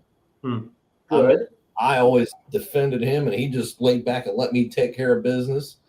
When I was out, if older kids wanted to pet him, he'd be kind of jumping around. But if it was little kids, he'd sit, tuck the ears back, and they'd just pet him. And that's exactly how Charlie was with kids too. Yeah. And it was awesome. Like she loved the little kids the best too. Yeah. And she was like, I'm gonna make myself as small as possible. Yeah. And go and lean on them. This one gets around the grandson when he's over here. He gets a little. He's just big, you know what I mean? So this one's 110. They're not supposed to get that big. They're supposed to be like 60 pounds. But in America, we make everything bigger. So yeah. He thinks he's a baby mastiff because of the coloring and the size of him. He's real leggy. But he's good with him. He's just so big that, you knock little kids over and stuff. He knocks over for that matter. Yeah, they're a handful. You better be in charge with an Amstaff. Yeah, right. Not a beginner dog. You better know what you're doing, because if you do have a problem with them, they don't quit. It's a handful, man. I mean, they don't use them in the military apparently because they don't worry about other things going on around them. Oh. And they need them to be aware of other threats, I guess, for military work, police work. Yeah. These things just don't, they focus on something and they don't stop. They don't use it for that stuff, really. That's why you're always seeing Belgian Malinois doing the attack dog stuff, usually. Shepherds, But, and I don't think their nose is as good as some of the labs and stuff that are really good with bomb detection, stuff like that, whatever. But he's out there barking now. I have to go get him. And what were they talking about? Like the dog sense of smell. It's like insane, isn't it? Some crazy Yeah, people put their hand out there. Oh, smell me, dude. He can smell you 40 feet from here. Yeah. But they said there's some dogs where it's literally I don't know. I think they were talking about it on Joe Rogan. They had to have been, because he always talks about bullshit like that. It's some insane distance. It's ridiculous. You're like, well, that's not even possible. And they say that's why dogs are always smelling, because they're like, you know how much there is to smell in that matter of distance? It's insane. It's just people don't realize how good their sense of smell is. The first thing they'll do is they smell things first before they see it or whatever. That's always the smell. Yeah. It's amazing. Something, start sniffing, looking for it, Yeah. So, Christy, is that Johnny Walker Black you're drinking? Yes. Good girl. What's real nice about it too is my daughter's boyfriend, based as fuck. I'm so lucky, especially being in California. Oh God, no kidding. Yeah. His dad. So he's half Russian, and his dad is the Russian, and his dad has because in the Russian culture, basically you always bring a gift to a business meeting or something like that. So he has an entire room of liquor, and so when we run out, he'll ask his dad if he can bring us more liquor, and he has and I guess Johnny Walker is his dad's favorite liquor. That's cool. Yeah. Cool. Have you ever had Johnny Walker Blue? I don't think so. Blue? That's the really expensive good shit. Okay. I learned about all my liquor work as a bartender at the Hard Rock. And the Johnny Walker Blue, they kept in a safe in the office. And that was really? Oh, yeah. That's how expensive it is. And I remember the one night, it was like a Friday or Saturday night, and the casino's fucking insane. And we got a call up at the bar. Hey, why don't you run down to the office? You got to deliver a bottle of Johnny Walker Blue to the high roller in the fucking sports book, or wherever the fuck he was, or table, whatever. And so I was like, I'll do it, because that way I can go out and grab a smoke real quick. You know what I mean? So any chance to run out, as long as I had cover at the bar, I'm like, I'll fucking do it, because I can fucking grab half a smoke out there. But so yeah, go to the office and unlock the safe and fucking bottle, and I forget how much it was, but they told me, they said, be very careful. This bottle is this. It was whatever, 150, 200. It was a lot. It was especially at that time, because this was 20 years ago. And I'm like, fuck. And on a Friday night at the Hard Rock, the casino is like elbow to elbow people. I mean, it's just you have to push your way through the crowd. And I'm a worker, and they, you're in uniform, so they see. And even if they'll let you go, you're still pushing your way through. It's crazy. So I got to run through the fucking crowd, from the office through the whole casino to the fucking high roller asshole at whatever tables he's at, and then back to the fucking bar without, dropping the bottle, falling, having some stupid person waving it sucked, because you're like, I know they'll take it out of my check if this, you know what I mean? It's just because that's how they were, you know what I mean? But yeah, I delivered the bottle safe and everything, and it was all cool. And I ran back, and I was just like, "Fuck, that's for Johnny Walker. That's a goddamn expensive bottle." And the one bartender was much more experienced than me, and so I was like, "You know how much that fucking bottle was?" He's like, "Yeah, man." He's like, "That's why I'm glad you did it. I want to deal with that shit." You know, I'm like, okay, man. But yeah, I learned all my liquor at that bar, dude. It was fucking crazy. Have you bartended since? Little shitholes here and there in Ohio and stuff, but nothing legit. It's all little fucking backhole bars that have no, rules, and you're doing whatever. Did you make good money? Most I ever made in my life was at the Hard Rock. Yeah, period. I've never made as much sense doing nothing, whatever the fuck I do. It's you made the most there because you got the paycheck plus the cash tips. Right. And you're in a casino. It's a casino. Yeah, it's a casino. Plus, I was really good at getting. I see again. My life. I am such a fucked up person. Okay, Fabio. No, I know, but he goes. Vegas worked for me big time. Like it just worked for me. It welcomed me. You know what I mean? My problem is I have morals and a guilty conscience and every other stupid fucking thing that you inherit from the church, I guess, or something. I don't think that's stupid having morals. Okay, well, when you're working in Vegas, it should. Okay, because I couldn't become a bad guy that everyone thinks like. Everyone, every girlfriend I've ever had, he knows this story. I'm the bad guy. You know what I mean? Well, yeah, you say bye to the dog and. Yeah. Oh, we had our fun. She was engaged. She's the one in the wrong, not me. I wasn't engaged. You know what I mean? Yeah, she but about that, honestly. Yeah, dog. I mean, I love dogs, but I couldn't be the bad guy.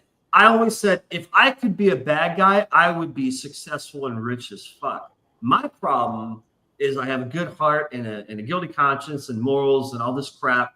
So I can never do really, you know what I mean? I really can never fuck people over. I really can never do all that. I can kind of dance around. It's not like I've never stolen anything before or, maybe somehow romanced through manipulation a woman to have some gifts of cash or whatever the fuck it is. I have my ways. Okay. But I don't really go hardcore. You know what I'm saying? In Vegas, you kind of have to be hardcore. And it's like I didn't have my full potential as a bad guy because I felt guilty, right? But I won more fucking money gambling in Vegas. I was reporting it on my taxes every year. And the last year I left Vegas, I had 11,000 in gambling winnings I had to report. And that's just gambling winnings. 11 grand in 1 year I won gambling.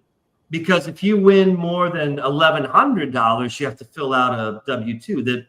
The fucking cashiers, the pit boss, whatever, pit people, they come over with fucking forms and you got to sign the forms because you're taking this money out. You know what I mean? So I had won so much. I won 11,000 1 year in addition to the tips and the fucking checks and all the other bullshit. You know what I'm saying?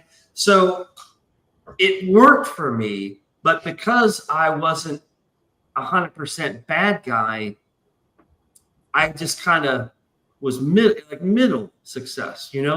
If I was like, fuck it, the only thing that matters is me and money, I'd probably dead, first of all.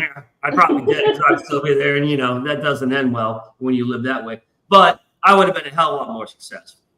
But bartending there, not only the money, but the benefits, and I'm talking women, and they did wait for you to get off your shift. I had my name tag stolen more than once from women that would come home with me as a trophy because women visiting the Hard Rock, apparently bartenders are like a celebrity almost. So they'll steal your name tag to take home to show their girlfriends. Oh, this is the bartender tip. It's just weird. And I'm like, what? Are you fucking serious? And the guys warned me. They're like, keep an eye on your name tag, you know? And I'm like, what are you talking about? And then you know, I can see how that, you know, like 3 times I had to ask my manager. Middle West girl, you know, who they all went to Vegas for the bachelorette trip. Yeah. Yes, that is a souvenir and a half. Like I fucked the bartender at Hard Rock. That's exactly. And I didn't, but my dumbass, I was so naive when I started. I was like an 18-year-old, like just clueless how it was, how it worked, how women were, how men were, how gay, all the bullshit, right? And I'd learned the hard way, and you fuck up a lot learning the hard way. And I would just ask guys, I'm like, why did she steal my name tag? You know, and they would laugh and they'd be like, dude, you know, and they'd explain to me. And then it's like, go to the manager in the office. We've all done it. I'm like, are you serious? And they're like, and you know, and so you ask your boss, hey, can I get another name tag? And they look at you, they're like, did you take a girl home last? Yeah. And they're like, oh, okay. You know, it was like they all knew this, how it worked. And I'm like, you know, and so you learn the hard way. And that's the thing is, you know, it's like, you know, she's married because she's there on business. It's a convention. She doesn't have a ring on. You know, she's probably married with 2-3 kids because she's from Wisconsin or wherever the fuck she is. You know what I mean? But and she got that bad ass. Right. Yeah. Okay. And then the guy's talking about East Coast syndrome. And I'm like, the fuck is East Coast syndrome? Oh, I learned so much from these because, you know, I didn't realize bartenders were considered blue collar workers. I always thought bartenders were like, I don't know, like between blue collar, white collar, maybe more white. No, they're considered blue collar. And let me tell you, they're fucking blue collar. The guys and the girls that work in the bars are blue collar mentality. You know what I mean? And that's not necessarily a bad thing. It's just that I wasn't expecting that, how fucking crude they were and how fucking, you know, I mean, even the women, I'm like, Jesus Christ, you know? And they would say, oh, well, and I hope I don't offend it. You know, you're a woman and I hope you don't categorize yourself with these women, but this is simply what they told me. When you know, hot chick's sitting at the bar and you just, you know, she's waiting for you to get off work because, you know, you're serving them. Oh, they get drunk and now they're flirty. You know, all this. What time's your shift over? Okay, you know what she wants, right? So it just actually works when the women do it. When the men do it to the woman, well, then you're a stalker. Yeah, right. They call security to drag your ass out of there. So the one bartender was Vinny. I shit you not. He was Vinny. He was Italian as fucking pizza. Slick black fucking hair. He was kind of short, stocky, good looking son of a bitch, of course. Quiet, tough. I mean, but he was a practical joker. This fucking guy on the busy nights, listen to this shit. On a busy night where the bar's packed, there's 4 guys working, it's surrounded. Before the shift started, this fucker would get thread and loop it around all of the glassware because all the glassware is stacked 5, 6, 7, 8 high. So you're talking shot glasses, tall glasses, rocks glasses, and it's all on, you know, all the glasses are stacked, and you grab one on top and you make and that's all night long, you know what I mean? And then they bring clean ones, dirty. Okay. This fucker wrapped sewing thread all through the glassware one night. So when they reached for the glass and pulled it, boom, fucking all over the bar. That was Vinny. That's what he thought was funny. And they're like, fucking Vinny, you motherfucker, get some more glassware. And he's like, you know, that's what you're dealing with. You know what I mean? He thought that was funny. He just destroyed 100 glasses. There's broken glass everywhere in front of a crowded fucking casino. But boy, he sure, you know, made people laugh. You know what I mean? That was Vinny, the Italian. And Vinny's the one talking about the East Coast syndrome. And he's like, watch out for East Coast syndrome. I'm like, what? And he's like, you know, you see a hot girl at the bar. She's waiting for it. He said, you got to wait for them to stand up and walk over because chances are they look good from here down to the waist, but then they're like huge and they have short legs. I'm like, what? He's like, East Coast girls have short legs. West Coast girls have the long, thin legs. So never trust a girl that's just sitting at the bar. You have to fuck. Or he's like, if you have to, get the broom and dustpan and act like you're sweeping and have her stand up and then check her out. I'm just like, Jesus Christ, that's for real. And I started noticing. I was like, but wait. So what is the purpose of making sure you know the difference? So you don't go home with her because you don't want to have a chick with stubby legs and a wide fat ass. You want the California chick who's got, you know what I'm saying? They're like porn stars. I look. That's where I started shaving my body. Was at the Hard Rock because I noticed all the guys. Well, I mean, look, smooth. Yeah. Because not me. Not him. See how he's hairy? You might have noticed. Yeah. You might have less hair on your arms than me. I do because I in fact I shaved before the show today. They won't let me work at the ice cream place because I dip into the big things. That. Yeah. So I'm working, and we all had like the short sleeves, and all the bartenders work out, and they're all tan, and they're all good looking guys because you have to be. It's just a weird culture. I'm naturally kind of tan, and I hang out the pool, so I was naturally tan, and I'm like, I guess I'm naturally kind of fit, but I'm not like buff, like bro. Eek is like big. Eek's like bro. I'm like thin, like lean, but I have definition, But when I go to the gym, then it's even better. You know what I'm saying? But anyways, I'm noticing all these guys, smooth, like and I'm like, looking at me and stuff, and I'm just like, what the fuck, Am I weird? Are these like humans that are like more advanced than me because they're hairless? These guys, Wait, and then one of the bartender guys, what? I just want to stop you right there. Where, before you were in Vegas, where were you? San Francisco. No, I'm kidding. I was actually in Sedona for a year. San Francisco. I went from San Francisco to Sedona, Arizona to Las Vegas. Okay. That was the fucking West. So the one bartender friend of mine who was into movies and cool shit too, and he was a stoner and everything. We actually became really good friends. He saw your lightsaber. He fucking was buying it. Well, he collected swords with me. He got into swords, and he taught himself how to make leather and metal armor because we were making a movie at the time. I'll actually show you pictures of me in costume at Red Rock National Park.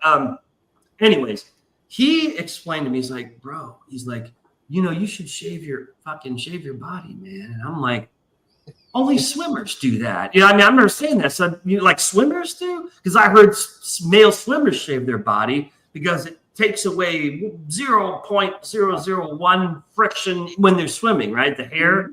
So they're smoother, like a fucking dolphin. And so I'm like, yeah, right. So I'm obviously you're a swimmer. I'm like, so a swimmer? You mean like a swimmer? He's like, dude. He's like, this is how he talked. He was always like, dude, because he was a stoner. His name was Greg. He's like, dude, man. He's like, when you're with a fucking chick and you peel your clothes off. I can't believe I'm sitting here thinking now. This was a guy actually telling me this. It was a friend of mine, and he's like, when you're in that room with that chick and you peel her clothes off, dude, her eyes are gonna light up because you are like all smooth and tan, and these chicks think that's hot as fuck. You're like a fucking porn star, and I'm like, really, and so.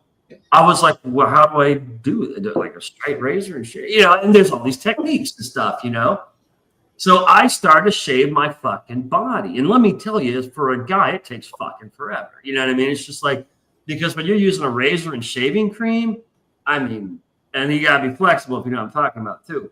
Fortunately, I'm very flexible. Unless you have a girl, and if you are comfortable enough, hey, honey, can you come here for a minute? I need you to shave something. It's like, the back is bad enough, but it's like, can you just keep moving? But so I started shaving my body and tan, all about your looks and appearance. And I got my hair highlighted and all this, the gym and all this fucking bullshit, because you have to look good when you bartend at the Hard Rock. And that's the guys. The cocktail servers, the boss is flat out, like the one server started to gain a little weight, right?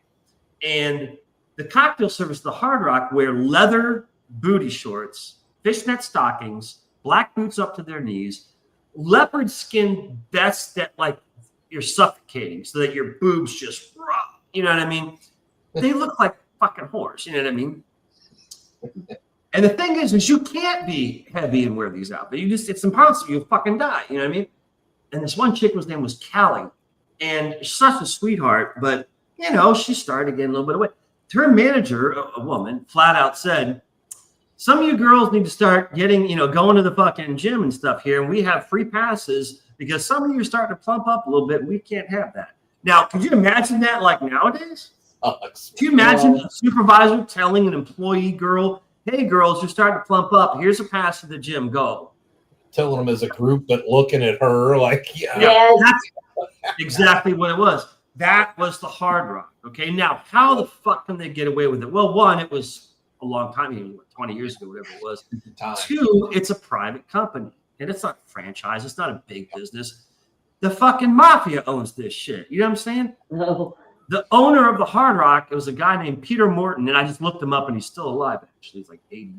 Peter Morton, he was with the Hard Rock Cafe in England. He broke his partnership with that guy, started his own Hard Rock Hotel and Casino in Vegas, right? Sold off all this Hard Rock Cafe shit and said, I'm opening up a hotel and casino. Before I was a bartender, I worked in accounting for a year. Believe it or not, I got a job at the Hard Rock. What a difference. Yes, in accounting, my accounting manager, who was a cutie from Hawaii, her name was Kiani. She was like, you know, she's looking at me, and here I am with my long hair, my black leather jacket, ripped jeans, and snakeskin cowboy boots. I look like fucking Bon Jovi. And she's like, I think you'd make it as a bartender. I think you're more like a bartender than an accountant. And I'm like, really? You know, hello? You know what I mean?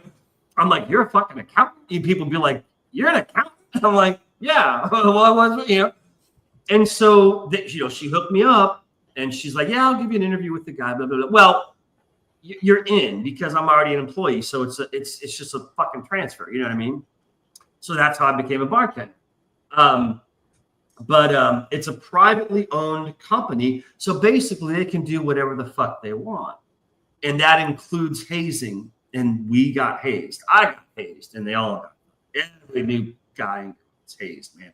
And I was running around looking for a hot dog cart for 3 fucking hours. There are no hot dog carts in the Hard Rock. That's what was so goddamn funny is the one bar would be like, hey, management needs you to run to the fucking whatever and grab the hot dog cart. And you're like, okay.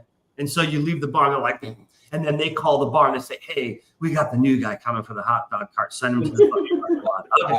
So you go, hey, I'm here for the hot dog cart. And they're like, oh, fuck, it's at the pool in the parking lot. Oh, okay. So you run. And then they call the pool, hey, the new guy's coming with, you know, send them to the fucking wherever. Okay. So then you go to the fucking pool. And now it's been like 10 fucking minutes and you're getting tired. I'm here for the fucking hot dog cart. And they're like, oh, man, they just fucking moved it. So it's all on the other end because we were like 3 hours. That's actually kind of cute and fun. It is fun. It's kind of funny. But at the time, you're getting more and more pissed going, what the fuck is going on? This is stupid. And then you finally, someone breaks the news to you. And then when you walk back to the bar, everyone's just standing there laughing at you, you know, and you're just like, okay, you got me. You know? So there was, what's up? It was when Alex was at Dave & Buster's and he got that new girl, I guess, up at the bar. They told her to empty out all the hot water. And she's thinking it's a tank or whatever. Right. It's just hot water, man. She's dumping pitcher after pitcher, just dumping them. But we did the same stuff at the freight docks back in the old days. I mean, you can't do so much of it now, but that's what I'm saying. More stretchers, you know. Yeah.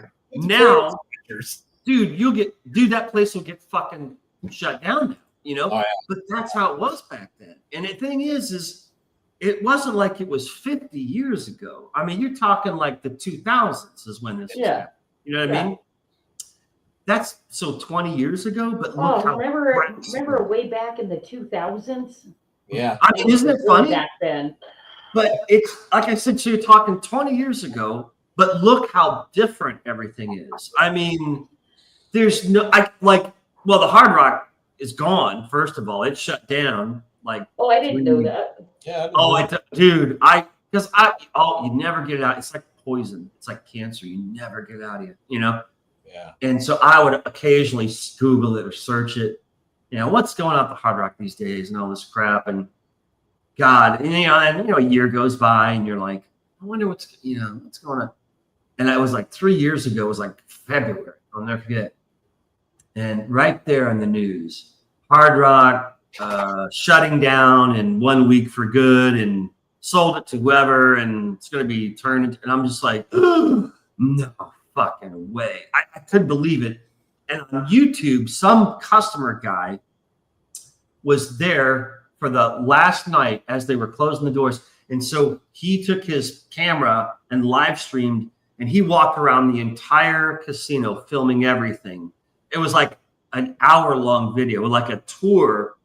And then he went to the doors, and they're waiting for him to leave. Okay, we got to lock it. And then and that was it. It was done. And I'm just like, I don't believe that place is gone, because the 5 years I was there, it was almost like a home, because I was there so much. Yeah. On New Year's Eve, we worked double and triple shifts back to back. Yeah. That's no breaks. As in, you work 8 hours and then you work another 8 hours and you don't get a lunch. Some motherfuckers like management work another 8 hours. So they're working, a full hours. fucking 24 straight hours without like an actual lunch break. They can have 5 minutes here, 5 minutes. That's how it was. And if you didn't like it, guess what? There's 100 people waiting to take your job. And they told us that. If you had a problem and shit, they'd be like, every day there's hundreds of guys and girls that will kill you for your job. You do realize that. And you're like, no, okay. I'll shut up, I guess. Because you're totally expendable. Don't give a fuck, because there are tons of people dying to get into the Hard Rock and stuff. So you learn to shut the fuck up and not complain. You know what I mean? But hot dog cart. I had numerous very, very great times on New Year's in Las Vegas. Like, where all over the place. Like, I think I spent 5 or 6 different New Year's in Las Vegas. I'd go out on the Strip. Okay, and, yeah, I'd go do the Strip thing. And I knew all the because a friend of mine worked at the Luxor. Another friend of mine worked at Mandalay Bay. You date strippers. That's just how it is. One stripper worked at Crazy Horse 2. She was hot as hell. They're all fucking crazy. Even strippers are saying, like, I would never date a stripper. They're like, you guys are insane. And like the stripper is saying that. I would never date a stripper. So you're like, wow, you are fucking crazy, aren't you? You're making me feel very wholesome. Very wholesome. I'm like, damn. Anyone outside? I thought I was a bad girl, like in my 20s, but no. Wait, let me tell you, good or bad? I mean, well, like bad or good is the question. You know what I'm saying? But it's like its own weird ass fucking world. It really is, because it is that way. The whole city, like the gas stations, have slot machines in them. I mean, you've been there, you know this. Gas stations inside have slot machines and bottles of liquor 24 hours. So you can always gamble and always drink and always get hookers and always go to the strip clubs. The strip clubs are 24 hours. They don't close. They just keep, you know what I mean? It's insane. And then you go somewhere else, like Ohio or wherever, and you're just like, what the fuck? This is normal. That's not, that's fucking insane. And I live there. You know what I mean? And that's why. Do you feel like it kind of forever fucked your brain, or kind of like it took you a while to get it had to fuck your brain, because you said you were there at least 5 years. I can't imagine being in Vegas. The thing is, I am a personal discipline control freak. I know myself better than anyone. You know what I mean? Like, I know how long I can take. I know what fucks me up. I know what confuses me. I know the kind of people to stay the fuck away with. You know what I mean? So even though it does do a job on you, I mean, it's confusing at times. It's very fucked up. It's hard to explain, but it's very immoral. But it's like when in Rome. I mean, it really is. It's. But that's a so long you're not time used in to Rome. that. You're like, wait a minute, I'm doing shit that can land me in prison, and you're laughing about it, and you're doing it too, and she's doing it, and everyone's doing it, and this is just how it is. Hey, it's just how it is. You know what I mean? And so you are that way, and but for me, like I said, I couldn't be really bad because I would do it. You know what I mean? Like there's, you'd have offers. There's always drug and sex related, and you're just like, oh man, I'll come by, man, look for me, and then you're like, oh fucking way, you know what I mean? But this is like a supervisor, a boss who's like, oh yeah, and so now you have to see them at work. Oh, sorry, man, I got this stripper, so it's cool, I get you, bro. But next time bring her. I will. It's weird, man. It's weird. This is your boss. So what do you? Well, the one time the boss after work forced us to drink shots with him in the restaurant. I mean, and he was like, his name was Donnie, shaved head like you, except he was skinny like me and just mean. He was just one of those kind of guys who just. This is how he would sit. He just fucking couldn't relax, like just paranoid almost. Donnie, I'll never forget. He's at the Hard Rock in fucking Orlando now. Actually, a friend of mine's like, yeah, I guess I ran into Donnie's the Hard Rock in Orlando. And so me and Jeff, who was my bartender buddy, who's dead, he committed suicide. But at the time, Donnie, meet me after work at the Pink Taco. The restaurant was called the Pink Taco, believe it or not. So we go to the Pink Taco with our manager, and we sit down at the fucking table, and it comes over with a fucking bottle, something. It was fucking tequila, clear, I don't know what the fuck it was, and shots, and you just got off work 8 hours, and you're sweaty and fucking tired, and he's like, shots up, and I'm like, that's cool, and he's like, take your shot, and I said, man, one, I don't drink tequila. Two, he's like, I'm your fucking boss. You want a job? And I'm like, yeah. Okay, I guess I'll drink with you, dude. And so you drink. And I mean, he wasn't joking. He's just like, you see his jaw clenching. You want a job tomorrow? Clench. I'm like, I guess I'll sit the fuck down and get drunk with you, man. And that's how we do it. And that's what you do. And he got my buddy so drunk, he puked on the fucking table and all over his shoes and all this shit. And he's still in his fucking uniform. And this is your boss, And the next day we're all at work together. What did he do? And my dumbass friend forgot to clean his shoes. So he's at fucking work and his shoes smell like puke. And we're just like, did you sleep in your clothes? He's like, yeah, it sucked. I was so drunk I got home and passed out in my clothes. And I woke up late and I couldn't wash them. And we're like, what the fuck, dude? So here's at the sink laughing, washing his shirt, the puke stains off from the day before. And then he's serving drinks to people. Yeah, there you go. So that's a taste of what it's like to live there. So yeah, I left on my own. I basically said, I'm gonna die one way or another if I stay here much longer. Yeah. So I'm like, I'm out, and I would be dead because what? I'm glad you didn't take Alex there because he wouldn't have made it right now. He'd be buried up there.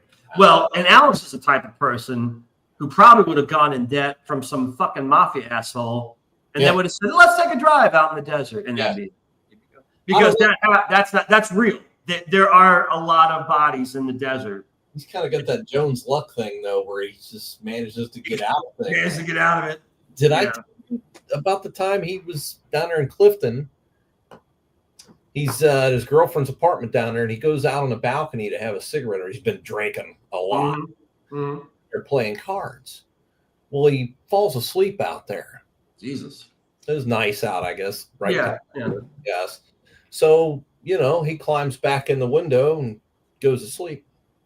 He wakes up in the morning with some guy screaming at him. Oh, fuck are you? What are you doing here? And these two girls standing there, like looking at him, like, who are you kind of thing.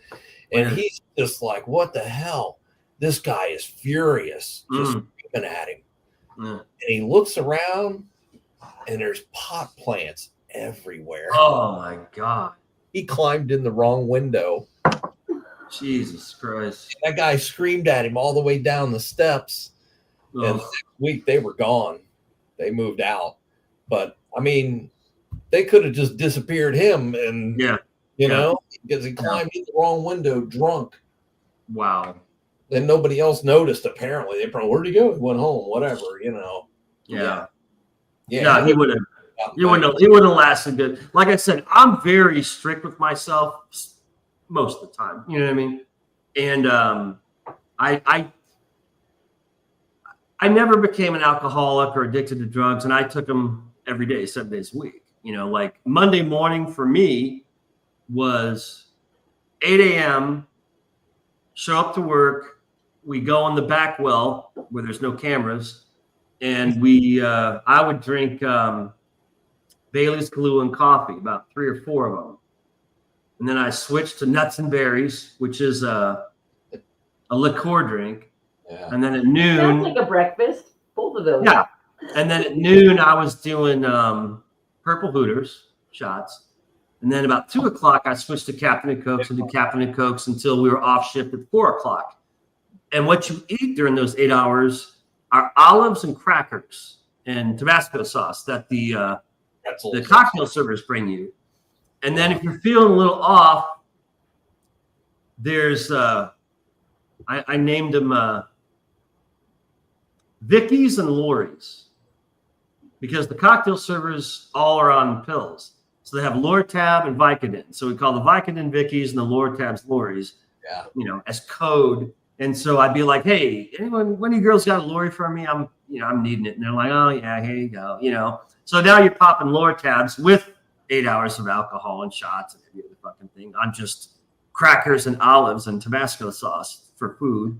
And that's your work shift. And then you cash out at the cage, get your tips and count and bullshit fucking hour later. And then you go to the Pink Taco and you gamble for free because you work there, and you order dinner and you're getting drinks with your dinner. And so you drink and eat and drink and gamble and win. And, you know, sometimes you talk to the fucking stripper next year or businesswoman or whatever the fuck it is, you know, and you end up leaving at 11 o'clock at night.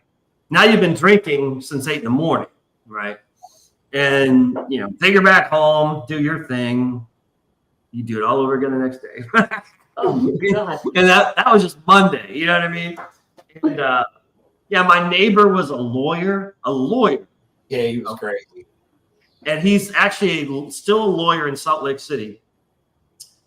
And it was a Monday afternoon, 4 in the afternoon. I get off work because I worked day shift for a while.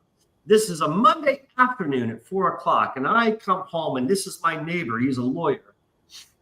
And he's like, hey, he's like, come on over. I got a bunch of blow. Let's do some blow. I said, what are you talking about? And he's like, we'll watch a movie and do some blow. I'm like, okay, well, let me change first, whatever, and get some coffee. Because I'm a coffee addict. So I was telling about some chick at work who said I looked like Johnny Depp in the movie Blow. And he's like, oh, you kind of fucking do look like. He's like, I got that movie. He's like, dude, we'll do fucking lines and we'll watch you in the movie Blow. And like, it'll be a great fucking time. So he did. This lawyer. He's a lawyer, practicing lawyer, divorce attorney. So on a Monday afternoon, and our doors are wide open because like his apartment was across from mine. So we just kept our doors open and we'd go back and forth in between the two of ours. Like, you know, the apartment was here and then there's like a 10, 15 foot space of balcony out, you know, that's outside, like a cement balcony, you know, and then my apartment. So we would just cross, you know, back and forth between the two apartments. Not a care in the world. You know, our doors aren't locked, you know, blinds. No, they're wide open. The sun's pouring in, and we're sitting in his living room, and he's got a big screen TV, and he puts in Blow with Johnny Depp, and he fucking puts lines, and so I'm fucking doing lines, and I'm drinking my coffee and smoking, and he's fucking geeking out. He's on the phone pacing and sweating, and it was just, and I'm like looking around going, this is Monday. I'm like, I wonder what everyone else is doing. You know what I mean? Like normal people, you know, they're accountants or retailers and they're driving home on a Monday and stuck in traffic, and I'm doing cocaine in broad daylight with a lawyer. You know, it's just like he partied more than the bartenders did. Sounded like. Oh, he fucking yeah. He videotaped himself with a Russian prostitute blowing him. And he's like, dude, I got to show you this. I got to show you this. Now, Chad Bowers, he's got a big, hairy belly. He was, not attractive. And so he showed me, this. And all I'm seeing is this round, fat, hairy mouth. and a chick's head. I see part of a blonde head under this mound bobbing, and he's like, "Check this out." I'm okay, Chad. I'm like, dude, I want to see this, man. It's and he like had guns, and he would file off the serial numbers so they were legal because he's a lawyer. Dude, it was insane. And I'm like, this is my fucking neighbor who's a lawyer. I'm like, the lawyers are worse than the criminals out here. It's insane. So it was nuts, man. But yeah, that's why 5 years and you leave because you'll die one way or another. And there's several, like I said, my bartender buddy shot himself in the head one night. He suicided, and he was married with a daughter, and so sad. Oh yeah, it's fucking nuts. And Las Vegas is a terrible place. And it wasn't like he had like 160,000 in the bank. He made this house. He had a custom designed pool and hot tub in the shape of a guitar in his backyard. I mean, did fucking great money. Everyone loved this guy, but he did something fucked up, and he fucking said, "I ain't going to jail," and bam, that was it. And it was just like, wow. I worked with this guy for 5 years, for 5 days a week and shit. You know what I mean? And gone. So Vegas is fucking crazy, man. Now, you guys were friends, right? During that time, did you go visit him? No, motherfucker. But yeah, I guess 2 weeks vacation a year. I would even give you shit. I'm like, mother. I remember specifically being on the fucking phone with you, and I'm like, Eek, man. You've never been east and west of Mississippi. You got 2 weeks of vacation. Come to Vegas. We'll have a hell of a time. Actually, I'm working on it. Yeah. When I was a kid, we drove to Mexico City one time. Oh, did you? I've been to Vegas. I was a kid though, but yeah. I did 42 of the lower 48. I've been to the Bahamas. I've been to Canada. I've been to Mexico. Yeah. But when I got older, I worked so much. When I worked for Watkins until FedEx bought them out. It was a trucking company. So FedEx buys them out, but buys all their facilities and equipment. Right. And after about 4.5 years, they closed up where I worked. So I took a buyout and left. And I had, because they put a cap on it, I had 200 hours of vacation time racked up. Yeah. And that's the most I could have. So I was having to go in and tell them, give me a Wednesday off. Right. So when they closed up the place, I got 7 direct deposits. I got a paycheck. I got 5 weeks of vacation, and then another check for my personal time that I hadn't used. Damn. So I was getting 4 weeks of vacation back then. Yeah. So when we were trying to get you to visit, and you still didn't want to go to Vegas. Yeah, it was. I just work, man. You had at least 2, maybe even 3 weeks back then, because that was 20 years ago. If I get time, I don't want to give that back to them. Yeah, but I remember it was. I kept saying, dude, it'd be so fun, and I'm like, I'll set you up because I got hookups and all this bullshit. All you got to do is get out here. That's all you got to do. I'm trying to think if I was. What year were you in Vegas? Early 2000s. Okay, so I left the Hard Rock, I think, in 05 or 06. So it's probably like 01 to 05 or 06. Early 2000s, like I said.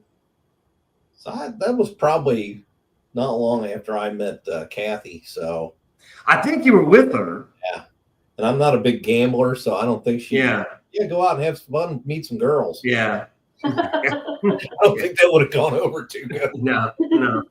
Well, because I was living in Vegas when I went to your guys' wedding. Yeah. That's right. Yeah. Your wedding was 03? No, it was 02. 02. Yeah, I was there and I was living in Vegas at the time. Yeah. Okay. So I appreciated that too much. What's that? She probably wouldn't have appreciated me going off to Vegas. Yeah. Going out. You know, it is kind of crazy that in their own fucking advertising, they use what happens in Vegas stays in Vegas. Yeah. It literally is like, this is like a free pass. Yeah. You know, you can do whatever the fuck you want, and there's going to be no consequences. Right. And it's exactly that way. And you want to know something really creepy is the room service women, and they're all Mexican. It's just how it is. At the Hard Rock, I remember the security guards had a box full of wedding rings. Wedding rings that the cleaning ladies would find in the room and turn them in, because all the people were taking their rings off and hiding. Yeah. And I saw it because I was like, because the one security guard was really fucking cool, older guy. And something happened, and I don't know, I talked, and I was like, hey, I heard this rumor. Is it true? Is there a box full of wedding rings? And box out. He was one of those guys who almost barely even talk, you know, but he just got this little smile. He's just like this. And I was like, okay, you know, let's follow him and whatever. You know, he asked someone something, goes unlocked, you know, and then, yeah, sure enough, just like a fucking cardboard box. Like they were like, yeah, grab me that beer box. We got a bunch of wedding rings. You know, it wasn't like some safe and locked up. It was like a fucking box filled to the top with gold and silver fucking wedding rings of every design you can imagine. And he's just like shaking it, looking at me, smiling. I'm just like, Jesus. Now you know when you go to Vegas, before you check out of the hotel and go, oh my gosh, I lost my ring. Let me go and just pick one out, man. Dude, right. You could. Well, it's just like to find the most expensive one. Oh, this looks like that's the one. My wife. I never remembered that. That's a good grift, actually. Yeah. No, they do. But it just shows you how Vegas is. The cleaning women would find all these wedding rings in the rooms, under the bed, behind the counter, in the drawer. You know, because all the people fucking around. Dude, it's crazy. You know, if they only knew, most of the other people wouldn't really care. Right? Because they're in Vegas too. You know, I mean, no shit. They don't care. But I just wonder if there's no way it can be that way now. I mean, I know it's still kind of that way. Yeah. I don't think it's that open. Like it literally, it's like you said, Christy, it was like you knew you could get away with it.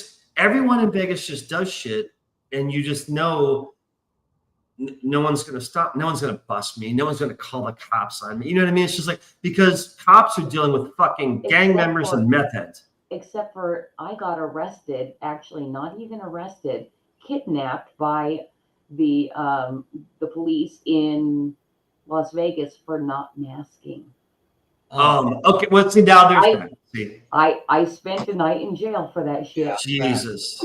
God, I can't believe Isn't that fucked up? Stupid. Oh, which by the way, I literally was kidnapped. I did not have a court date. And they fucked me hard in Las Vegas. I haven't been back since. I did lines of coke in public at the diner in the Hard Rock one night, and the security guards are like leaning over saying, dude, don't be so fucking obvious. You know, try to cover up a little. And they just walked up. I mean, the security guards are saying, dude, don't be so obvious, you know? And they didn't stop me. They just they're basically warning you, saying, be cool, man. You know what I mean? Yeah. And yet, for not wearing a mask, you get busted by that. It's like, that's how fucked up. Which, by the way, I was detained. First, I was detained illegally by the security in the hotel that I was checked into. That's crazy. And then arrested from there. That's insane. Do you understand why we know now this whole pandemic and everything that has to do with it was pure stupid insanity? I mean, like, it was retarded, ignorant, stupid insanity. Like, it just made no sense. Where if in Vegas you are doing the kind of shit that'll land you like in prison. Anywhere else, right? And they're like wave it off, oh, whatever. But a mask gets you. I mean, you see how fucked up things are, man. Yeah. Jesus Christ. Yeah, I wonder what COVID did. I remember looking it up because I was like, oh, I bet you the strippers are hating this. And of course they were, because they no more lap dances. You know what I mean? Yeah. So the strippers were fucking dying. They were fucking 6 feet away, you know. They were shutting down the strip clubs on COVID. They were, the fuck's gonna go to a strip club and stuff. Yeah. And so they're trying to fucking do OnlyFans crap or whatever. It was just like, it was a fucking mess. But yeah, that's the last place you want to have affected by COVID, because it's so party. I mean, you can smoke everywhere. Yeah. There's smoking everywhere. There's drinking everywhere. I mean, on the street, you can just walk down the street with a fucking glass in your hand and drink. I mean, try that anywhere. Try that in California or Ohio, even. I mean, it's just like that's big. And it's just you put in a designated area in Cincinnati now. If you got a red cup, you got to have the right cup. Yeah, and you got to be in that.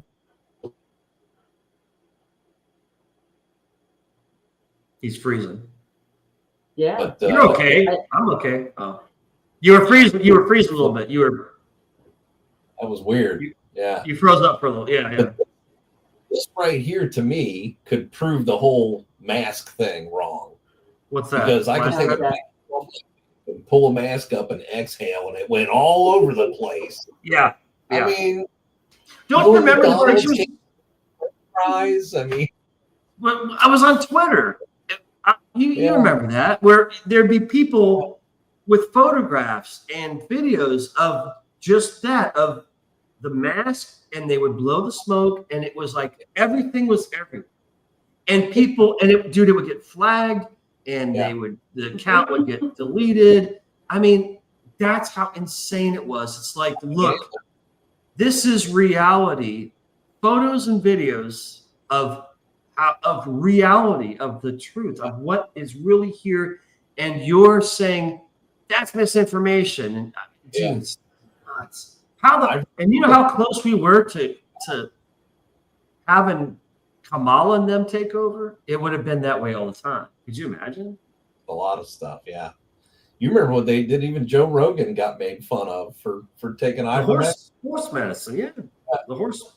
That's one of the greatest medicines, might be the greatest one of all time, maybe better than penicillin, man. Yeah. The stuff it does, it's just unbelievable. But they didn't want you to use that because they don't make any money off of it. It's been around forever. Have you two been seeing this whole fucking US AIDS thing? Oh, it's been great. Oh, it's been great. And also kind of like building. Holy fuck! Take the letters off the building. Yeah, that was today. That was today. I was watching it today, laughing. But it is Trump everywhere. Send a worker down there and take the sign down. It's insane. They know how to work the press. Like, yeah. They should take that building, and Trump should just call up Elon and go, you know what? I just found your new office. No. They said it's now going to be used for immigration. I think so, right? Yes. Yeah. That's funny. I mean, the guy taking the letters off the building, that just did it for me. I saw the other piece, and I was watching it this morning like, funny, man. Yeah. It's been huge, though. Just a couple of weeks. How long has it been? It hasn't even been a month, right? Maybe, I think we're nearing 3 weeks. 3 weeks. Yeah. And look at what they've done in 3 weeks, dude. Yeah. It's nuts. Crazy. But what kills me is the amount of money that everyone's listing, because it's on Twitter, it's everywhere. You can't get away from it. Everyone is reporting this, like just row after row after company after division, all the fucking, the money, the millions. It's always 480 million, 50 million. It's just like, you wouldn't, dude. It's worm in the apple thing. It is insane, dude. Yeah. You heard Elon say the worm in the apple thing, right? Yeah. Where he's like, it's just a bowl of worms. Yeah. Right. Yeah, there's no apple. It's like he tugged on a worm in the ground and pulled it out, and it was a mammoth. You know? Yeah. Right. Mammoth he pulled on, man.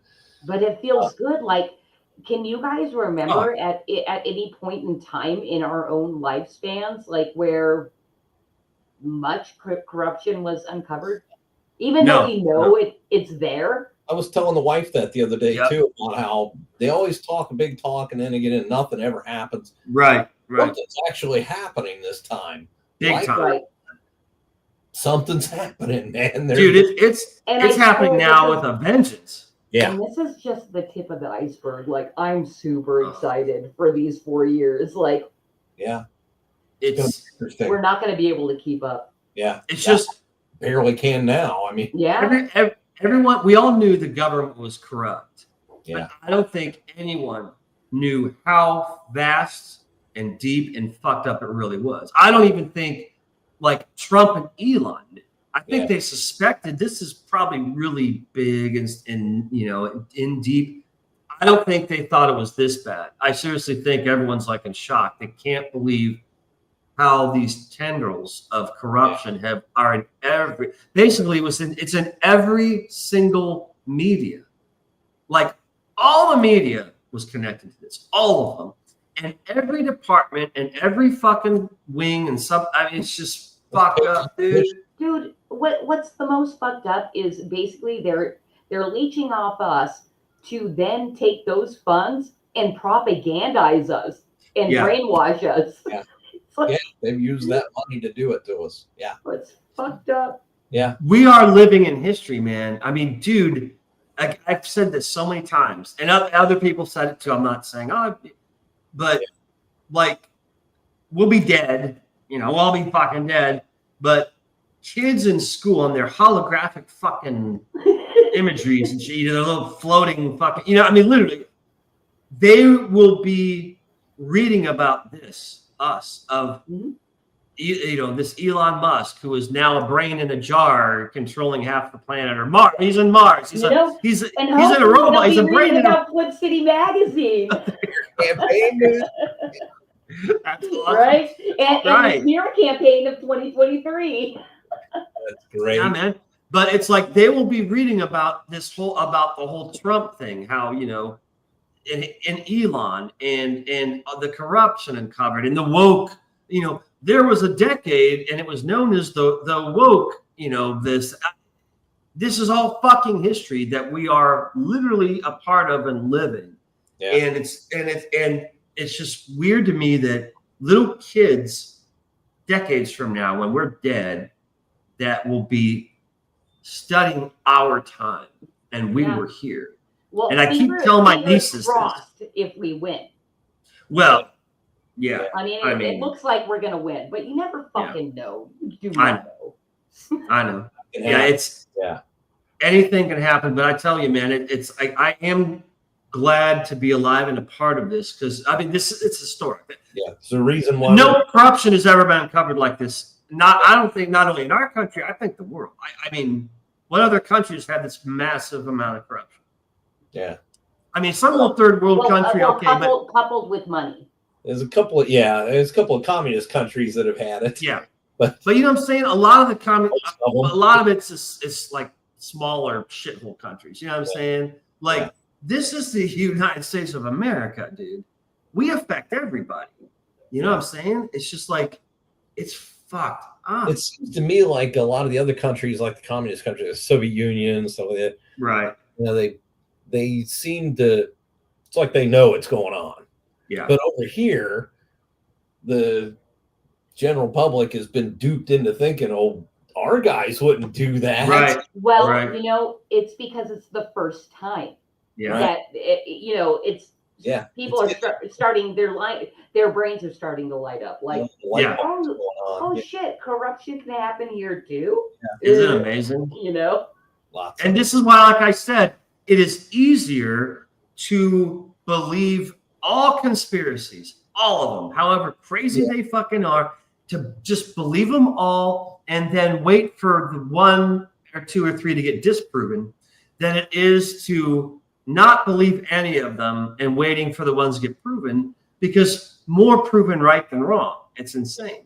Yeah. And we're seeing it over and over and over. Everything they say, we're crazy and kooks and this and that. No, we have always been right, man. And they have been the liars. Everyone, from UFOs to fucking government corruption to, it just goes on and on and on. So it's like, yeah, believe it all. I just say fucking believe it all and wait for them to disprove something. And they aren't disproving shit. Yeah. It's weird, dude. Yeah. Crazy times, man. Yeah, it really is.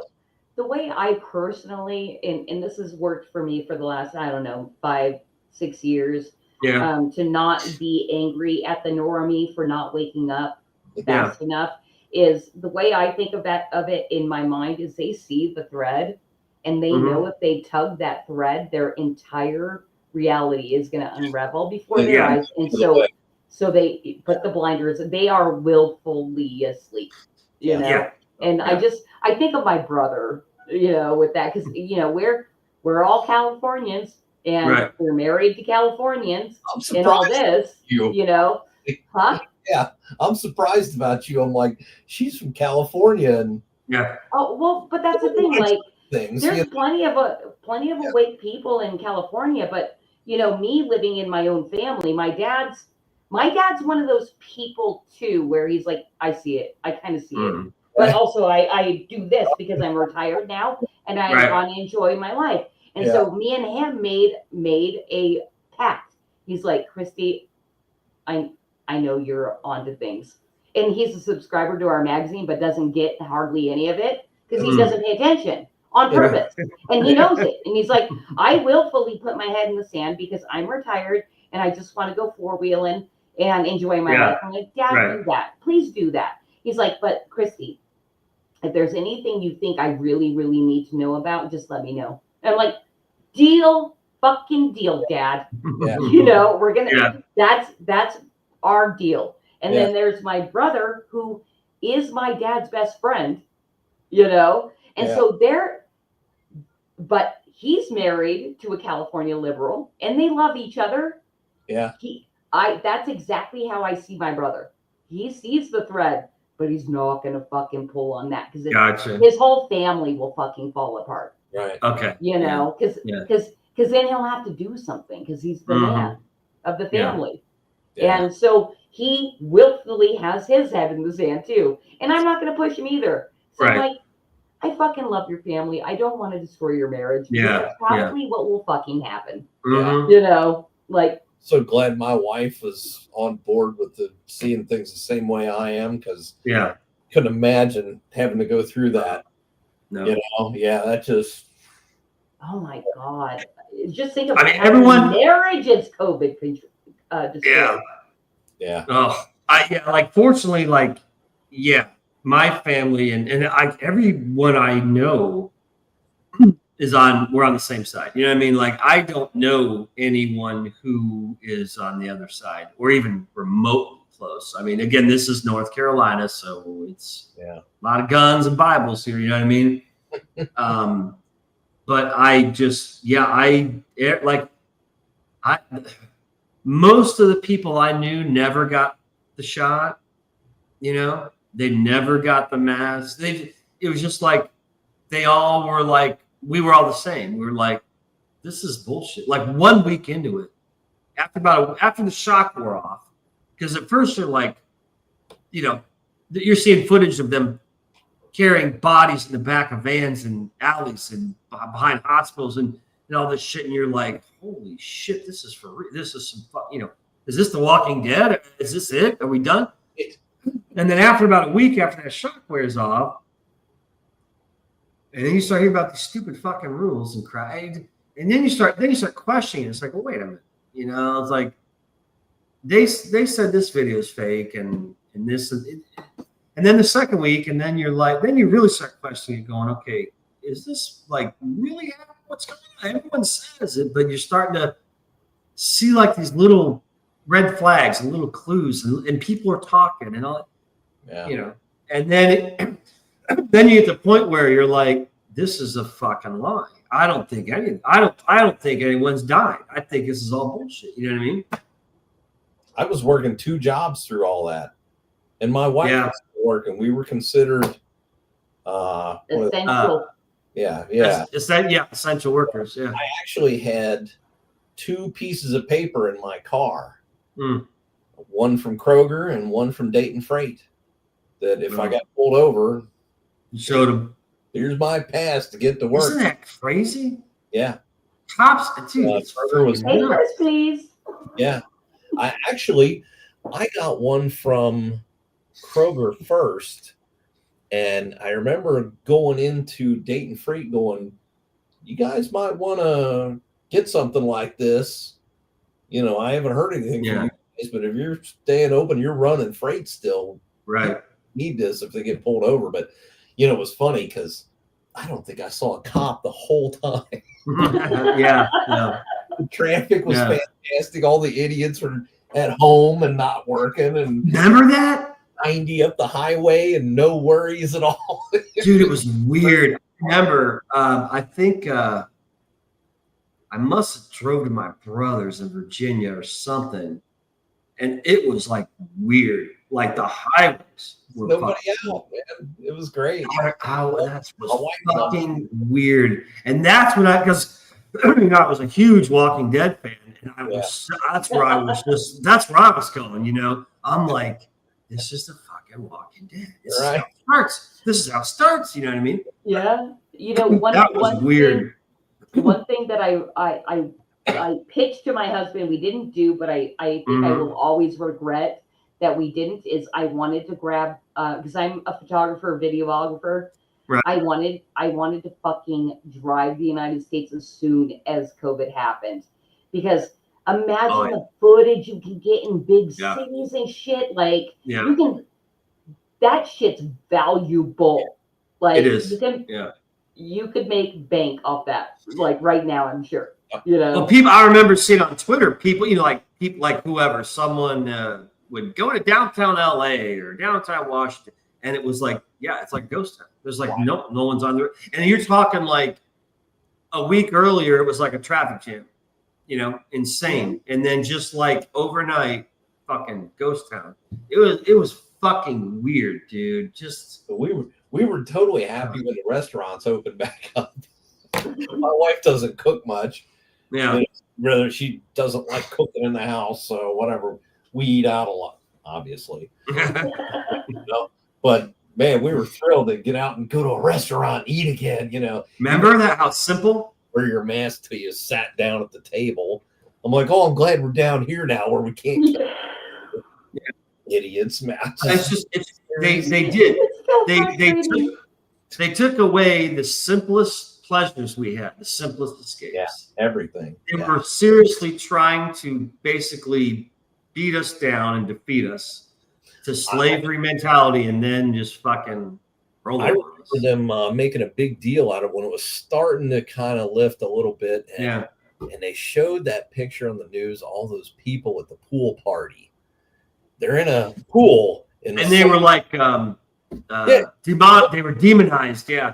What are the 2 best things for killing a virus? Right. Sunlight and chlorine. Right. Here they are. Yeah. Oh my God, it's a super spreader. Yeah, I remember the whole super spreader shit. God. Jesus Christ, dude. And that was our mainstream media, our government, our everyone, law enforcement, everything. We're finding out now USAID sent money to Wuhan. Yeah. So, you know, good job. This is, I think this is so historic. We don't know how historic it is. Yeah. I mean, I'm saying it's like, this is insane. What they've uncovered, but again, fortunately, like, you know, Kitty said, what they're doing, how they're kicking it out, how they're exposing everything, and they're correcting it. It's insane. And it's like, this is going to keep going. This isn't like, it's not like, oh, tomorrow or the next day they won't discover anymore. They're going to keep discovering more. So because they're spreading out, you know. Didn't Trump's the money guy, the Treasury Department, he got confirmed, right? I can't remember who it was. Didn't they already confirm his? I'm so bad at knowing those things. I think so. Okay, so there was a judge apparently that's blocked them from. Yes, that was today. Yeah. Here's the thing: if his Treasury Secretary is in there, he's the one that runs all that, and he can tell his employees to go get me the file. Let's look at this one. Go get me the next one. We're going to look at that. Yeah. He doesn't need to worry about the judge. He can just go open it himself and get into all of it. You know, the judge. People are. I'm interested to see tomorrow what happens on Twitter because it's all. I mean, Elon is posting like a motherfucker. He's just like one after another, and it's obviously up to date. So it'll be interesting to see how they get around it. But yeah, that fucking judge, he's basically preventing them from audit, doing the whole audit and all that search. The Treasury Department just go right around that. Yeah. So we'll see. But it's nuts. That guy scraping the letters off it. That was cool. I think that was so hilarious, man. Now, did you see? Got a guy taking the sign down. Did you see that skinny, poor fucking security guard at the doors of the Department of Education? I did not. You got to see these videos. Yeah. I mean, it was yesterday. Yesterday, I think. I mean, you couldn't get away with it. I mean, it was like everywhere, dude. All these videos of this, and it was all the Democrats are fucking berating the shit out of this one skinny old security guard in front of the doors of the Department of Education because they locked the doors and wouldn't let them in. Yeah. And it's just fucking gold. It's video gold, dude. This fucking guy is just like you can just see in his head, he's like, just fucking kill me. He's just like in hell. Because Maxine Waters is in his face saying shit and fucking dude, it's everywhere. Is he wearing a tan shirt? Yeah. He's a skinny white dude who's bald. Yeah. It was funny, man. It's insane, dude. And this poor guy should get a medal. Yeah. Yeah, that is gold. Because he didn't budge. He didn't budge, man. He wasn't happy they were there, but he wouldn't let them. But God, they were surrounded. Yeah. Yeah. And they wouldn't leave. Right now. Yeah. Yeah. Aren't you I'm seeing not listening to it? I'm just watching it's amazing. It's like you're gonna have to listen to it because you should hear what they say. It pisses you off because oh God, I hate Maxine Waters so much. They're all this man. It's just like it's fucking God. If you haven't seen you know what's great about him though? I mean, he may be skinny and all that, but he is being a man. Yeah, of course, he's being a man. You know, he's doing his job. Yeah. He's aggravated about it, but he's doing it. He's not budging. He's not falling for their bullshit because there's part where Maxine asked to see his ID and he showed it to her, and then like a few minutes later, like she wants to see it again, and others people asking, and he's like, I already showed it to you, and she's like, well, pull it out again, and he's like, no, I already showed you. It's like, you know what I mean? He wasn't falling for their bullshit because they want to dox him. They want to find out who he is, his address. No, they want to intimidate him. Yeah. And he's not being intimidated. No. And the dude was cool. I mean, he's cool, but he needs a medal because I couldn't deal with that. I would fucking kill somebody. I would kill him, please. I was saying. I want to rip that ugly ass, natty ass wig off Maxine Waters right now. Dude, it's going to be great when she's not around anymore. You know what I'm saying? I swear these people are fucking possessed with demons. They've opened themselves up to it, and they are fucking possessed.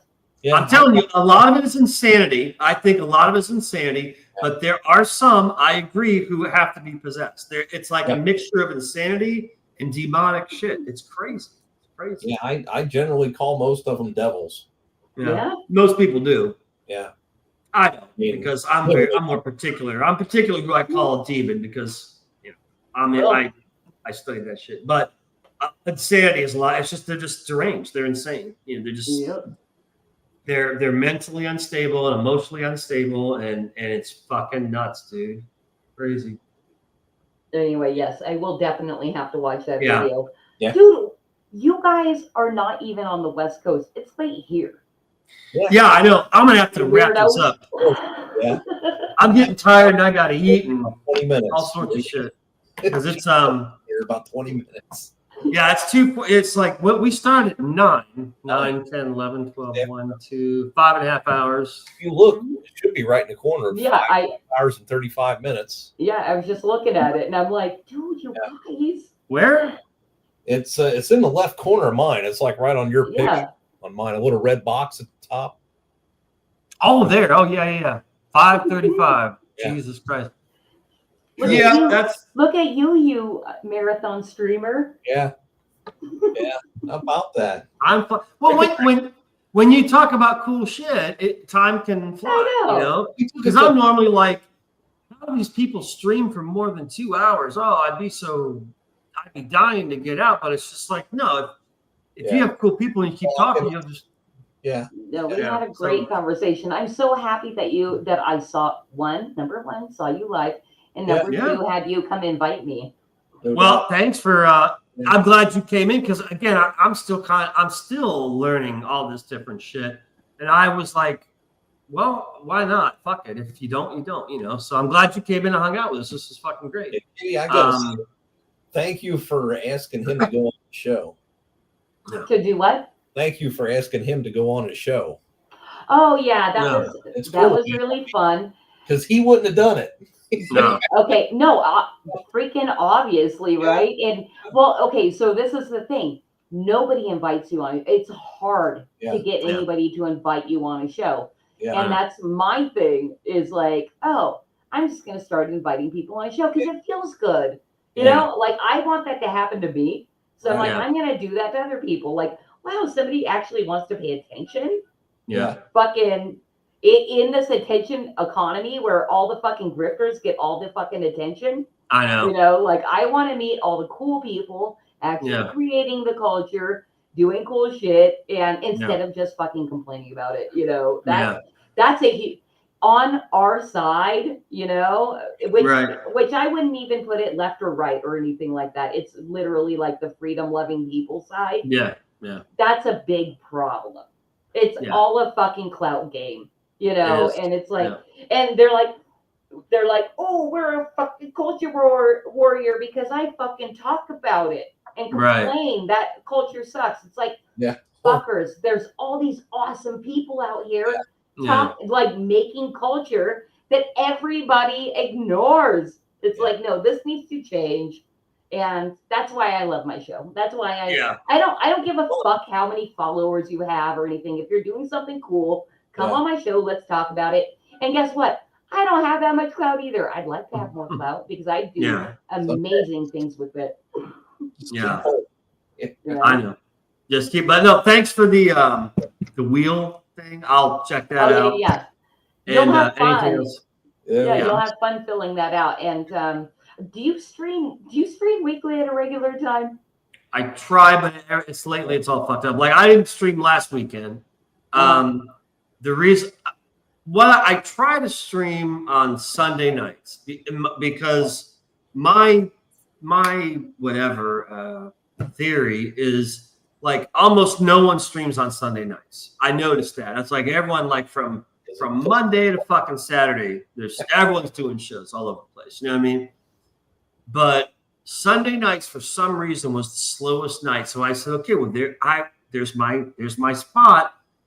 I'll do something Sunday night. So if people are really, really, really, really bored, well, it was like, well, hey, at least, you know what I'm saying? Like he's streaming at least, you know what I mean? Yeah. That was my logic.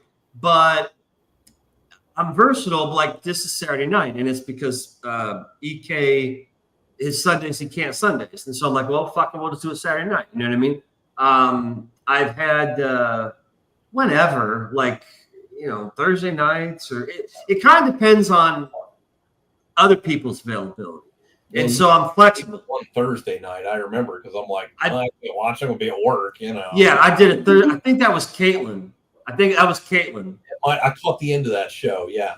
Because that was early. It was like 8 o'clock on a Thursday night or 7 o'clock. It was because she's 13 and she's my niece, and she's like wants to write a book and all this stuff. So I made an exception for her. You know what I mean? Mm-hmm. So I just stream whatever. But if I try to do once a week, but like if I don't have a subject to talk about or someone to come on, I just don't. I said fuck it. You know what I mean? So yeah. But I'm around. It's like you know, if you're ever bored on your show or something, fucking send me a link, and if I'm free, I'll pop on. You know what I mean? It's like I'll I'm keep around. that. Yeah, I'll file that away in my brain for like last minute cancellations or anything like that. I'll be like, Yeah. oh, okay, I have Kurt. I'll DM. Exactly. As in like a have me like as a last ditch resort. You know what I mean? It's like, well, you know what I mean? It's just, you obviously can talk. So well, yeah. I mean, I can talk. If you get me going, I can talk. But it's like we all like Eek's that way. Eek and I just like, I can't tell everyone this. Like we talk on the phone, you know, like as in I'll call him Monday or Tuesday night and we'll catch up on shit. But like 2, 3, 4 months ago, it was 8.5 hours on the phone one night. Yeah. 8.5 straight. And like I don't even take a break. It wasn't like, hey, call me back in a half hour. It was like, was that the morning the guy was trying to steal my neighbor's converter out there? I think so. But all I remember is as I on the phone, 8.5. Yeah, so 8.5 hours. Yeah, 8.5 hours. So we can talk like motherfuckers. You know what I mean? And so again, it's like you said. Yeah, I can't have anyone hang out here who just the one word answer crap or doesn't. You know. Well, this is what I'm going to do too. Just because if you didn't know, I know you don't know, but one thing that I take great pleasure in also is connecting people up that work together. So if I ever know anybody that's like promoting a thing and I know they'd be good with you, I'm going to direct them to you. And I hope you're okay with that. Yeah, that's cool. To have on your show. I mean, even though it's not a huge show or anything, but no, it's not. And I let everyone know that. But I think people are so fucking desperate they don't give a shit anymore because a year ago it wasn't this way. A year ago, big people were having people on their show. You know, Ethan was having indie newbies and shit on his show. On Mandy Summers. A lot, 3, 4. There was the top. I'm still going for myself. I am going after those top people on my next campaign, which should be launching in about 20 days. Oh wow, that's cool. Well, let me know. Yeah. Good luck because I don't. Like I said, I will not do that. There's no fucking way. No, I know. I don't do that with people who have like equal to or lesser people than me. I'm not asking to go on their show. I sure as fuck ain't gonna ask someone, you know what I mean, who's up there. But yeah, good luck. You might get it because you approach it differently. I will get it. I will get it because that's the thing. I've been networking within this group of people, and because I got over my this is cringe. And I know you will never do that. And maybe occasionally, because I like you so much, Kurt, maybe I'll send you a gift and be like, maybe I'll be like, I know this guy who would be really great on this show. And then I'm going to DM you and say, dude, I have this person. They get like 30 live viewers. Yeah, there you go. Yeah. And again, if you hear like, because every once in a while, like, you know, I mean, it's just not as often as it used to be. Things are worse now than they were like before, but people still do kind of cast the net out there and be like, hey, you know, indie creators come on the show kind of thing. And it's usually a small channel, you know, whatever. But, if you know someone who's legit or cool and not a drama motherfucker, you know, I don't want to get trapped, you know. Like I said, I have a talent for connecting. It literally is a sixth fucking sense. Like I'm like, that's okay, cool. This person's gonna get along with that person. I'm gonna hook them up. By the way, I basically hooked up both my brother and my sister with the people they married. Wow. Yeah, like I'm just like good at. That's one of my skills is like I connect people. So you are a matchmaker. I'm a matchmaker. Matchmaker, give me a match. You know that song? I was in theater. That's why I sound gay right now. You're so gay. I am. That's from Fiddler on the Roof. I was on Fiddler on the Roof, and that's one of the songs. Your body, singing musicals. I'm so gay. I told you. I said I think it's like a 10% gay gene instead of. I said I like a 1% gay gene. I'm like I think it's more like a 10% gay gene. I'll admit it. But anyways, but yeah, no. Like I said, I like when it comes to having someone on my show that I'm going to let talk about their campaign. I'm kind of picky because it's like if you open the floodgate, I'll fucking drown because people are so goddamn desperate to come. I mean, it sucks because I'm one of them, right? But I refuse. I just can't just bug. If they're like, hey, come on, yeah, like I said, if I'm invited, cool. But all I'm saying is, if I think there's somebody that would be cool for your show, I would not tell them. I personally would be like, Kurt, if you want this person, this is what they do, and then I'll check them out. Give you the lead. Yeah, I'll check them out. And then I would suggest at that point, because we all know it feels good to get invited places, that then you go invite them. Like, okay, this guy's cool. I'm going to go invite them. Yeah. Because it feels good. A lot out there, again, like you, where they don't care, but it's a different I kind of care mentality. Like you said, you are kind of doing it to help other artists with your thing. It's not just all about you. You know what I'm saying? But there's others out there but that's my gag. It is always about me. Right. Well, but you know what I'm saying. Well, back to me. I'll put it this way. Okay, I'll move it a degree harsher. I'll be a little more harshly honest. You asked me to come on the show, but you returned the favor by saying, and then you can come on my show. And you weren't full of shit. Okay. There's a lot of people who are full of shit because I have had more than one person who's to promote on my show. And they either don't, they just flat out don't invite me. Like, oh man, awesome, thanks. And I'm like, okay, cool. And that's it. And they live stream. Or they'll be like, oh yeah, come on the show sometime. And guess what? I've never been on their show. You know what I'm saying? So to me, I'm like, you're full of shit. You're full of shit. You think they're going to come back? I'm not going to come back. You know what I mean? It's it's common courtesy. It's like tit for tat. It's like, you got my back, I got yours. I don't see why it's so fucking hard, but it is. It happens all the time because like I said, there's a reason why I've been on one show and that's yours. Right. And I kind of love that I'm still the only one that you. How many people am I on the show? You know what I'm saying? No, but and again, I just start laughing at it because I'm not like, fuck them. I'm like, I know what to expect. It's just there is no tit for tat. And it's rare. It's like you are the one person who did that. You're like, well, I'll come on, you come on show. Okay. You know how many people don't do that? It's crazy. And so that's why I say if you can open a floodgate and these motherfuckers will pour out everywhere and you won't get shit in return. And so again, it's just like, okay, why am I doing this? I am not here to promote every single motherfucker because I have shit that I'm trying to promote for myself, just like all of you are, right?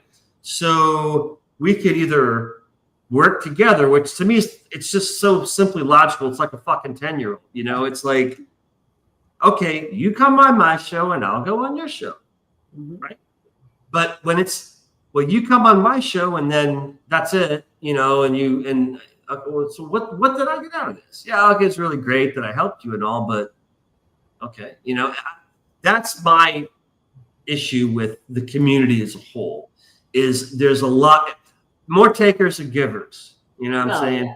And I don't understand it. I'm like, are these people just stupid or are they just so selfish they don't care? And I think it's sometimes a little bit of both. I think some people just don't have basic manners because it's literally common courtesy. It is. It's just a manners thing. It's a common courtesy kind of thing, and you get that from upbringing.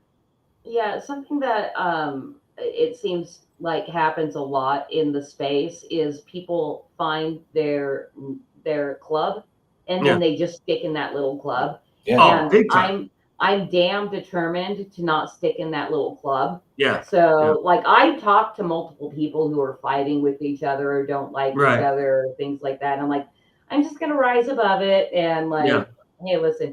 Except for we will do an occasional thing that's called a FAFO stream, and I'm like, and that's the purpose of you getting Flip City branded at the end, where you read some Flip City content so that you can then show your brand at the gate and come back to a FAFO stream.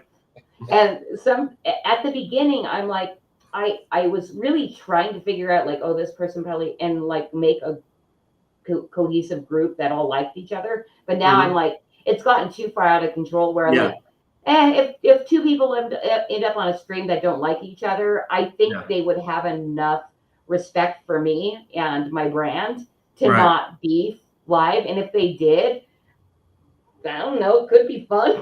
I don't know. Yeah. But yeah, it's just, again, I'm walking carefully through the minefield, because I seriously feel like it's just insane. It's like, I don't know who the fuck is going to fight with who next time. And again, the problem is like, I follow a lot of people who are at each other's, you know what I'm saying? Like I follow both. I think they're both cool in my book. Like person A and person B are both cool in my book, but person A and person B fucking hate each other. And so I'm like, okay, what do you do? I'm not going to choose one over the other, because I personally don't fucking know you people. You're on Twitter, right? You know what I mean? Yeah. So I just try to be, basically, it's real fucking simple. If you're cool to me, I'll be fucking cool to you. It's just that simple. If you're a fucking asshole to me, I'm going to be an asshole to you. It's just that simple, Well, just make sure that you watch that video that I tagged you in on Twitter, because I think you will laugh at my basically calling all of Comicsgate a bunch of bitches, because they act like a bunch of bitches. I don't know, but like I said, that's why I'm just really busy. But when I do kind of do this, I kind of purposely stay on the outskirts to avoid all that crap, And fortunately, because I am not that involved, I haven't really clashed. I don't think I've clashed with anybody, because, what I'm saying? It's like, well, if you don't, because you live in a fucking hole. Yeah, if you don't get involved in the war, you're not going to get shot. You know what I'm saying? But at the same time, you'll never be a hero either. You know what I mean? It's that whole give and take. But it's like, I've seen what happens to the heroes because it's temporary, and then they become a fucking enemy, and it's just like, I don't want to deal with this shit. Here's how it's going to work between me and you now. Is basically, if anybody's being mean to me online, I'm going to tag you, and then you're going to come white knight for me. I will. I'll come. I'm going to drag you into this shit. That's fine. That's fine. Drag me. Like I said, I have no problem getting in a online Twitter argument, whatever the fuck you want to call it, shit. If I believe in it, and I've said it to people. I said if I'm cool with someone, and I see them get, jumped by whoever, and they're getting shit, I said, fuck yeah, I'll jump in there and go, what the fuck, you know what I mean? I just don't look for it. I don't instigate it. You know what I'm saying? It's just like, and we all see the ones that do. That's all they fucking do. They're waiting for it. They stir, they try. It's like, that's what they want to do. And I'm like, I am too busy making so much shit at home. I don't have the time for it. And so if I am going to get involved, it better be for a good goddamn reason, because my time is limited. You know what I'm saying? So unless it's streaming like tonight, where we can talk for 6 fucking hours, and then it's right. And on that note, all hit the leave studio button. Yeah, I am going to hit yes, it's been literally like almost 6 hours, 5:54. So very cool. And so thanks, Chrissy, for coming by. Thank you for coming by. This was a nice surprise. It was so nice meeting you, Rex. Yeah. And good to see you again. Till next time, Kurt. Whether it's I'll go with you hop into a stream, or you guys come to my stream on Thursday nights, 9 p.m. Eastern. Yeah. Okay. Thursday, 9 p.m. All right. We'll just I'll talk with you on DMs and Twitter and shit. But thanks for coming by. Good. Say hey to Scott for me. And yeah, again, thanks. Great seeing you. So we'll catch up more guys soon. later. Bye. All right, later. See you, All right, Eek. All right, I'll end the stream here in a second. So yeah, man. Is this this is Sunday now, right? Yeah. Well, now it is. Yeah. No, it's Sunday. Yeah. So I'll fucking text you. I don't know, Monday or Tuesday or something like that. But yeah, dude, this night, I wasn't. Dude, we were about to end it at the 2-hour mark, man. Oh. And then fucking RJ popped in, and then she fucking popped in. She showed up right before he left, and yeah. That's funny. I'm glad you got to hang with her because I know you think she's cool, and so it was cool that she ended up hanging out. You know. Yeah, that was fun, man. That was a good time. Yeah. Well, all right. We left a long time ago. Yeah. So, that's all right. Definitely finish up that interview with Sean Ryan and Joe McConnell. Yeah. I probably will today. Like once I sleep and eat and everything else, I'll probably pop that in today because usually I would be very burned out because I get burned out after like a 2-hour stream. And so we've been doing this almost 6 fucking hours. So I will probably be really burned out today. So I'll probably just veg out and watch the rest of that interview. Yeah, this is like the 3rd time that Guinevere's run off and fooled around with Lancelot. Oh, you watched the movie? Like it's like a repeat. Dude, again, it's always this way. Always when I think, I'm like, it'll be like an hour show, hour and a half. Yeah, right. We're at almost 6 fucking hours. So I always try to put like a long movie in, So yeah. Over here, and here I am. This is the 3rd time. It's third time. Halfway through it again, man. It's like, actually, I hear you. Movie. Well, tell Kathy thanks for popping in for a few seconds. Yeah. I saw the number. Tell her next time to type something. I know, yeah. She was just here long enough to look at me and then send me a text telling me to quit smoking. Perfect. The perfect wife. The perfect wife. God bless her. Yeah, all right, man. I will get with you sometime this week. Yeah, we'll talk this week. And again, thanks again for spreading the word about the book. I know no one's taken it, but I appreciate the effort either way. Yeah. I do what I can. You do, man. All right, brother. Adios. I'll talk to you soon. All right, man. See ya. Good night, everybody. Later. Bye.